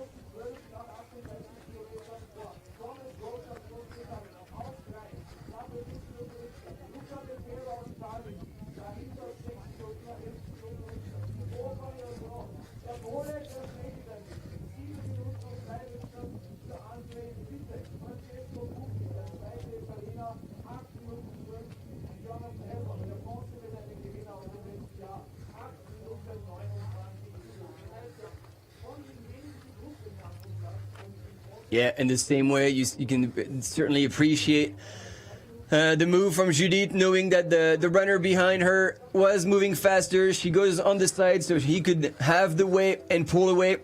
And actually, that's going to be good for her because she can then try to hold on to him.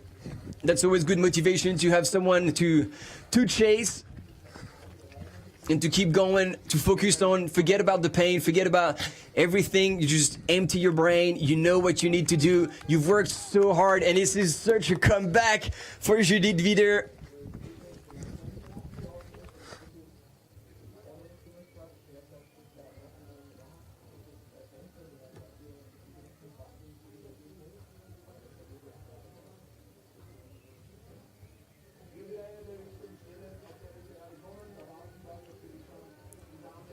So there we go. We've had quite a few runners go through now. Okay, what do we get? What do we get? Are those the following runners? Somebody must be going the wrong way and everybody's shouting.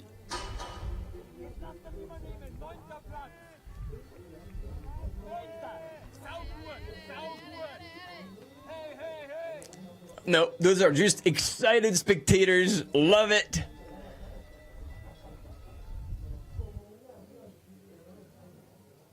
And to cheer on 9th place, Benedikt Hoffmann.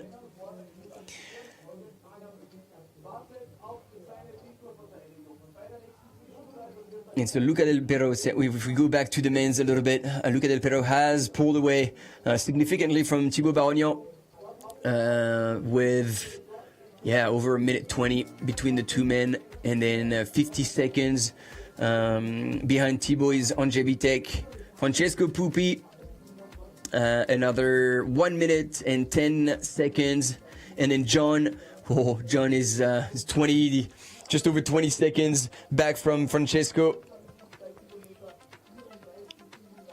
Team GB still way up in the rankings because Christian Jones is in 8th place, right behind John. Another 1:20. And then Benedikt Hoffmann that we just saw on images was 11:10 behind Stian's split time. And Fred Tranchant, French runner, second French runner, in 10th place, 12 minutes, 11 seconds back.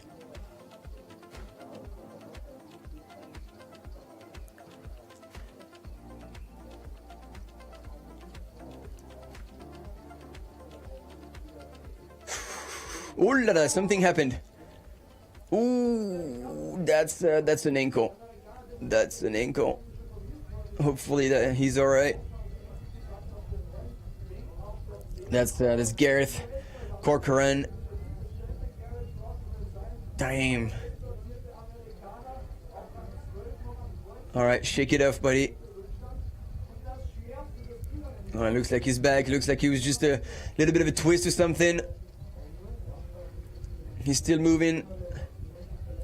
But yeah, that's only the beginning of a 1,400 meter descent. That's gonna be brutal. I hope it was, I'm almost hoping it was an ankle and not a cramp, because if you start cramping at this point, that's gonna be, yeah, he's really limping, so it might have been an ankle there.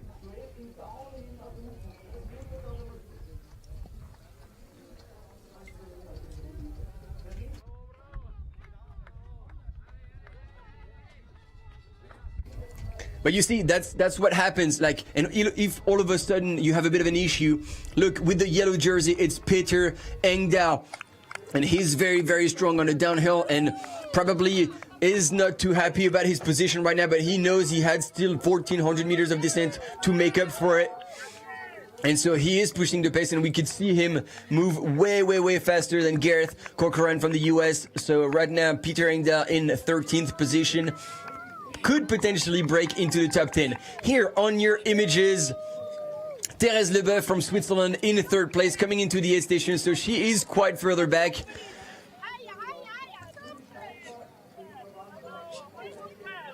And it's, I believe it was Miss Kreuster, another very strong uphill runner from Switzerland, so giving a big shout out to Thérèse.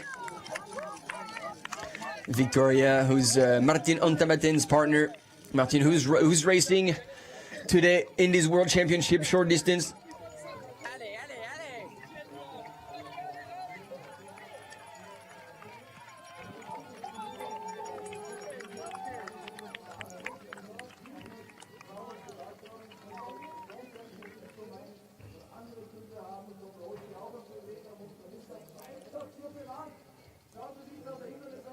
All right, we're in the downhill with Thomas Roche. You guys were asking if Thomas could actually run downhill well. Well, we saw on the first images of the first switchback that Stian seemed to be moving much faster than Thomas. But let's have a look right from the field, from our camera runner here, how Thomas is managing this descent, dodging trees.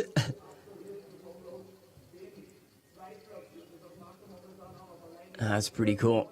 We have spectators coming up those switchbacks, that very steep descent, because yeah, I keep saying it's 1,400 meters of descent, but it's only in 6.5 Ks. It's less than 7 Ks into the finish. So these guys are now flying down into Stubai towards the finish line. You can see like way down in the distance at the valley floor.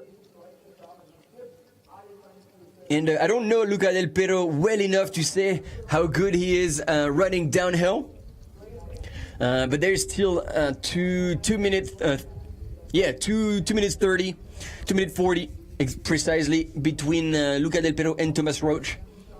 So it might be a bit of a challenge to make up all that time if Thomas Roche is not fading.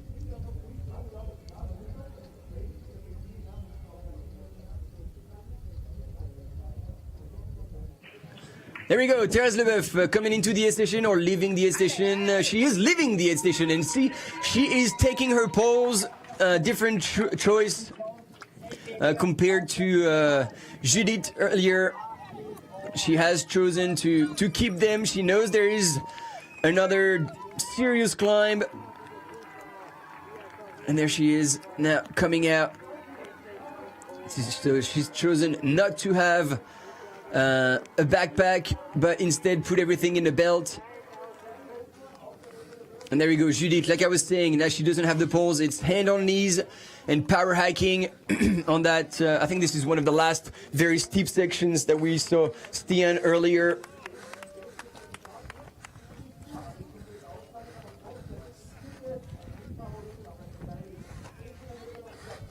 Oh, I don't know if you guys have seen that, or if it just happened. 33 seconds now between first and second woman.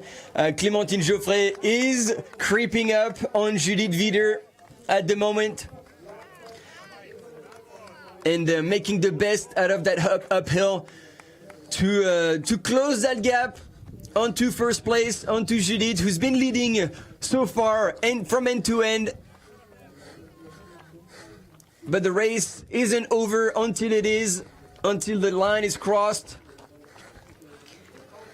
But knowing how competitive Judith is, she will not go down without a fight, and she will not go down slowly either. for that descent. I really hope we're gonna have our camera runners will still be with them in that descent to have a gauge of how strong she's gonna be moving. 2276. That's the one I was looking for, because that's the same person. Bruno Silva from Portugal is the man I wanted to give a shout out to when he moved out of the way when Judith wanted to pass, and he's done it again. What a gentleman. Bruno Silva, big shout out to you, because you are representing your country and showing the best sportsmanship there is out there.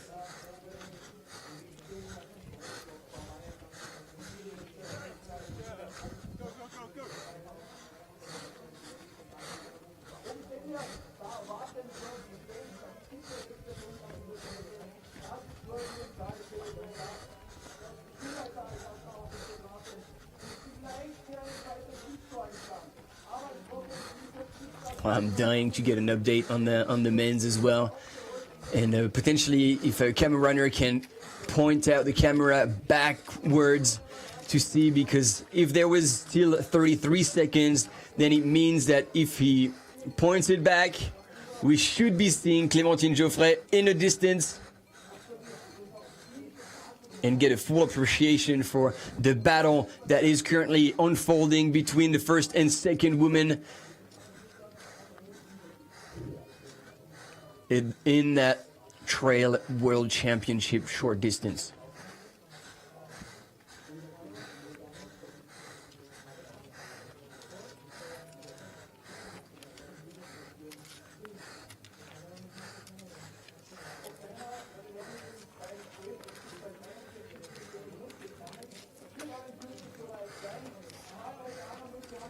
And see, you still have a bit of a climb, like that's quite steep, and I don't know, like there's always different mindsets and different strategies, but the fact that Thérèse Leboeuf has kept her pose for that section might be an actual good strategy versus leaving them behind at the aid station, because I mean at the end of the day those poles are not that heavy, so it's always a tough one. A tough decision to make. You have to make those calls.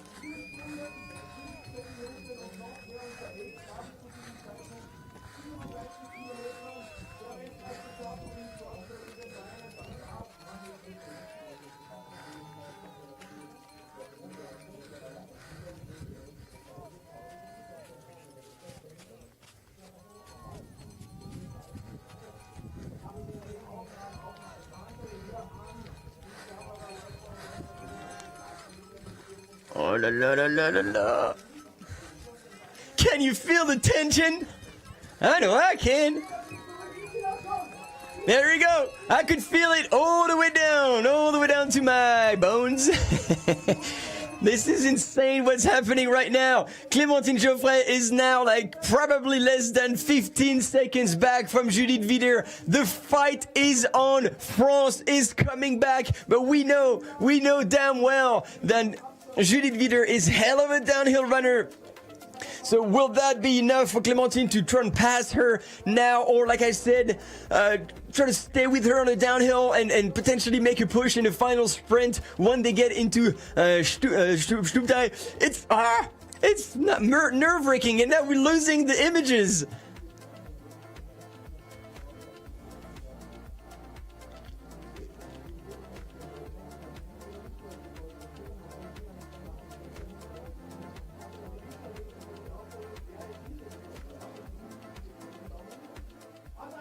Oh, and there we go, ladies and gentlemen. The man who won the World Championship in Thailand at the end of last year is back with one intention, is putting a second gold medal around his neck. He's being cheered on. Has he already made it all the way down to Stubai?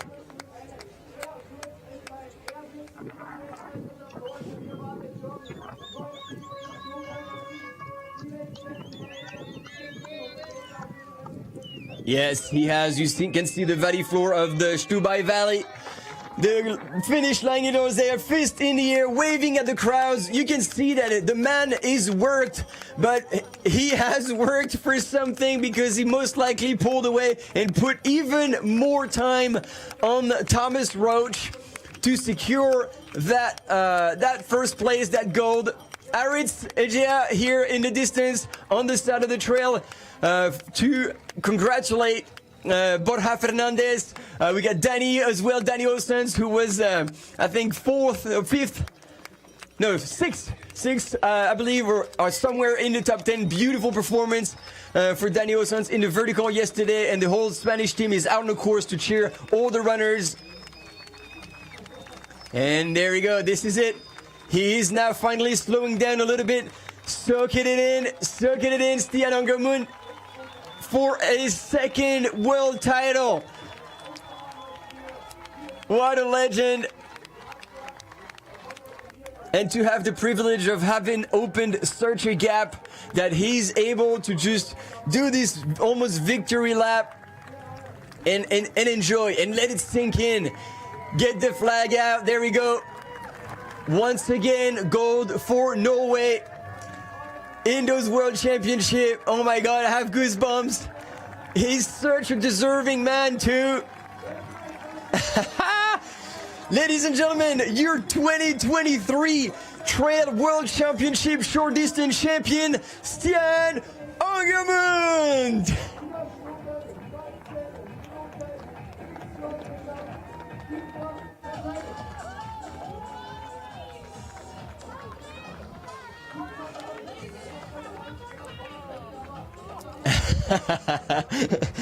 See, that's the thing, you know, when people win, it's always a great story, but when people as good as Stian take the win, it's just another level.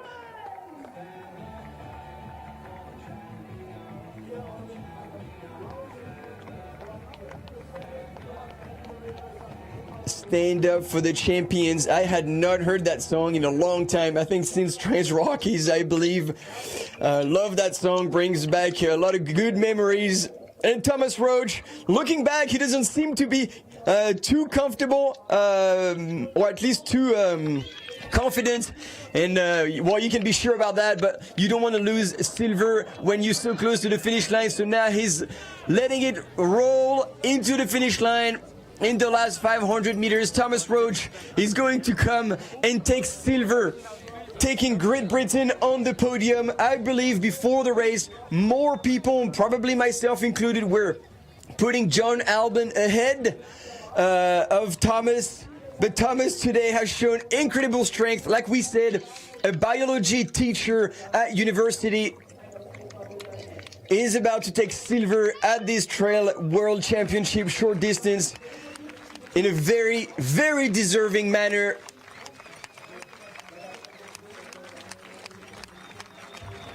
And it doesn't look as smooth as it did before, but it doesn't matter. And that's what you do when you want to bring the best out of you. Leave nothing out on the trail. Doesn't matter if it hurts, doesn't matter the pain. And then you just have to make it to the finish line. And imagine what 1,400 meters of descent would do to your quads. It's absolutely insane. But there he is. There he is. You can see the face changing already. He is. Now he has the finish line in sight. He knows it's there. Hands up in the air, second place. Oh, again, another very, very deserving man.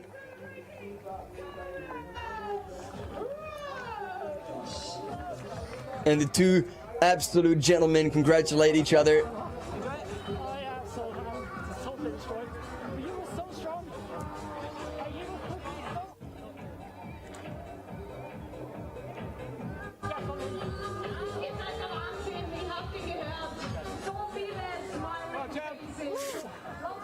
And Thomas congratulating Stian. Stian acknowledging that Thomas was running extremely strong as well. Oh, and there we go. We nearly missed him, ladies and gentlemen. Luca Del Perro taking bronze for Team Italy. So that young man could definitely run as well. Woo!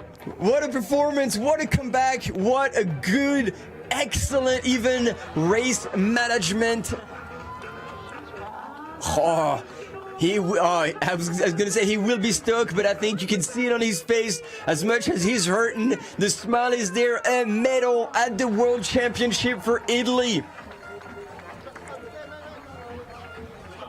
And I was telling you, he's one of the young ones who get their head shaved by the older in the Italian national team. That is the tradition, and then these men now have to show that they were indeed carrying all the mandatory equipment. This is something that is, if you're not familiar with trail running, runners, because they go to such high mountains and such harsh environments, there is mandatory equipment to be carrying with you. And therefore, this is why you kind of have to... I'm going to stop with military equipment right there because the battle is still on in the women's field. There we go. She has caught up with Judith. Clementine Geoffray has pushed, has made the effort, and then she is passing. She is not stopping. She is not letting it go. She will push as hard as she can.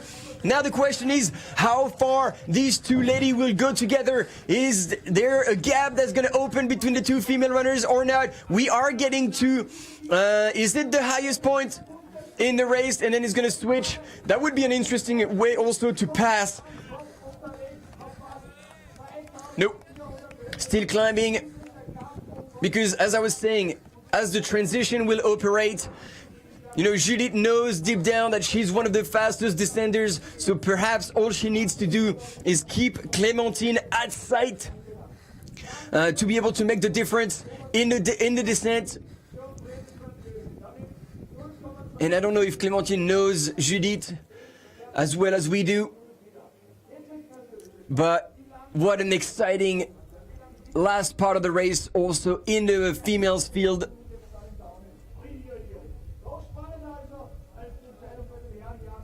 And so Thibaut Barognan has gotten the best out of André Vitek in that downhill. And is probably safe for fourth place because John Albon, who just pointed in 5th position, 1 minute back from Thibaut. And that's two Ks from the finish. So as soon as they get on the road section, so I think Thibaut is a good enough descender. He will hurt for sure, but he's not gonna let John try to catch him for fourth. And André Vitek therefore has lost a bit of time on these two men on that last downhill. Because John Albon was behind Francesco Pupi at the last checkpoint. And there he is, ladies and gentlemen, representing France, the French national champion Thibaut Barognan, coming in strong to take 4th place. One spot short to be on the podium, but I'm pretty sure that that position will mean the world to him because he wanted to representing Team France. He wanted to carry proud that France jersey, and he surely has.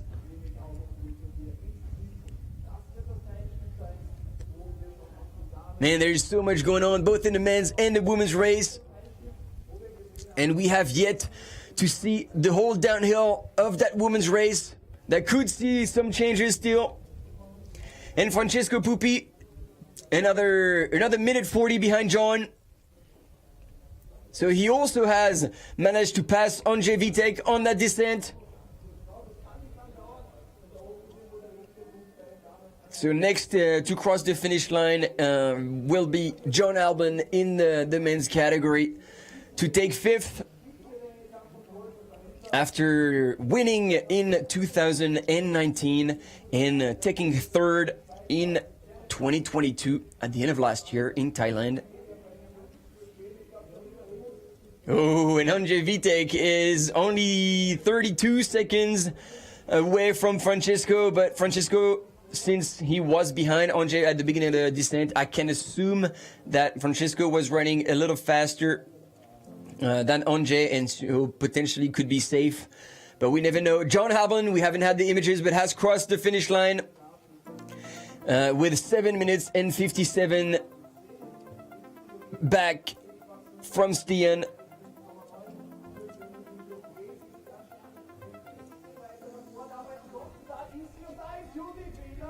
And there we go, ladies and gentlemen, this is one of the critical part in that race.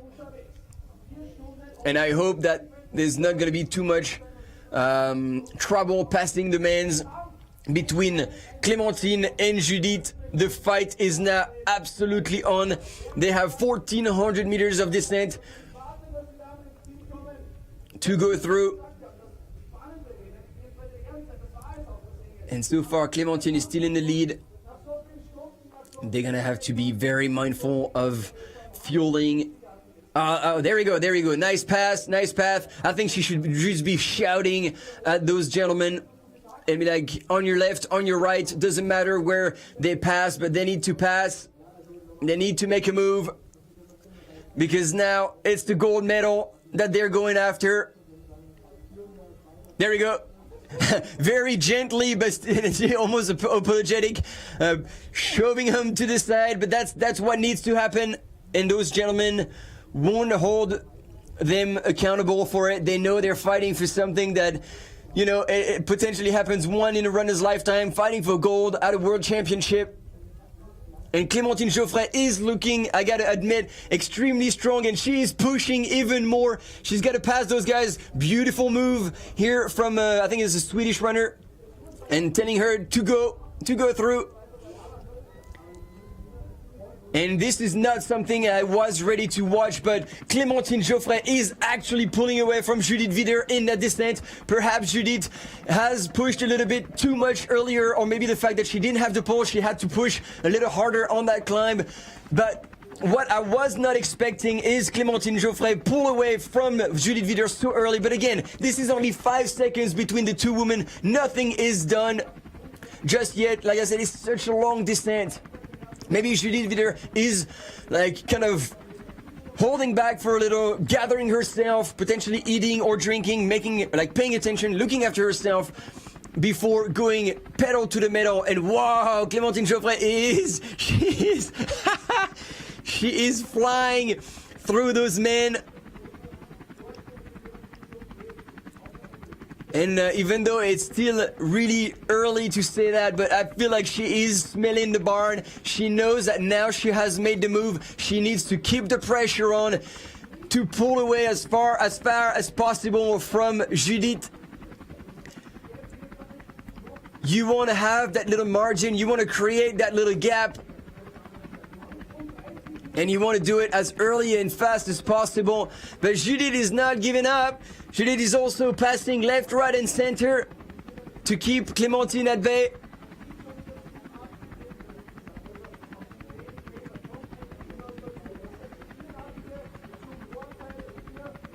Oh la la la la, this is quite the thrill to be watching this from our drone with the helicopter soundtrack. We love that. But yeah, if you're joining us and you didn't have the explanation, all those images, the aerial images, are shot by drones, but somehow the production thought it would be fun to use a helicopter sound to make it like probably we are a Hollywood production. But no, there is absolutely no helicopter on that course offering you these images. The whole race organization was very adamant about like keeping this even as environmental friendly as possible. And something that is everything but friendly is the fight right now between these two women. Clementine Geoffray is pedal to the metal. I would love to have data on their current pace they're running out on that dirt road before branching back out into that single trail.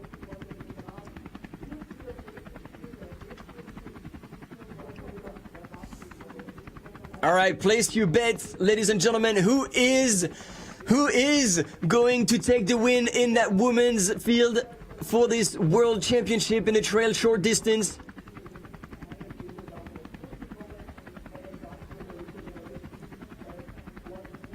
And yeah, like Duane and Ine, like the women's race. I mean, not to take anything away from the men's race, because Killian has been an absolute boss, and just like yesterday in the men's, in the vertical, Kipengeno has been an absolute legend, putting a minute 33 on second place. But just like yesterday, the women's race is incredibly exciting and just keeping us on our toes all the way to the finish. Hopefully, we're gonna keep seeing, and maybe they can lower that drone so we can get closer to this woman, because now I've completely lost sight of who is where. I just see tiny silhouettes.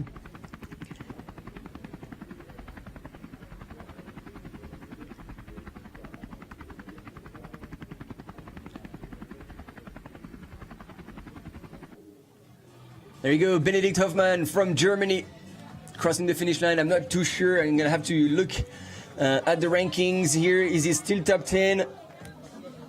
Yes, he is. So Fred Tranchant also has come through the finish line. Andre Vitek, Christian Jones for Team GB. So I think it is in the bag for Team GB for the gold in the men's category. And coming down, giving high fives from Switzerland. He's representing Switzerland quite a bit. Stefan Wenck. And we're gonna stay with us because we're gonna have an interview with Stian to hear about how he felt. Really good attitude here from Stefan Wenck, finishing with a smile, just short of the top 10, but still an incredible performance for the Scot runner.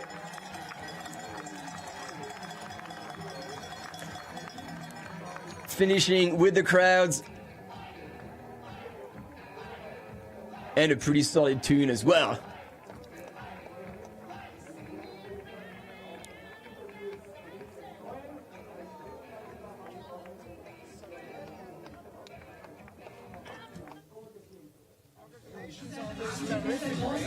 Thank you so much. In the beginning you said you were the attacking champion. Yeah, I felt that we're the attacking champion today.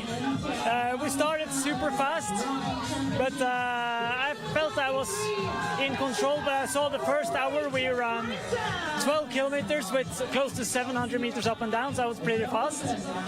And then when we start like the big climb, there Thomas and I got a gap on the others, and after a while I got a gap on him, and then I decided that okay, I should try to push from now. But I was really suffering towards like the summit, the last summit, and the last downhill was funny, but it's challenging with heavy legs. But I'm very happy. This was my big goal for the year. And it's so great to achieve it. Before the race, you said you were hoping that it would snow, rain, and there would be thunderstorms because you're used to this kind of weather. Everybody else said, hopefully, no rain, no snow. Yeah, I like when it's cold, and we had some almost started rain a couple of times, and it was nice. I like that. My very last question: you always looked behind you. Did you think Thomas would come up to you again? Yeah, I think it felt it was like close in the gap. So yeah, I was looking behind a couple of times to check where he was. He was not far behind. Okay. Congrats on this terrific race. The old and the new world champions. The end. Thank you so much. Woo-hoo. Yay.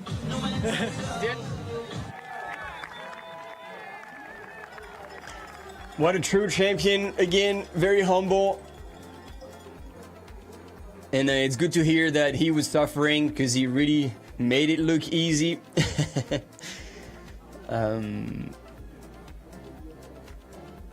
But now we have images of the Stubai Valley waiting eagerly to see what's happening in the women's. I just can't hold it together right now. And also something to take into account is the fact that the two ladies were within 5 seconds. Clementine Geoffray had taken the lead for the first time in this race.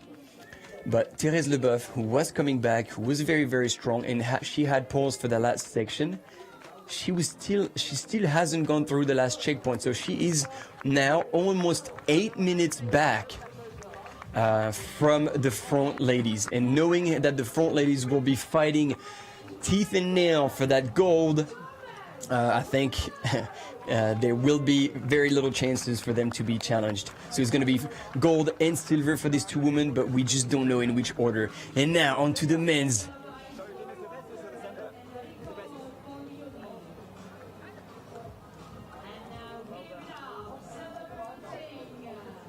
So there we go.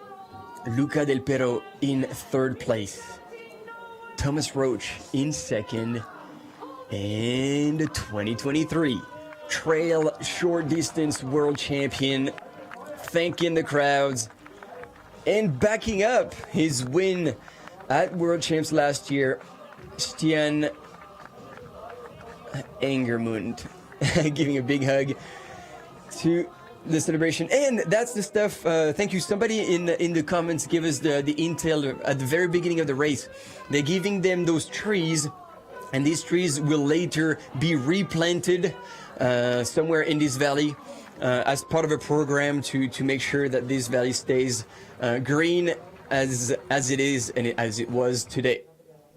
And there she is into the descent, Thérèse Leboeuf. Yep. The camera runner asked if it was the third woman, and yes, it is. It looks as though she is not looking as smooth as Clementine and Judith. It looks like the legs are hurting, and we can certainly understand that. The question will be, how far back will be Emilia Brangefeld, Daniela Omus, Oyana Cortazar, Emilie Forsberg? I mean, all these names are absolute downhill legends, and they're going to be launching the charge. Like, yeah, Daniela Omus, Oyana Cortazar, Emilie Forsberg. That's going to be an insane battle between these women, and they might be able to creep up on some places ahead of them. There's a bit of a gap in between them all, but I'm sure they will be pushing as hard as they can. So that's going to be an exciting race in the women's. And right now, the top 10 is very likely to still change. And it looks like Thérèse Leboeuf is almost limping. Something happened to her left leg. Or perhaps it's just like muscle damage and the cramping or something, which would be totally understandable, especially how she managed her effort really well. So there we go, 10 minutes and 26 seconds back from the two leaders. Thérèse Leboeuf still running in third. Beautiful, beautiful race management. Beautiful performance to come back all the way to be in third place in the women's. And then Switzerland once again must be absolutely stoked, because so far that is two Swiss female runners on the podium. And like I was saying, oh wow, it looks like there's a bit of a gap now between Clementine and Judith. So we'll see when we have images, because those dots, it's hard to tell which one is which and where Clementine is based, because see now Judith have moved really, really fast forward. So whenever the GPS sends a signal, we'll receive it, but sometimes it's not fully accurate yet. Yet it seems obvious that at least the two women are not running together, and Clementine is still running in the lead and is pulling potentially away from Judith.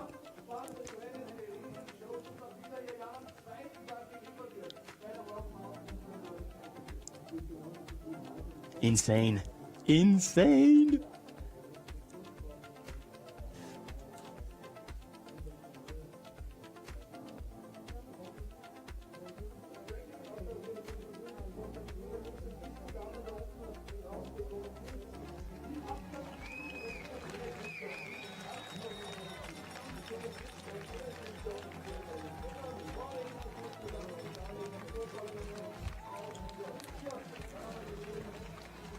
Riweda finished in 12th, really good. Peter Engdahl came back as well. Yes, we need to get back to the men's, because there has been a lot of finish line crossed. And Stian, I think, has gone now for a second loop. I'm kidding. We are in the replay of the victory of Stian Angermund for Norway, taking gold, picking up the flag, carrying it proud. He said on the finish line, if you're just joining us, that was his season's goal. And boy, that's one way to achieve it. The joy was so good. It all made us so happy to have such a great human take the win. And there's 2.5 minutes, ladies and gentlemen, 2.5 minutes at kilometer 38 between Thérèse Leboeuf and Jennifer Lichter. And I remember seeing Jennifer Lichter at Broken Arrow. It was last year, I think. Yeah, I'm pretty sure it was last year. Running like an absolute demon downhill. So would that downhill be long enough to make a change and come and challenge and potentially pick up bronze for the US? That is an option. We have quickly an interview, and then we'll be back with you shortly. Congratulations. Thanks so much. Thank you for this race. You came in second. How was it when you saw Stian disappear on the horizon? Yeah, I mean, the guy's a legend, so I mean, I'm not ashamed to have finished second. I want to congratulate him first of all, so congratulations, Stian. That's a great win. But I'm absolutely delighted to come second. Absolutely delighted. How did you experience the race? There was all kinds of everything here. Yeah, so I very much liked it because there was so much different terrain. I've trained a lot in the race. I live in Innsbruck, so I had a good chance to train, certainly on the first part. So I felt confident, and I just gave it everything. Been training very hard. Absolutely delighted, yeah. Congratulations from our side, and good relaxation now. Yeah, thanks a lot. Cheers. And then transition right into the third place woman, Luca Del Pero, for an interview as well. I never made before such a long race, and at the start I would be happy also for a top 20. In the first part I was like 15, but on the second and third appeal I just pass athlete after athlete. I feel very good, and the last descent was foolish, and I'm very, very happy, like never before. Which was the most beautiful part of this race for you? I think the second part and the part on the mountains up there. Also the last descent, very taut after 40 kilometers. The fight for third place was kind of hard sometimes. At the start of the downhill, I was like 2 minutes behind, and I can't reach the second, but I'm happy in third. Congratulations on this terrific race, Luca Del Pero. Thank you. Once again, your top 3 champions in the 2023 World Championship of Trail Running Short Distance. 45 kilometers and 3,132 meters of elevation gain. There was actually more gain than lost because, again, they started this morning from downtown Innsbruck and finished all the way in Stubai. So you see the massive gap between Clementine Geoffray, Judith Wider, and Thérèse Leboeuf. Thérèse, who's just a little bit further back indeed, and it looks like the dots of Clementine Geoffray and Judith Wider are coming further apart. Is that the final decision? Is that going to be the final ranking? Clementine Geoffray would have made the push and actually surprised everyone, including myself, in the way that she has managed the downhill. She clearly showed that she had still some left in the tank, and that she had what it took to pull away from such a good downhill runner, Judith Wider. Perhaps Judith had pushed a little bit too much early on, but this is how you play it. It's a world championship. You give everything you've got, and she led from wire to wire. And again, still anything can happen. They are about 1,800 meters away from the finish line, just on the 2K. Oh man, come on, send the camera runner there, please. A mountain biker, I guess. We're gonna get the splits as soon as they hit and they come out of the trails.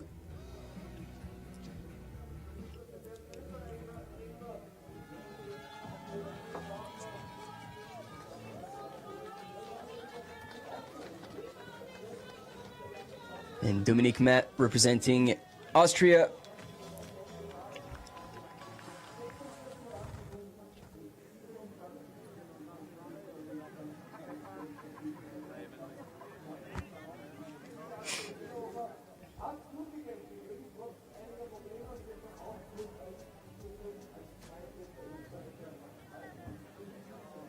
So in the women's, we saw that Jennifer Lichter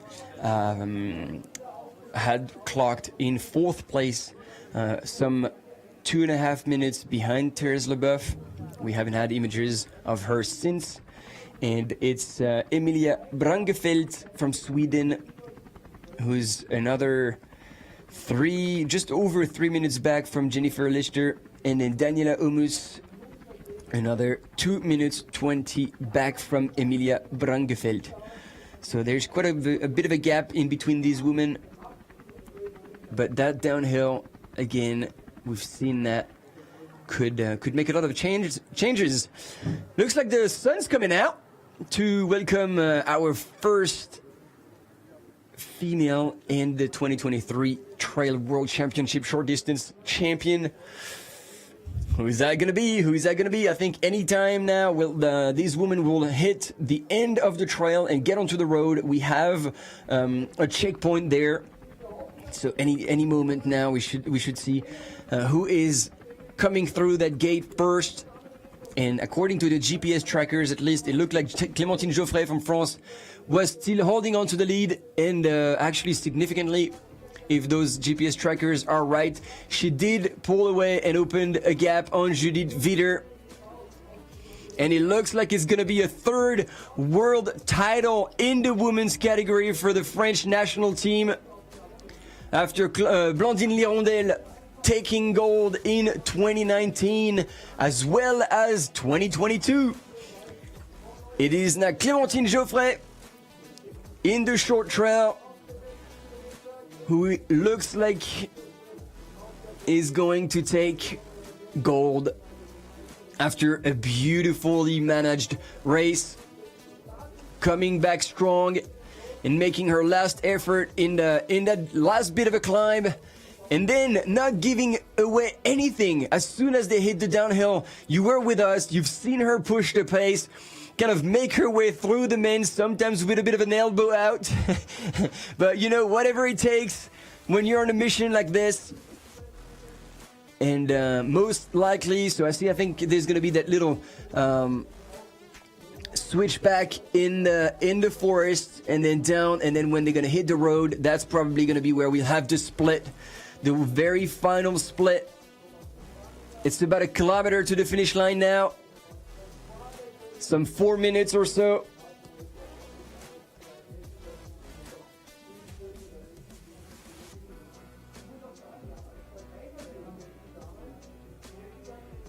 And those runners, once again, have completely outrun our predictions. Oh, there we go! We have it, and this is confirmed, ladies and gentlemen. Clementine Geoffray from France is leading the race, looking back, and definitely, I want to try to keep a language that is not too fruity, but is now onto the road. So we're going to have the split time very, very soon. And she's giving nothing back. There we go. And so our camera runners probably have been instructed to stay there to catch Judith as soon as she'll go through. In the meantime, our camera mountain biker is staying with Clementine Geoffray all the way down to the finish line into town. Less than 1 K to go. The legs are screaming, the quads are blasted, but it doesn't matter. The finish line is there waiting. And a gold medal, 3rd gold medal for France. Clementine Geoffray, ladies and gentlemen, that is a name to remember. After winning the French National Championship, she will take gold in the World Championship, which shows the level in France without being too patriotic, because the winner of the Trail National Champs was Thibaut Barognan, and he's taken a beautiful 4th place as well. So if you place well in a National French Championship, chances are you could do well at Worlds. But again, Worlds is always a very unique race, one race where everything and anything can happen. Clementine Geoffray here I believe if we haven't switched back to the other camera runner, it means that Judith hasn't gone through yet, hasn't gone onto the road, which means it is in the bag, ladies and gentlemen, for Clementine Geoffray. She doesn't allow herself to believe it. She still has a poker face on. She just wants it in the bag. She just wants it for sure. And it looks like the crowds now have rallied on that finish line to witness that finish.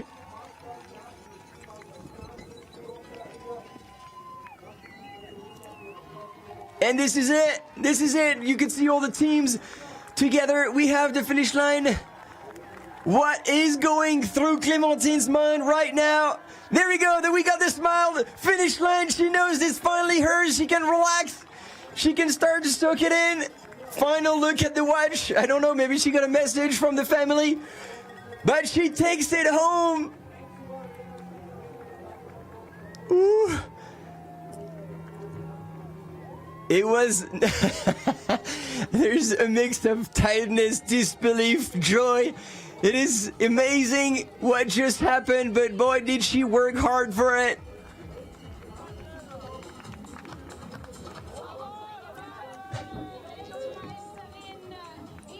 And in the meantime, we had this split from Judith Wieder. She was 2 minutes back. And Fleury Roux, again, one of our camera runners. Oh, there we go. I didn't realize there was that much relationship in between the two. So that makes more sense. And there you go. Nothing to take away from Judith Wieder, who has had a beautiful comeback. Had a bold move to take it out right from the beginning. And will not have lost any respect from all of us. A second place here for a comeback. It's absolutely insane. And something to be celebrated.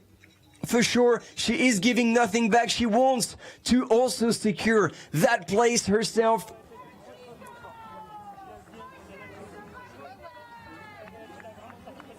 And he says like, wow, you really opened a gap. And she responded like, I don't even know where she is now. Where is she? And he was like, nah, you did really good. It's unbelievable. And there she is, ladies and gentlemen, to bring silver for Switzerland. Hands up in the air. She can certainly enjoy that and celebrate with the crowds. Judith Wieder coming in all smiles. I told you she is a mom. She can certainly appreciate kids cheering on and giving high fives. Look at that stride, ladies and gentlemen. Look at that stride. After 45 kilometer, boom, that's it. And taking silver with leaving everything out there dead. But still so stoked. This is a vengeance on life, on things. She had a lot of issues. I don't know if this is too much information to share, but she had really big health struggles with a stroke. And that had left her really how to say, like, limited in everything she could do in her running. And this is a vengeance on life. It shows that you should never give up. And if there is a woman with grit, determination, she just wants to give a massive congratulations to Clementine Geoffray.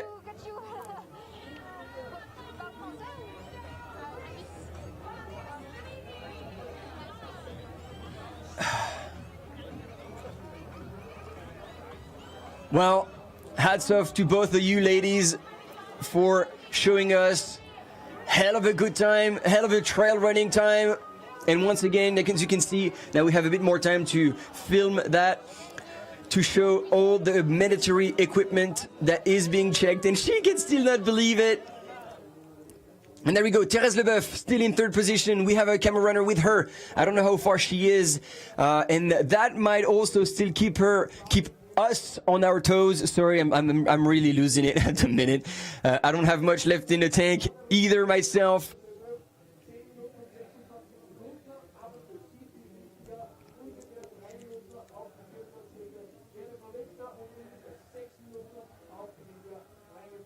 but she's moving still, I gotta say, really, really well still.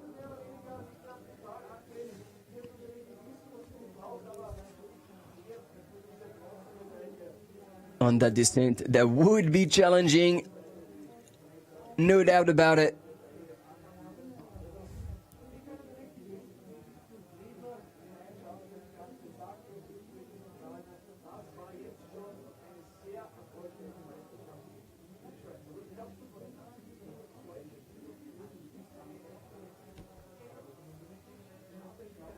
And you can see that she's definitely still comfortable, finding the right trajectories.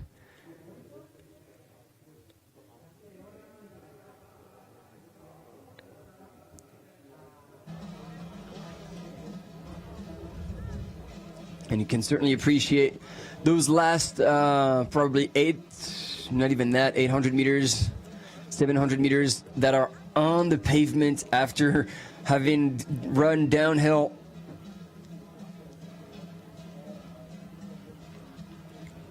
for so long. And I think this is one of our camera runners with the blue jerseys. So maybe his job is done. And he's now running it in. Once again, hat off to the whole production.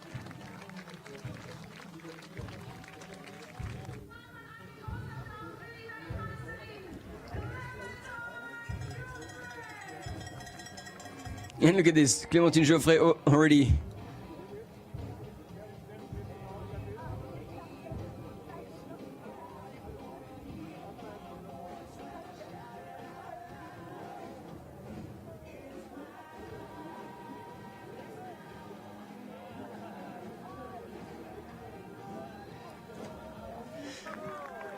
All right, Team Italy putting more runners in there.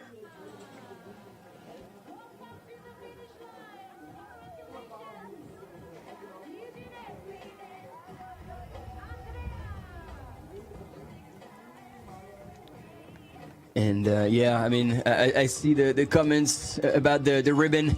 Yeah, I mean, if there is one sport in which the male and female equity is respected and put forward, even with equal prize money, with equal resources for live coverage. I'm sure it was not intended for her not to have a ribbon, but yeah, maybe in the action, there's just so many things happening, and indeed there was a runner just ahead of her. So sometimes it's just too hard, but we all witnessed that. We all were there, and I'm sure she won't mind at all that she didn't get a ribbon to cross the finish line. That's for sure. And she will be celebrated as a champion, and so will be all the other runners.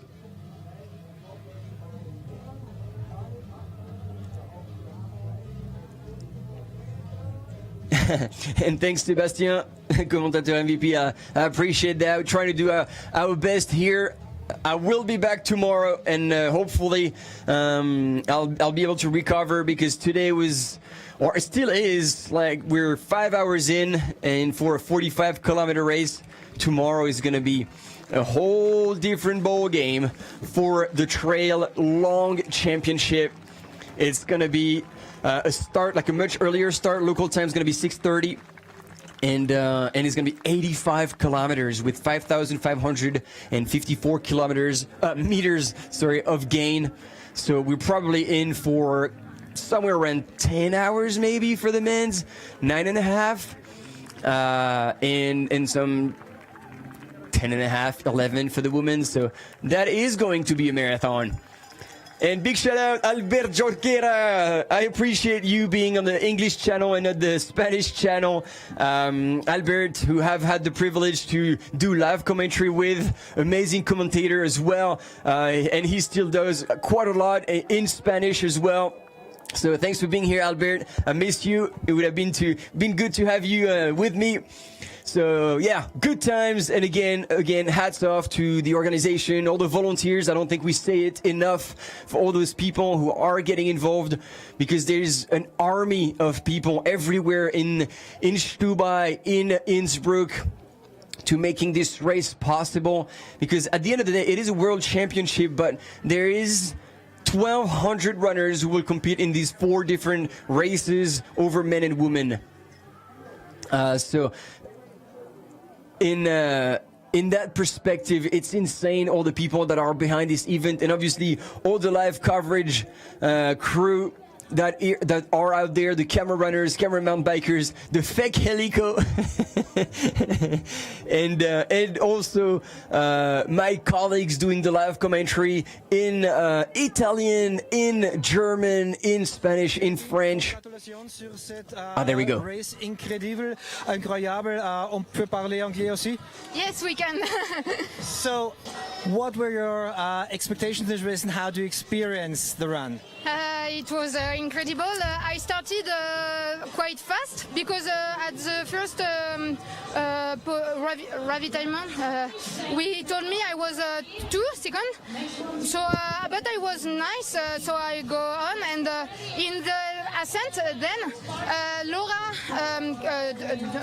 passed me, and so I was like wondering if it will be okay in the ascent, but finally in the descent I passed her again, and then I was nice. It was beautiful in the top, and the last ascent was climbing not too much. I was running, so I saw Judith, and this was my motivation to follow her, because I thought I would be able to pass her in the descent. That's what I did. I passed her at the beginning of the descent, and then I didn't look back, and I go down my way until the final line. The weather was all kinds of everything. Which part did you like best and which not? Hot, snow, rain? All the part balcon, like around the 25, 6, 7 kilometer, 30, all this was beautiful. So in the Kranenbieten, it was the town, so just on the road, maybe less interesting, and otherwise I really would like to remercier all the people that were on the track, because there are many people that push you, and thank you very much everybody. It was incredible and really motivating. Very last question. When did you know that you would really win this race? It was really hard to mind this. I think only when I passed Judith, because I'm more confident in my ability to go down. But until the ascent, I was not sure, because I'm always wondering if it will be okay until the end. Clementine, merci beaucoup et congratulations à cette victoire incroyable. Merci. Oh, this is so good. Ignorance sometimes is bliss, because I don't think she realized that she outran one of the fastest female downhill runner on the circuit, and she said, "Oh yeah, no." As soon as I passed her, like, okay, maybe that was possible. Love it, absolutely love it. We're so lucky to have those images, and indeed this is a massive step forward for the trail running world to be able to follow that.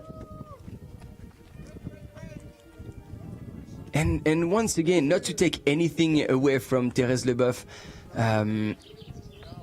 these 2 first ladies have done an incredible race to be able to be so far ahead, and while 3rd place, who's also a world-class athlete, Thérèse Leboeuf, still be out on the course running towards the finish line in Stubai.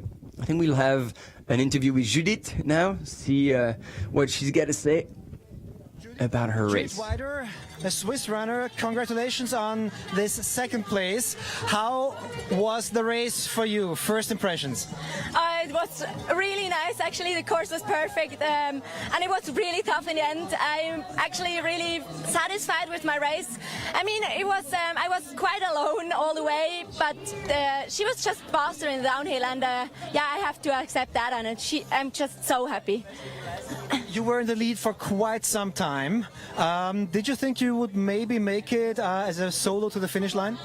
No, I mean, I was really surprised. I was first at the first aid station. I didn't expect that, but I haven't been running 45 kilometers ever before. So it's kind of like I didn't know what exactly to expect. I mean, I did long races, but still not that long. So it's kind of like maybe I could have held back a little bit more, but I think I just tried my best, and she is just amazing in the downhill. I had no chance to train that because of injury, so I'm just so happy I made it all the way here. Okay. Is your body here, or is your mind and your heart here at the finish line already as well? So have you already realized what just happened? It's always a hard question. I think, no, I mean, it was a crazy, hard journey for me the last few months, but also the last few years. So for me, it's just amazing. And I think, yeah, I will get it a bit more even after. And yeah, it's just so cool to have my family here, to have my friends here. So, yeah. Okay. So we won't keep you off from partying with your friends and family. Judith Wyatt, congratulations for a second place here in the trail short.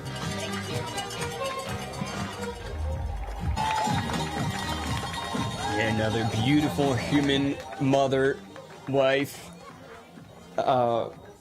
It's so good when things click and she's actually able to come back. You could see all this potential frustration of not being able to race for so long and then being back at top level. And there she is, ladies and gentlemen. We need all your energy to push her in the last 100 meters. Also coming from Switzerland, ladies and gentlemen, Thérèse Leboeuf is about to take bronze in the World Championship trail short distance. And I'm sure Judith will be there to welcome her and celebrate together. Maybe with a piece of Toblerone. And there she is, she can smile. Oh, she knows it now. It is the bronze medal for Thérèse Leboeuf. Gosh, do we love those smiles of relief and finally acceptance of such incredible performances. And there you go, such a big celebration.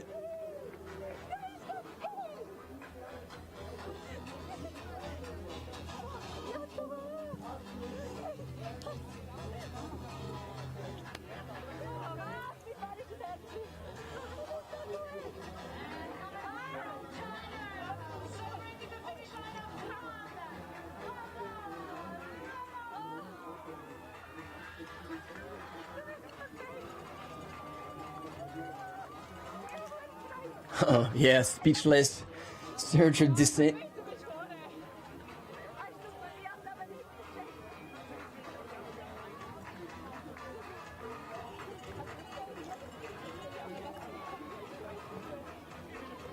Yeah, such a descent will leave you like this because essentially you've got gravity to carry you, so you just have to stay on your leg and keep pushing, but you sure don't have much left once you cross the finish line. And there you go, ladies and gentlemen, your podium in the women's category for the Trail Short World Championship. Here, finishing in Stubai, starting earlier this morning in Innsbruck.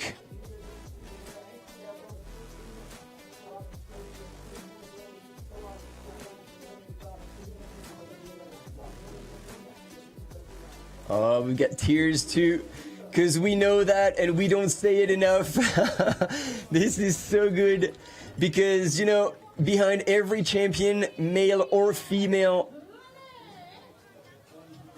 there is a partner, there is someone supporting, a coach, a whole team behind supporting, helping the...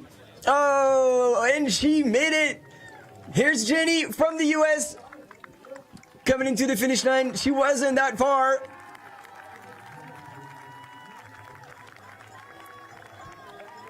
We love to see that smile. Ladies and gentlemen, Jenny Lichter, 4th place in the women's category.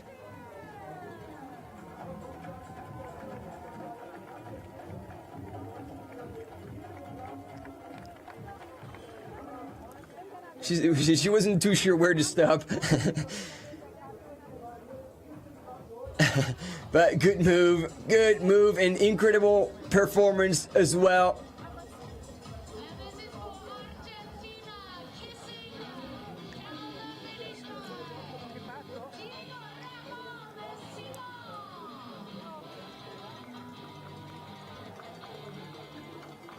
She's worked hard. And she's asking for water, and yeah, the organization is providing the water because I do believe, I mean, it's not I do believe that they cannot drink anything from outside of the course because there is doping control, and so they have to follow the protocol pretty closely. So that's why they channel them through this to check the mandatory equipment, making sure they've carried everything, because otherwise there will be time penalties applied, and then taking them to doping control. So, from Sweden, Emilia Brangefelt is in the last kilometer. You should probably have eyes on her very soon. We had Nick Lichter, probably, I mean, most likely family. You can be proud. She did extremely well here.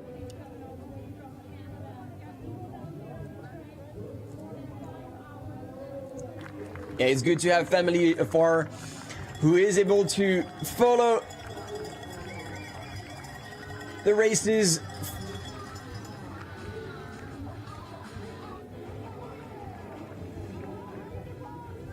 And more male finisher giving everything they had. And there she is, ladies and gentlemen. Our Swedish runner who will take 5th place, most likely. Because, yeah, Daniela was a little bit further back. Emilia Brangefelt.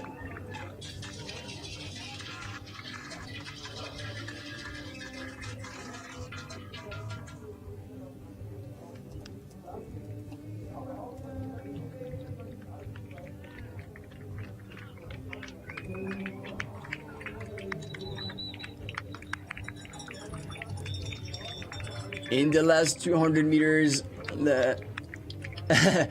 being supported all the way through. Probably family, team manager. Definitely a good runner. Good style here on the side to be able to keep up. Very, very young athlete. 21 years of age.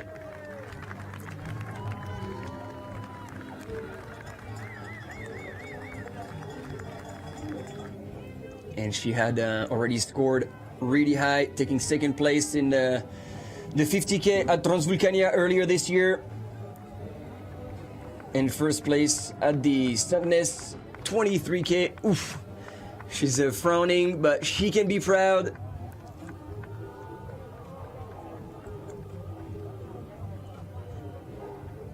Because it's still the early days in that young woman's career, and at 21 years of age, scoring so high at a World Championship, 5th place, is certainly offering great perspectives.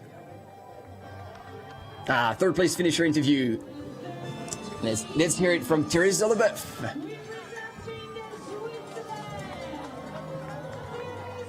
Oh no, that's just the award ceremony, sorry. We already...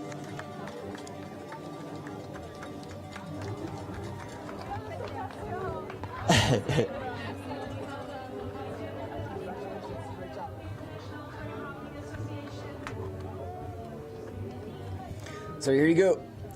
Bronze, 3rd place in the women's category. Coming from Switzerland, Thérèse Leboeuf. In 2nd place, and also coming from Switzerland, she's led the course, the race, the females field from so long, but look at the smile. You can know for sure that she is still absolutely stoked about this 2nd place and silver at this World Championship of Trail Short Distance. Ladies and gentlemen, Judith Wieder. And in 1st, after a very solid race, and showing that she just had more gas than anyone else on the course today, coming from France. And taking a third gold medal for France in the women's category after Blandine Lirondelle in 2019 and Blandine Lirondelle again in 2022. Clementine Geoffray.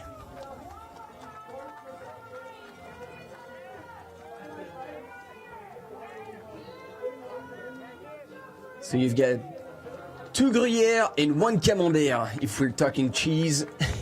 I don't know why I say that, but he seemed to appropriate. Oh man, I am losing it. Thankfully, I have all of you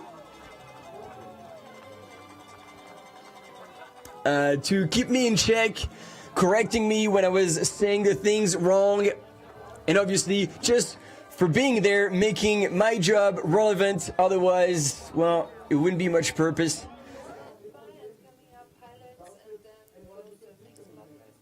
So once again, thank you, hands down, to all of you following, getting involved, sharing the stoke on those World Championships. I think we get a final taste of our heli drones. Maybe that's how we can call it. And the highlights of today's Trail Short Distance World Championship. Again, if you just joined us, you're gonna have a chance to see everything that took place starting this morning in Innsbruck.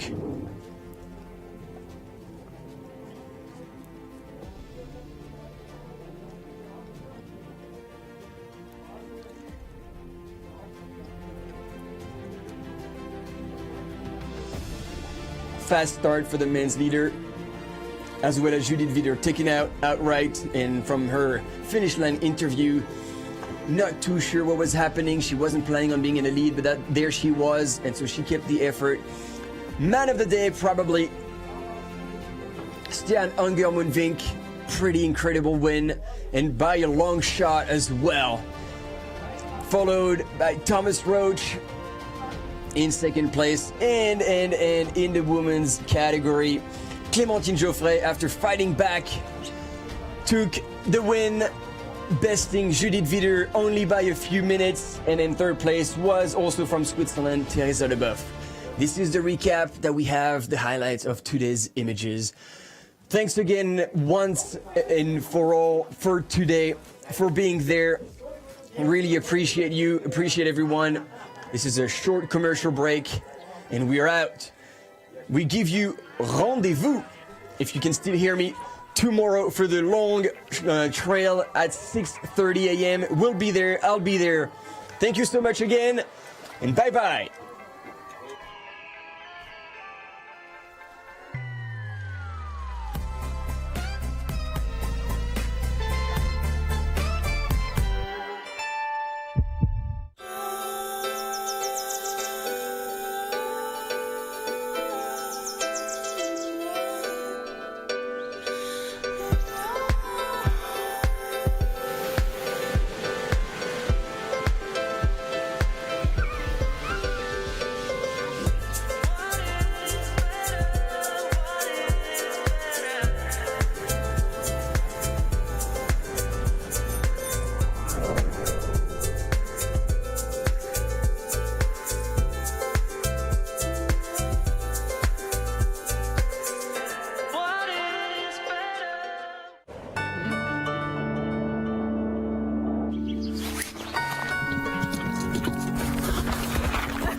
Sommer im Stubai.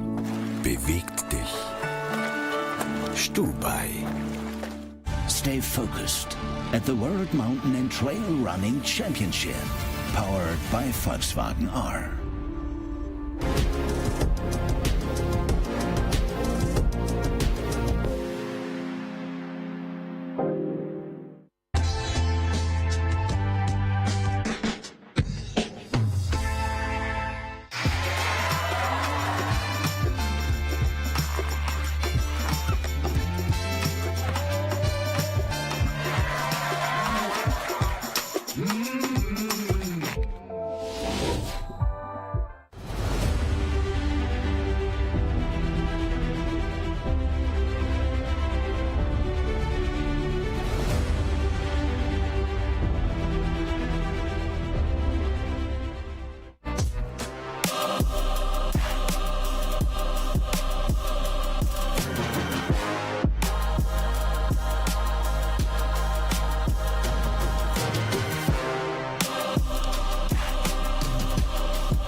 That was the World Mountain and Trail Running Championship, powered by Volkswagen R.